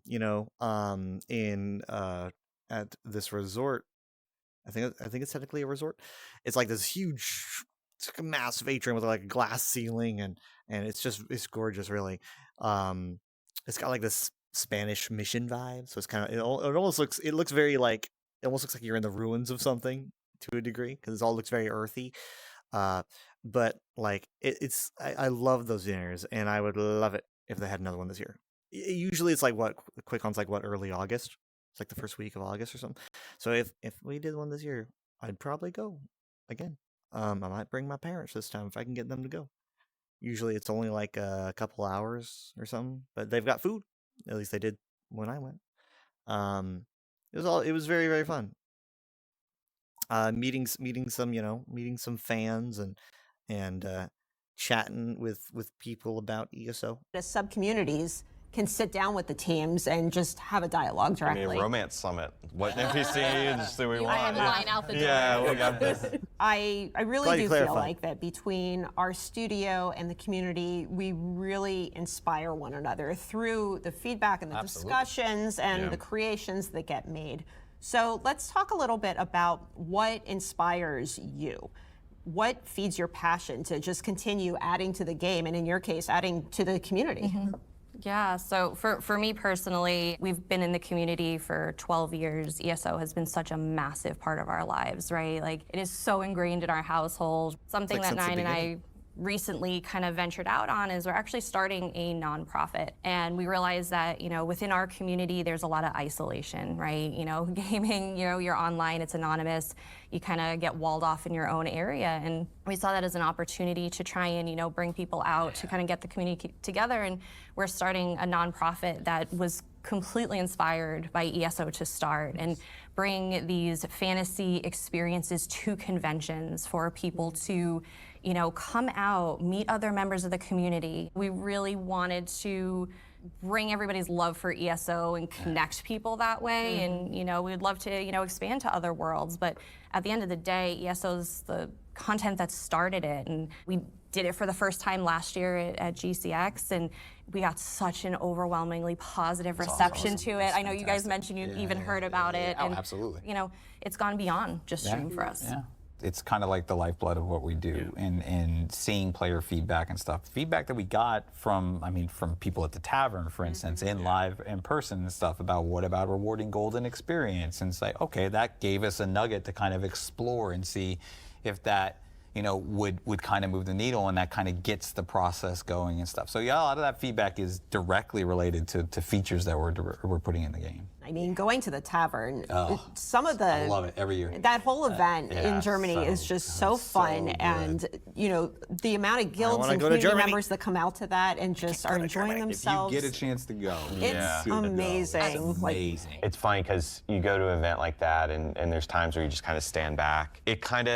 It hits you and you're just like, holy crap, like, you know, our team helped build this. This is something that it's, you know, it's something we've put years and years of our life into, and to see this and just, it's very overwhelming. And when you get back, you want to share that feeling with the team because it is so inspiring, and it just gets you like all like fueled up and ready to go. And reinvigorates. It reinvigorates. And it's not only that, it's also like, we say the tavern and we go there and it's great and we're able to talk to community and stuff, but to see all the people that come there not to talk to us, like for a lot of people at the tavern in particular, that's their once a year guild meetup.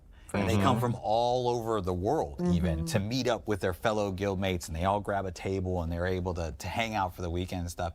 And to see that, I mean, yes, talking to the players is fantastic. We love to do that. But then to also see people just enjoying their guilds together is just fantastic. Yeah, and it's very reinvigorating to be able to kind of see that and experience that. I don't think you guys realize sometimes like what kind of impact you've had. And like I said, I look back again, 12 years of my life. I said, like, this is 2 weeks short of, you know, me being with my husband. This is like the longest thing I've ever done in my life.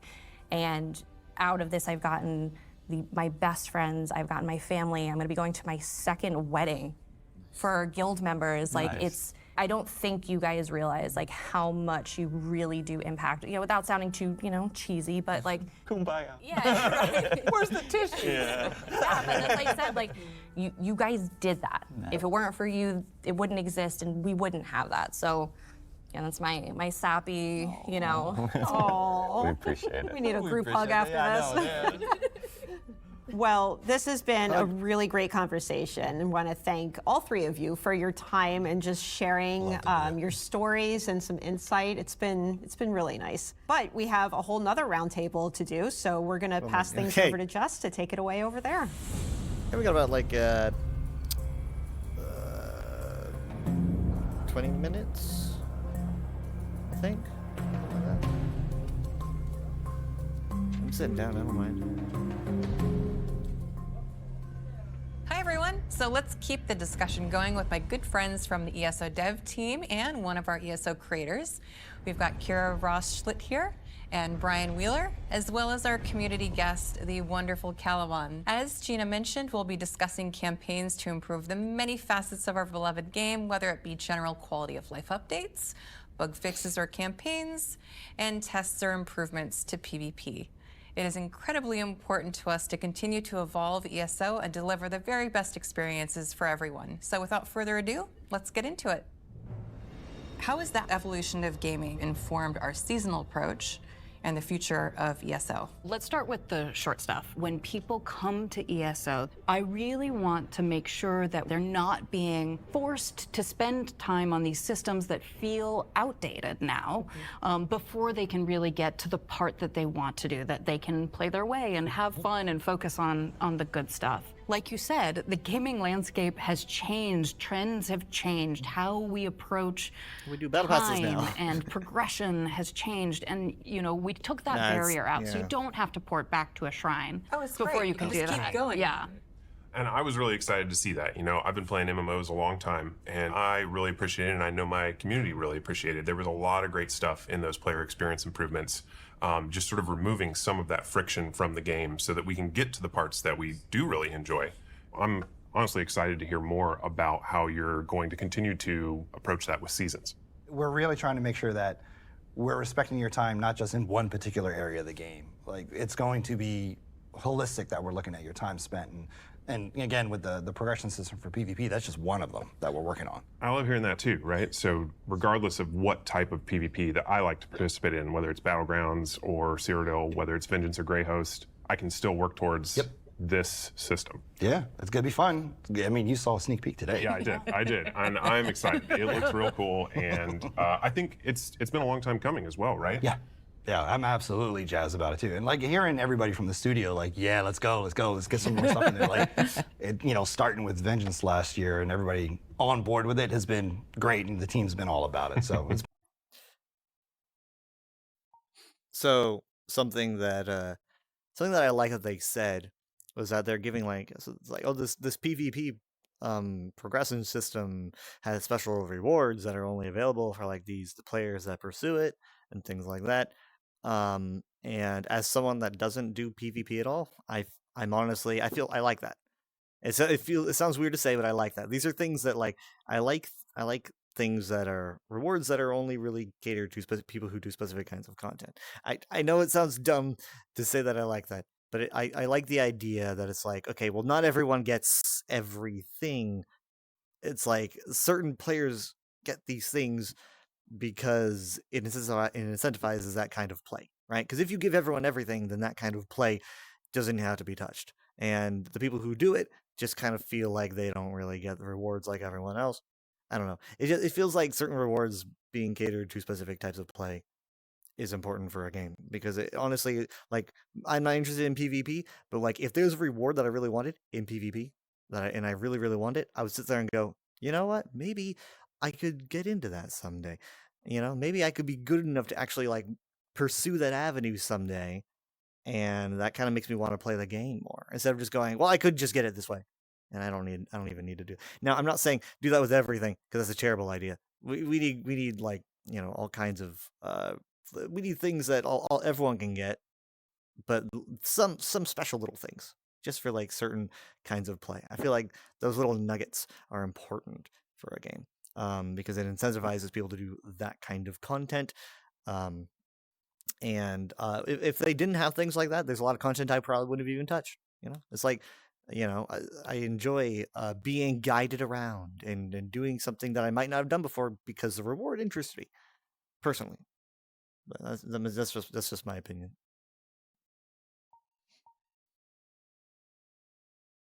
a lot of fun. Well, I'm a sucker for collectibles. So, there you go. You'll get me back into Cyrodiil as soon as there's something new to collect. So.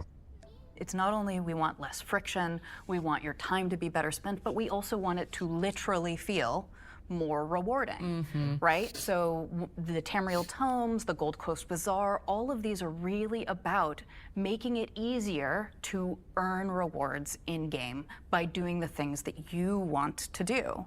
And less grind. And less grind, right? And again, let's take a more holistic approach. Let's take out the things that are starting to feel perhaps a little outdated, like daily rewards, and move some of that into the tome so that you can have a more integrated experience. Also, I think it gives you more flexibility about when and how you want to engage. And less pressure. So if you miss a day, it's not the end of the world. If you like to spend 8 hours on a Saturday, then great, do that. You can still make progress and not feel, oh, dang, I missed out logging in every single day. Yes.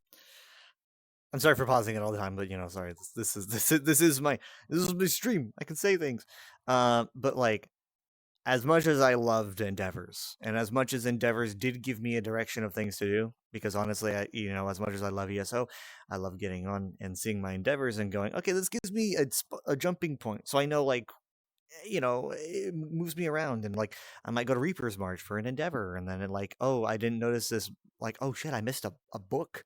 That's wild. Endeavors did move me around, and the tome Tomes will have things that are like Endeavors that do move you around. There's stuff to do, but I'm a little bit. I do like the tome from what I have seen of it. I'm just like thinking to myself, like what's the general output going to be? It's just kind of like, it used to be we used to get this many Endeavors a week. Is that going to also be kind of like quantified in the pass? Like, is the pass going to be, how's that going to compare in terms of average, like seal rewards and average potion rewards compared to like if you just picked up your daily or if you did your Endeavors every day? Now, I don't actually know because I haven't been on PTS, but I think that if there was a wild like difference between how it was and how it is on the PTS, I think that they would have heard about it. I think that there probably would have been a bit of complaints about it. So I'm not too worried. I'm hearing some positive things about the tome. What else was I going to say? Oh, yeah. What they're saying about not having to log in every day, they're like, okay, well, if you want to spend 8 hours, that's fine. That is something that I didn't think that I would like as much as I do, because I play so much, and like if you were to ask me back in 2020 about this, I would have been like, I don't care, because 2020, I was literally probably was playing 8 hours a day because it was, I didn't have a job. It was COVID, and I had to leave my job, and I was basically just kind of playing all the time. So this I wouldn't have cared much, but now that I do have a more busy schedule, this is pretty nice. Because hear me out. Back in like 2022, maybe some of 2023, I was like, the Endeavor reset time, like the entire reset time for the servers kind of was different. It was like at around midnight my time, and then they moved it to like 4 a.m. But when it was around midnight, I would end up getting home like late. Like I would end up getting home at like 11:45, and it's like I gotta do my Endeavors. I have to do this within 15 minutes. It's like I've got to rush, and it was always so stressful to do that. And then even when they moved it to 4 a.m. and my schedule had me getting home at 11, I was like, I would come home and I'd be like, I am so tired. I just kind of want to just fall asleep. Like I just want to zonk out. But I would always be like, I gotta do my Endeavors, and like I don't want to miss it. And like sometimes I'd take a nap, and then I would wake up and I'd be like, oh shit, I forgot to do my Endeavors, and it's 5 a.m. So that did stress me out, because it was like I feel like I have to get on the game. I have to do this thing, and it's good that that's not really a thing anymore, because the FOMO was pretty strong. But that being said, there are some drawbacks, because it's like now a lot of the times when some people get on, they feel less direction. They feel more directionless, and like that's how my parents are. My parents play religiously, and they would always, for the past 6 years, get on, do their Endeavors, and it would kind of lead them down a path. And now that Endeavors are gone, they're literally like, my mom's texting me at work, and she's like, I don't know what to do in the game. I just have no idea. Because a lot of people, they know what's in the game. They look up a reward for maybe a quest, and they go and do the quest, or maybe they grind to delve or whatever to get like some kind of motif from a daily. But like my parents kind of depend on me to kind of tell us what to do when we play on the weekends, which means that when they're playing by themselves, Endeavors do the heavy lifting, and those are gone. So it means that they have no idea what to do, and mom's kind of losing interest. And I'm hoping that Tamriel Tomes, since they have weekly things to do, I'm hoping that helps, but I don't really know how much it's going to help. And it does kind of worry me. So that's another thing that I kind of want to get into about all these changes, is that for most people this is fine, but for me, all of these new systems, these new changes, everything, like I have to accumulate all of it in my head, and I have to explain it to them. I have to explain everything to them. They don't know what a battle pass is. I had to be like, they've got a battle pass now, and my dad was like, does that mean I have to fight people? Because I don't want to battle anybody. I don't want to do any PvP content. I'm like, it's not what it means. It's not what it means. Battle Pass is just a thing that a lot of games have. Like, I'm trying to have the Battle Pass discussion, And I'm like, Battle Pass is it's a thing that basically like you play the game and you unlock rewards as you go. It's kind of like a pursuit, you know. It's basically like a pursuit. You'll see it, but doesn't involve fighting other players. It's basically just gonna be a reward system for doing things in the game. So I'm kind of hoping that you know, but just gives them something to do. And I'm just doing my best to try to understand all these new systems and changes, because I'm going to have to explain all of it. And the more they add new things, I just have to remember how all of these things work, and I have to just keep like learning. Okay, I gotta explain this to them, because I'm always the one that has to know all of it, and all that on top of the lore. So yeah, it's certainly very different from, you know, the year-longs where it was like, you know what you're gonna get. It's like 6 delves, 2 public dungeons, zone storyline, world events, you know, simple, cut, and easy. And now it's like so many things that I've got to understand to teach them about. Whew. A little bit overwhelming, but we'll see.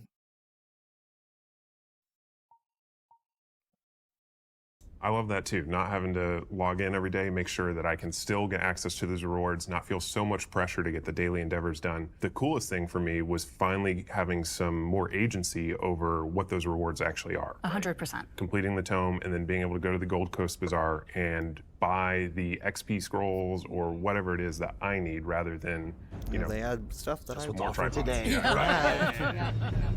How are we approaching these long-term campaigns, knowing that the goal is to improve the overall player experience in ESO? The DK came out in 49. Yep. And that was the start of this long haul. We really want to take our time, make sure we're doing this right, make sure that what we deliver, and I think, you know, with the DK, everybody was like, that's really good. Yes, do more of that. Like, do you guys like the DK changes? I literally have no horse in this race because I don't understand anything about class mechanics or whatever, but I do like the visuals, and I am having fun with my DK characters, and honestly I feel like they are better. But yeah, I noticed that they got rid of like a lot of poisony things. I think like a lot of the poison abilities, if not all of them, are gone. So just let me know what you guys are thinking about Dragon Knight changes, because they're going to be doing changes to all these classes, starting with the base game classes, you know, the classics.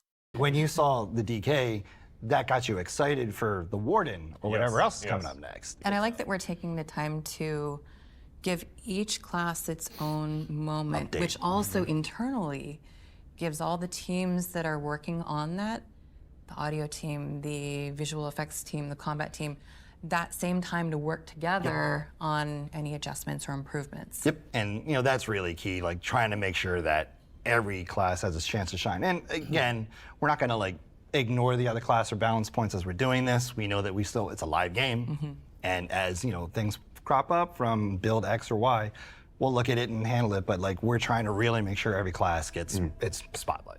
We're trying to take our time so that we can think about things holistically instead of hitting them as individual one-offs. Yeah. Us focusing on guild housing is a really a big one, right? We started with the Guild Summit last year. We really wanted to get the feedback from the players. What are they most excited about? What are their biggest pain points? How can we best help support them, you know, because they do such important, awesome work, educating, getting people involved, and we running need events. Running events, right? And being able to help support that is really important. We are also planning to really focus as we develop the design about going to players and saying, hey, here's how we're going to hit this. Does this work for you? Does this make sense with what you're looking for? Yeah, he's actually part of that. Cal's like all about like, we got the Warden discussions happening soon, and he's like, yes, I want to be part of it. So it's I'm not sure who beat me to signing up for that, but someone. So let's switch gears to talk about the player experience improvements that you and your team are working on. I will say, one of the things that I'm most excited about and love seeing is how we are utilizing PTS feedback more, and it's happening in real time. So I have a good example of that. With Update 49 PTS, we announced the housing furnishing limit increasing, and players were very excited to hear about that. But they asked a question that we hadn't thought about, and they said, you know, with the furnishing cap increases, and you asked this too, Kalma. I did. What about the player cap increase for visitors in housing because they expected that to go with the furnishing increase. Makes sense. So we said, Kira, what do you think? Is this something that we could make happen? We have the ability to now even consider these things, right? We're not quite on this treadmill the same way anymore, and we have a team who's looking at these things. And so I, called all the experts and I said, what's the risk here? Because everything in ESO does have consequences. It's something all the changes we do have to be handled really thoughtfully and carefully so it doesn't end up impacting another system or the overall player experience. Right. But we looked at this one and we're like, you know what? This is an opportunity to make this even better, even more what players ask for, give them a little bit more flexibility, allow them to make even snugger in rooms with more people coming to visit, and then continue to look about how we can keep making it better. And it happened so fast. Yeah. It was awesome. I was like, really? We can tell the players we're going to do it? Sweet. And then it happened in Update 49. Yeah. Many things in ESO, if you change them, they have consequences. Yeah. The butterfly effect is real. Right. So we still have to be thoughtful about what we're doing, but taking those little wins that we can do, or the things that are easier and give that immediate return, let's do it. Yeah. I mean, it was a great list. It really read like, my personal, top 20 wish list of player experience improvements. I'm obviously very excited about the increased furnishing limits. I design a lot of houses in ESO and I can't wait to revisit those. But, like you were just saying, as soon as I realized what I would be able to do with an in-room, I realized that I was going to want to have more than one person come visit and check it out. So. Thank you for turning that around so quickly. It is awesome. And again, I know everyone in the housing community is going to be really excited. All right, so thanks. That was a good conversation about the player experience improvements. So let's just shift over to classes and combat for a bit. So you're just like, all right, let the bullet the first wave start of flying, these went right? live with the DK, with Update 49. So what is everyone looking forward to with these efforts? Directly in Season 0, the thing that I'm excited about finally getting out there is Vengeance being full-time, but also veterancy progression. So this is a new system that we're putting in where you're able to get rewards for PvP. And again, like we said earlier, doing it in Imperial City or Battlegrounds or any campaign. Right. Any Cyrodiil campaign. Any Cyrodiil campaign, right. So Grey Host, Vengeance, whatever campaigns we have up afterwards, it's going to be earnable through that with a combination of XP and AP earned. And you're going to get cool weapons and armor, not like, one like sets, but actual visuals. Right. So you can apply that to anything. A couple different skill styles as well that you won't be able to get anywhere else.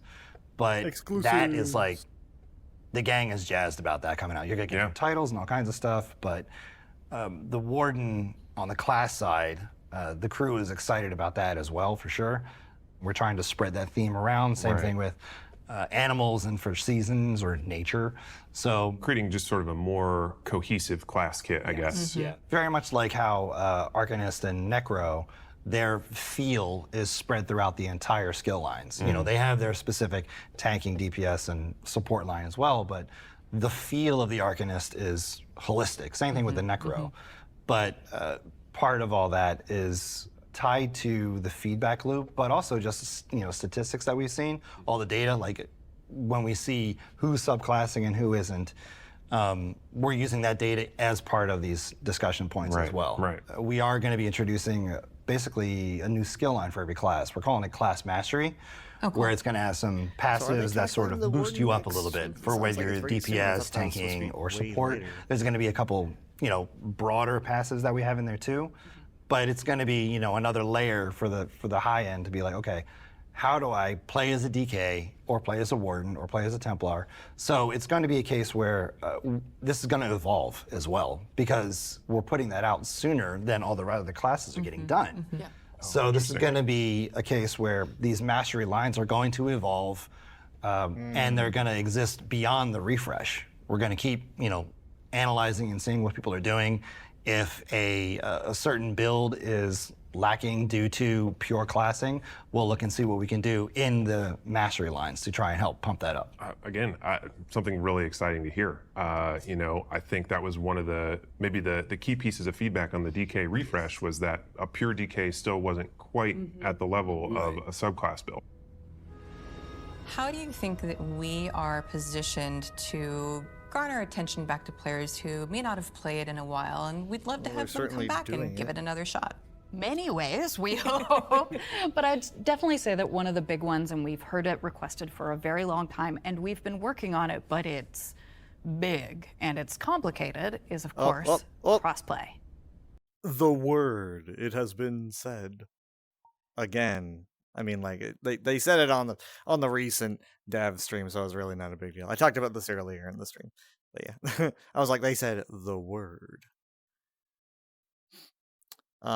Definitely what I consider to be ESO's final boss, I think, is crossplay. It's like the biggest feature that ESO could add. Now that we've got all this, we got our form of spell crafting and multi-classing. I definitely think that it's the biggest thing. Honestly, I can't think of anything bigger than crossplay.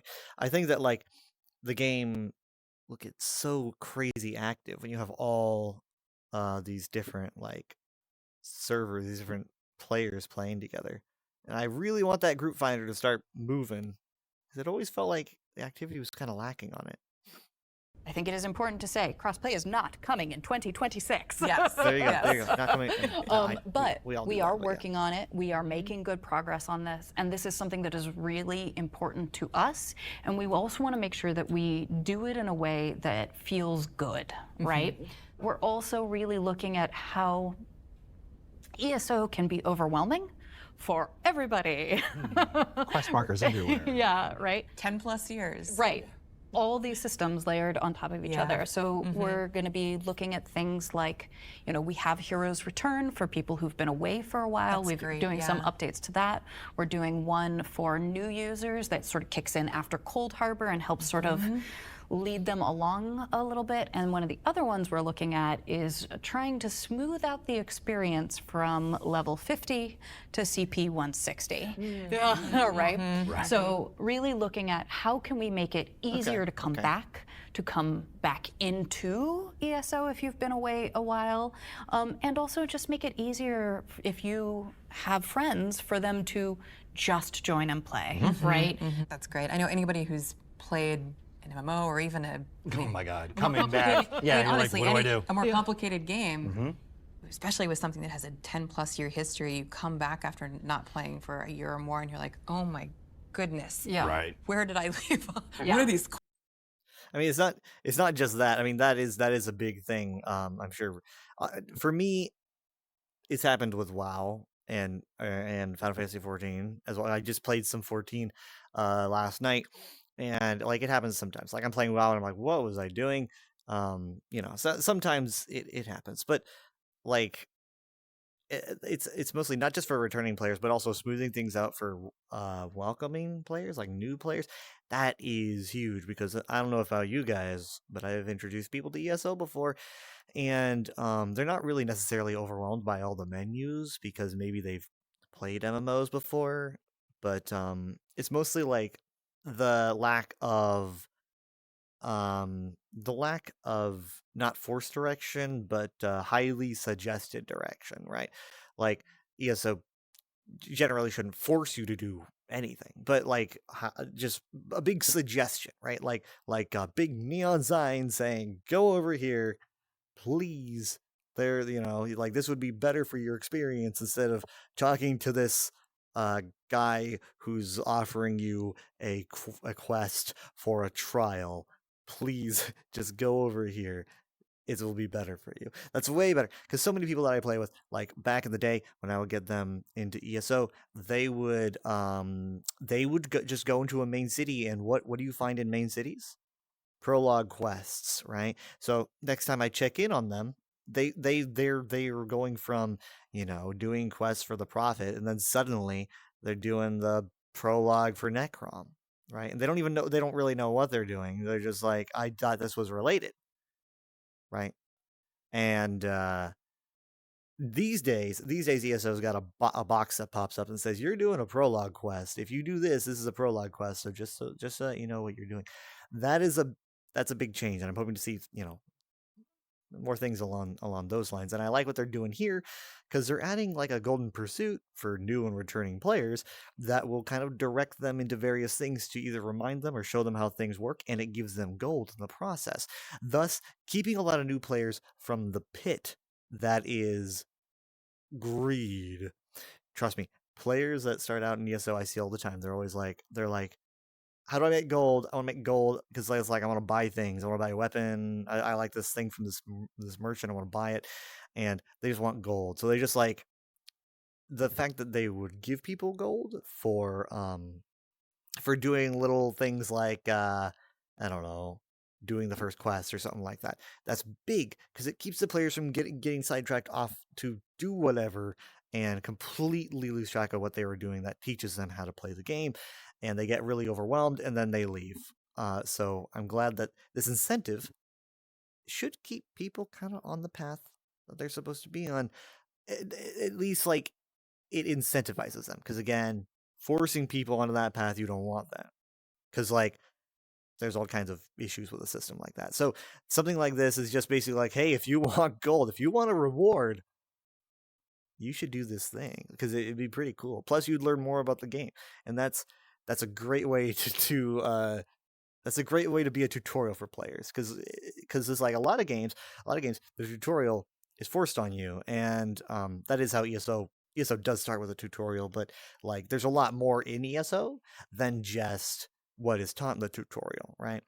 So a lot of games they have you keep going through these tutorials or boxes or whatever, but MMOs can't really do that. There's a lot more going on with an MMO, and people just want to go out and do their own thing. So incentive, that's the big thing. Incentive, don't force. And so I like this idea. What's in my inventory?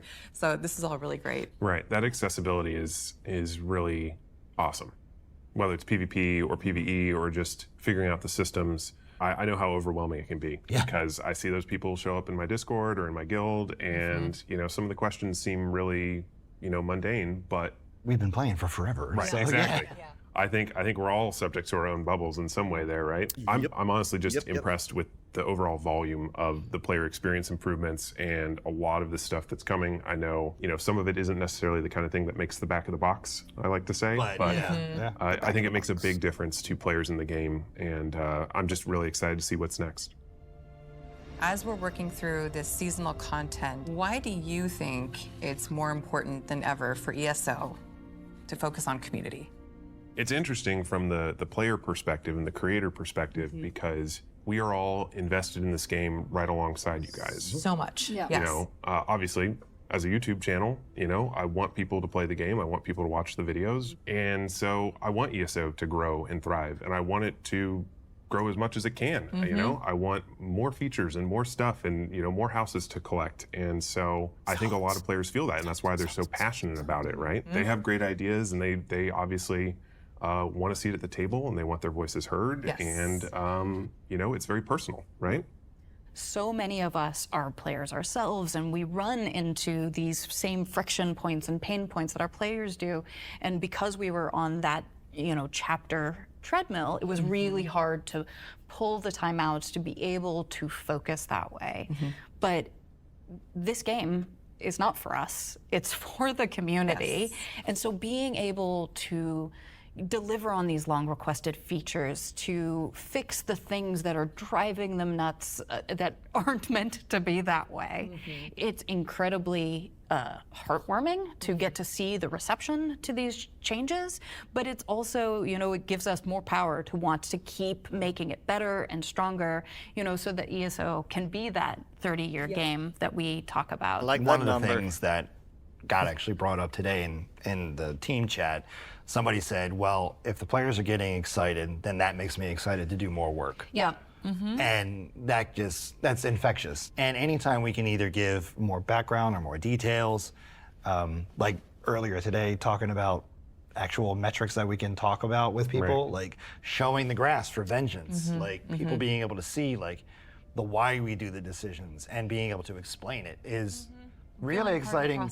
Oh my God, yeah, it's really exciting to be able to bridge that gap as opposed to just being, well, we did it. People are like, well, why did you do it? Yeah. And then we can explain it more, and I think that's really cool. Don't leave me to my own device. Don't leave me to my own devices. All right. Well, I think that is a wrap. So Brian, Calamon, and Kira, thank you so much for joining and taking the time to chat today. It's been a pleasure talking with you all, and we hope you all enjoyed this and have a great evening. We will see you in Tamriel. Why did I say have a great evening? Well, because it's dark outside. I know, I know. For me, it's 5 a.m. So the morning. I do love that render. It is pretty cool. Like the bone-ish vibe to his armor. You know, like obviously invokes the big skeletons around Fargrave and all that stuff. All right, we made it through. Well, actually, no, we still sitting on this screen for like 2 more minutes. But we made it all the way through. And obviously, I stopped to talk a lot, but I do like talking, and this is what I do here. That was an hour and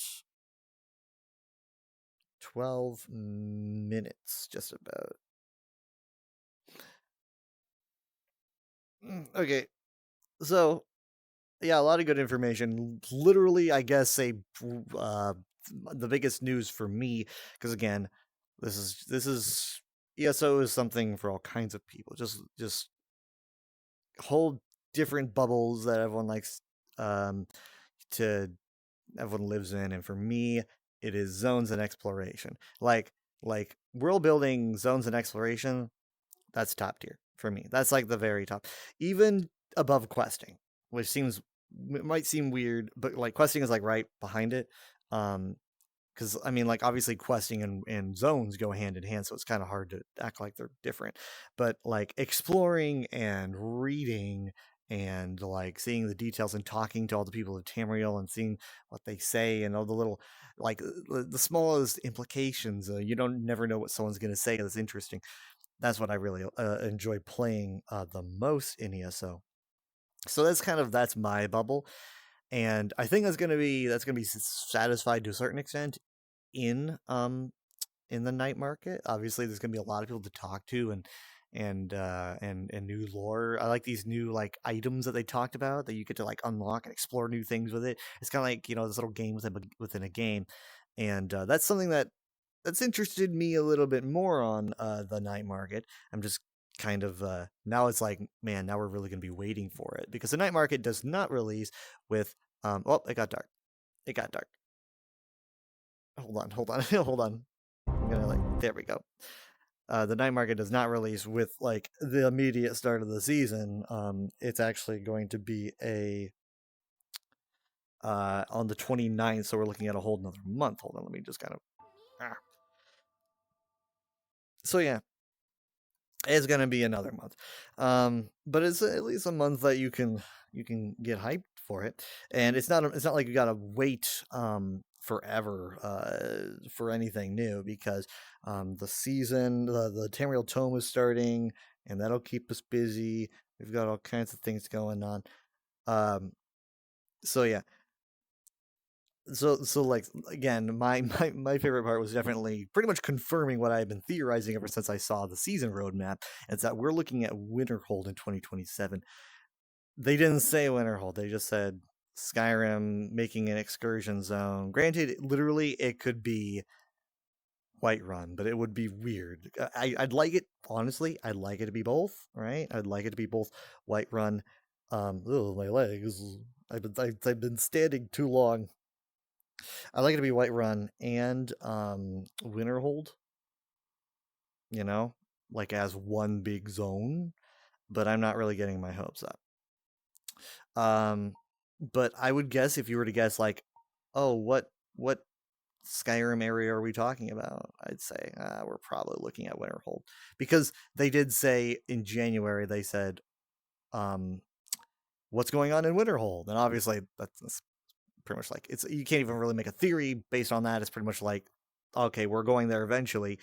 So Winterhold's a big deal, and I probably don't need to explain why, but Winterhold's a big deal because it is if we get to see it, we will actually get to see Winterhold before the Great Collapse. The Great Collapse happened in the early 4th era, where essentially, like, all of Winterhold, except for the college and some houses, I'm guessing probably on the outskirts, just kind of collapsed and fell into the sea, and all these people died, and obviously a lot of people blame the college for it. But this is going to be before that, by quite a long time. And and the idea that there's all these like crazy storms happening in Skyrim that are probably coming from the college, obviously, you know, at least that's what I'm going to assume, is a pretty cool story. One, it's Winterhold related. Two, it's weather related. So they've got me on 2 accounts. I really do like Winterhold. Like my main ESO character his lore is intrinsically tied to the college, so it'll be a very interesting time for me. I've got to like. There's some interesting things that I learned about Winterhold, like as of ESO, that I didn't know very recently because I was like doing some research, and apparently there's like some furnishings. No, there's some adornments like these crowns that you can wear, like you can get in the store that released, I don't know, I want to say like in 2021, and they are like derived from Winterhold, and you can wear these, and like it tells the story of how like the College of Winterhold is ruled by like these 3 different shadowy members or something, like these 3 members of the College of Winterhold. One is named the Shroud, one is named the Shadow, and I forgot the name of the other one, the Dawn or something like that. But I don't even know if that's true, because I'm pretty sure the person who wrote it, they had like Mythmaker in their name, so I don't know if that's like true or if they're just like making a myth. But if it is true, it sounds crap. I'd like to learn more about that, definitely. Give me a second here.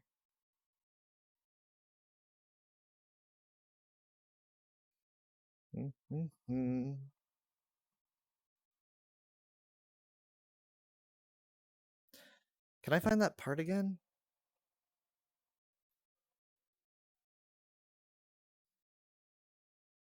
Hold on.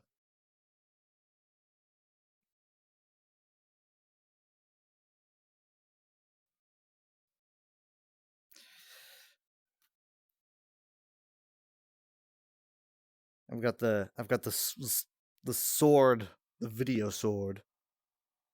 Okay, this was probably like, I think this was like trying to piece it together over time to unlock its best rewards. And because we know randomization, senior content producer, and a new face here. Thanks so much for joining us to Keep and March of on PC Game Pass and Xbox Play Anywhere. So if you're a PC or a handheld player, you'll have a new game trial in 12 years is set in a section of Hercian's hunting grounds. I wish I could like, it's so hard. It's the familiar gameplay you've come to love with ESO trials, but also some new wrinkles to challenge folks. Hard mode, base pop. That's right. We heard your feedback and are incorporating this feature into Crimson Velt. Stay tuned to the ESO website and social channels for updates and more details on everything coming soon. And with that, we're almost at the end of the show, but we have a couple last things we want to talk about. First off, later this year, ESO will be launching on PC Game Pass and Xbox Play Anywhere. So if you're a PC or a handheld player, you'll have a new way available to explore Tamriel. It's so good. Lastly, we have something very special we want to share today. It's time for a little bit of a weather report, Nick. So later this year... Also, I love that this is my favorite part, and they call it the weather report.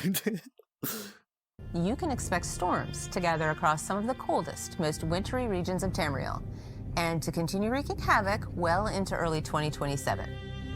And where, you might ask? Blizzards are known to appear in at least one familiar corner of Tamriel. Many of you picked up on the hint in our January reveal, and guessed right. These disturbances will sweep through portions of Skyrim and ESO. You'll discover exactly what these storms are building towards as we explore an iconic region never before explored in ESO. So prepare yourself for what's coming in our first season of 2027. Skyrim season. I mean, that's pretty much like. I mean, that's pretty much confirming it, right? That is not the angle. This is the angle. This is pretty much confirming. I mean, like corner of Skyrim, wintery stuff, never explored region. I mean, literally in Skyrim, we only have like a certain amount that's not completely done. And this like central and Winterhold. Hi, Crazed. Nah, this is the usual time for me to be awake. They went over the Shio stuff, by the way. They showed footage and everything.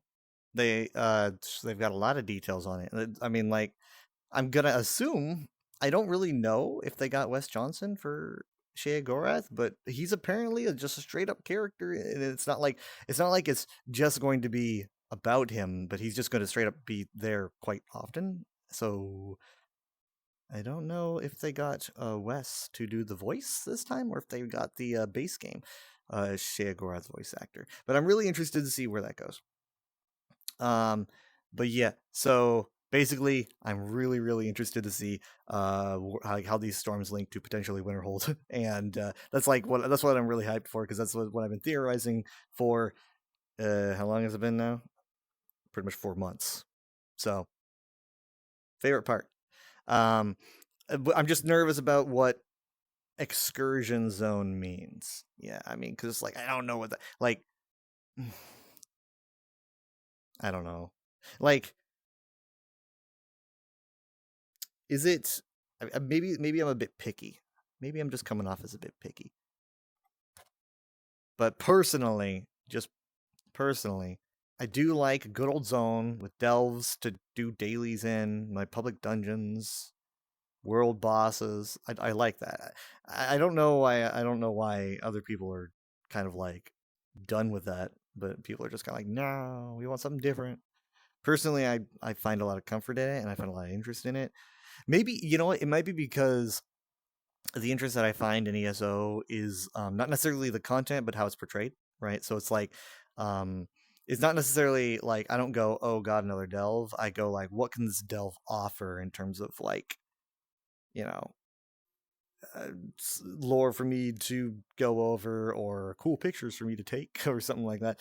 I think other people look for different stuff, and I guess I'm in the minority. So this isn't really my era for ESO, but we'll have to see what this new zone entails. I just don't know how I think about like if they decide to start doing new content constantly, where it's like basically I'm sitting here thinking, like, is there going to be any form of static, consistent game design, or are we just going to be constantly throwing new things at the audience? Hold on, there we go.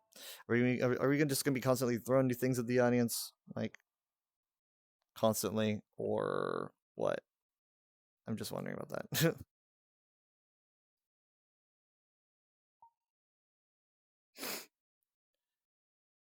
Because I think that, like, it is important to try new things.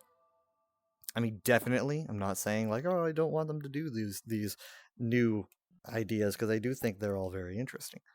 I'm especially interested in, like, what they have to offer with the night market, and it's, like, non-dungeon, non-delvey things.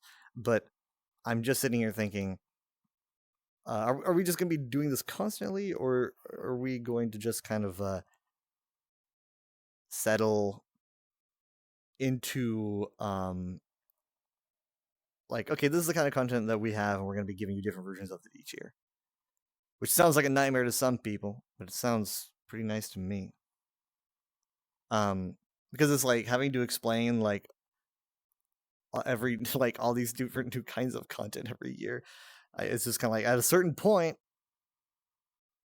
like consistency, because it's just kind of like, you know, I mean, I noticed this happen with a lot of games where it's like, oh, we got to do this thing to mix it up, and then it's just kind of like, at a certain point, how much of it is just wanting to mix it up, and how much of it is like actual good change? I don't know. But something that I noticed from ZOS, and honestly from pretty much a lot of games, be it Overwatch or World of Warcraft, which I've been watching like a lot of the Race to World First, so they've been talking a lot about this. Is the commentators for the race, the World of Warcraft race, use the term datification for the direction that like WoW was going, and not really in a bad way, but basically the term means like a game that's like changing itself to be more in line with the fact that a lot of us are getting older, and like we've got like adult things to do, jobs and families to take care of and all this stuff. And it's like a lot of games were built with catering towards exclusively the people who just had all the time in the world, and they need to adapt now to be less demanding, because people who find it demanding leave the game, right? They just kind of go, I don't want to do this anymore. So that's something that I noticed a lot of games are just trying to move away from. They're trying to move away from like games that refuse to slow down for them, games that like obviously FOMO is a huge part of it, because FOMOs are like, it's like I don't have time to do this and that, and therefore I miss out. And ESO's moving away from that, and for good reason. And I do like that. You know, FOMO sucks. Which is kind of confusing to me. It's kind of confusing why we're getting an event zone when we're trying to move away from FOMO. I don't quite understand the logic behind that. It's just kind of like, that's right, we're giving you a zone. I mean, I'll admit it is twice a year. But they're like, we're giving you a zone, and if people don't like it, we'll never see it again. I don't see it happening, because on the PTS, I'm hearing really good things about the night market, right? And it looks really awesome. I mean, who would say it sucks, right? It looks cool. But it's like, I feel like the idea that people could say something sucks, and the ZOS would be like, okay, well, we're not bringing it back, you know. It just, part of me just kind of wonders. I mean, like, how do I say this? I don't think ESO would be the kind of fandom to do this, but basically, like, I've seen some fandoms that when like something is given to them, even if it's like good quality, if it is like too wokeified for them, then they start like with the review bombing and all that shit and stuff, and it gives like a false impression on how much something was actually appreciated, because it's like, oh, these says you don't like it. And that when I see that, I'm just kind of thinking, you can't trust. Sometimes you just can't trust like the reasons why people like review bomb shit. And it's like, I don't like the idea that my zones, you know, my favorite thing in the Elder Scrolls Online is now under like, if people like it or not, you know, especially since people are the reason why we're not getting consecutive zones anymore. So it's like, I guess I don't feel like I can be blamed. So yeah, I don't know, we'll see. Because like, I'm sure, you know, the further along the year that we get, now that they've pretty much told us that Winterhold's going to happen, or at least some portion of Skyrim is going to happen, unless it's some like, you know, unless there's something else, like some kind of like island they invent off the coast of Skyrim that's not Greyhome. But no, they said never explored before in ESO, not the Elder Scrolls. So hopefully it is Winterhold. But like the idea that we're all building towards that's something that I'm really excited for. I'm just sitting here thinking about what's it gonna look like, right? Because it's like, I like experimental content. I like, you know, things like, oh look, we're giving you the Infinite Archive. That's awesome. Sage's Vault looks really cool, especially with the lore involving that Breton Sage that we, you know, have rarely heard about. I like experimental content, but I feel like I would appreciate experimental content released alongside content that we understand, like, this is the way that it works. And I'd like to see that from a zone. Now, I like what they said with wanting to make zones like, oh, it helps you with discovery and like it has cool new secrets and stuff. That's kind of what Elder Scrolls is about, right? It's about like exploring and unlocking these secrets and stuff. That's good in a zone. I just wouldn't mind there to also be like cool delves and stuff to explore that I can understand. I don't know. Yeah, I'm being too picky. But it's just kind of like it's just me going like as a content creator. I don't really know like it's not that I don't know if I'm going to like the changes, is that I don't know if the changes are going to be consistent. And it's like, oh, this was 2026 when they decided to give us this, and then we never saw it again. And then this was 2027 when they decided to give us this, and then we never saw it again. And that's like, that would infuriate me. That'd be so annoying. But we'll see. I mean, well, apparently we'll see as early as it sounds like early 27. They said the storms would go into the like early 2027, but they didn't say that the zone would release in early 2027. Not directly. So it might just be that like the storm season thing goes into early 2027 and the zone doesn't release yet. I don't know. It could be that we see the zone. That'd be pretty cool. I wouldn't mind, It's like I mean, that'd be pretty early for a zone, but we're living in uncharted waters at this point. So, but that'd be neat. I mean, like, what would you like? I'm sure it's pretty much an obvious question. I was gonna say, what would you guys want to see out of a zone? I was gonna say, you want to see a big zone? I think that's an answer. That's an obvious answer. Everyone wants to see a big zone. Personally, I'd like to see like Winterhold and Whiterun, like, one big slab of like Skyrim to explore. That'd be awesome. But then again, if they manage to make like a lot of content in a small space, then ESO like goes longer, the longevity. I doubt we're getting Blackreach again, but maybe they could give us a little bit more Blackreach. But they've already done it twice. But yeah, I mean that's where I'm mainly thinking on. Also, the fact that like I said, everything comes free for all players. The fact that they can continue on narratives without having to worry about people missing out on stuff, that's really big, and that could be really helpful towards the world building, lore, etc. So really looking forward to seeing, because I mean, like I said, I said they talked about storms in Skyrim, and I said, now that they're talking about storms in Skyrim and the fact that like everyone experiences this content as one now because Greymoor is going to be free, I was like, that is the perfect way to advertise an expansion for Winterhold the next year, because literally everyone gets to play that advertisement. It's literally a playable advertisement. And so I was like, that's just the perfect way to do it. And it looks like that's the way they're doing it. And now it's just kind of a matter of, what is that zone going to look like?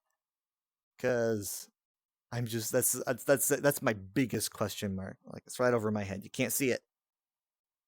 But that's my biggest question mark right now. It's just kind of like, what does it look like? What do zones look like under this new ESO?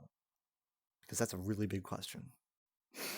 And I don't want the night market to be the answer, because like I like the night market, it looks awesome, but I don't want my zones to be temporary, and I don't want my zones to all have like little gimmicks to them.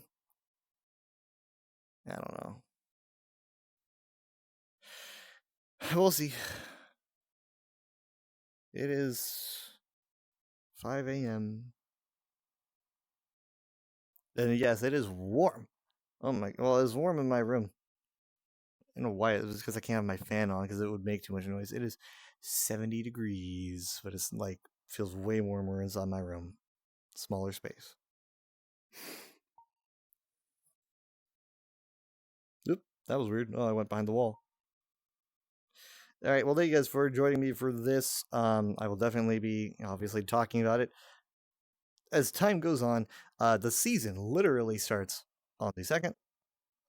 So that'll be, that is tomorrow. So essentially, the tome, it's going to be really interesting. I'm interested to see what people think of that. All the changes coming along over time with the classes and whatnot. So I'm intrigued. Also, it listed when season 1 and 2 start, and season 2 was October. I didn't see what season 1 was. I forgot. But I would say probably in like August, maybe July, because I think they said season 0 would still be June. So it's like that's still a long time. It's a long time for a season. What they say, like 90 days? I think they said like season is like 90 days. So that's like 3 months. So this would be like April, May, June. Yeah, so July, August, September. Yeah, so I would say it's July. Because you can pretty much put it in like 3-month segments. So it's like 1, 2, 3, 1, 2, 3. And that's how long a battle pass is gonna last. That's how long, all these different things are gonna be. So I assume the night market is gonna last for 2 months. No. How long did they say it was gonna last? 9 weeks? So that's pretty much 2 months, right? I forget how long they said it was gonna last. But yeah. Remember, the night market does not start when the season starts. So the night market is going to be the end of April, to my knowledge. Anyway, before I raid off, I want to remind you, this is very important.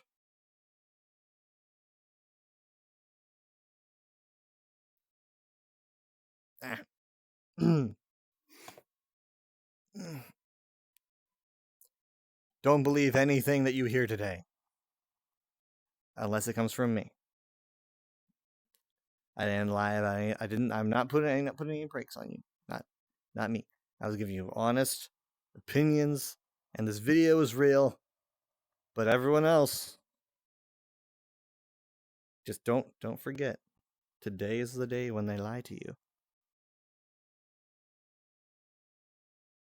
I know I'm probably gonna end up letting my guard down at some point, but just look out. Do not to be the fool on April Fools.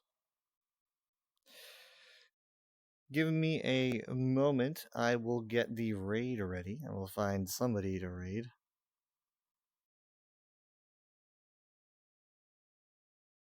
It's gonna be Grace, because she is still live. So thank you guys so much for being here. It is appreciated. I will prep this raid. I will probably be live at like 9. No, I'm gonna be live at like on Friday at like 11:30 p.m. Central Time, and we'll kick off the weekend. Okay.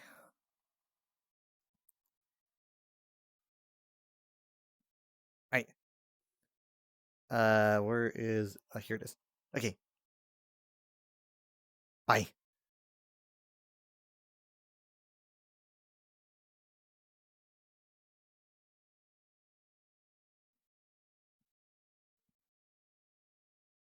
That is the wrong screen. And so is that. My joystick's being wonky. Alright, there we go. Bye. You too.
Bye.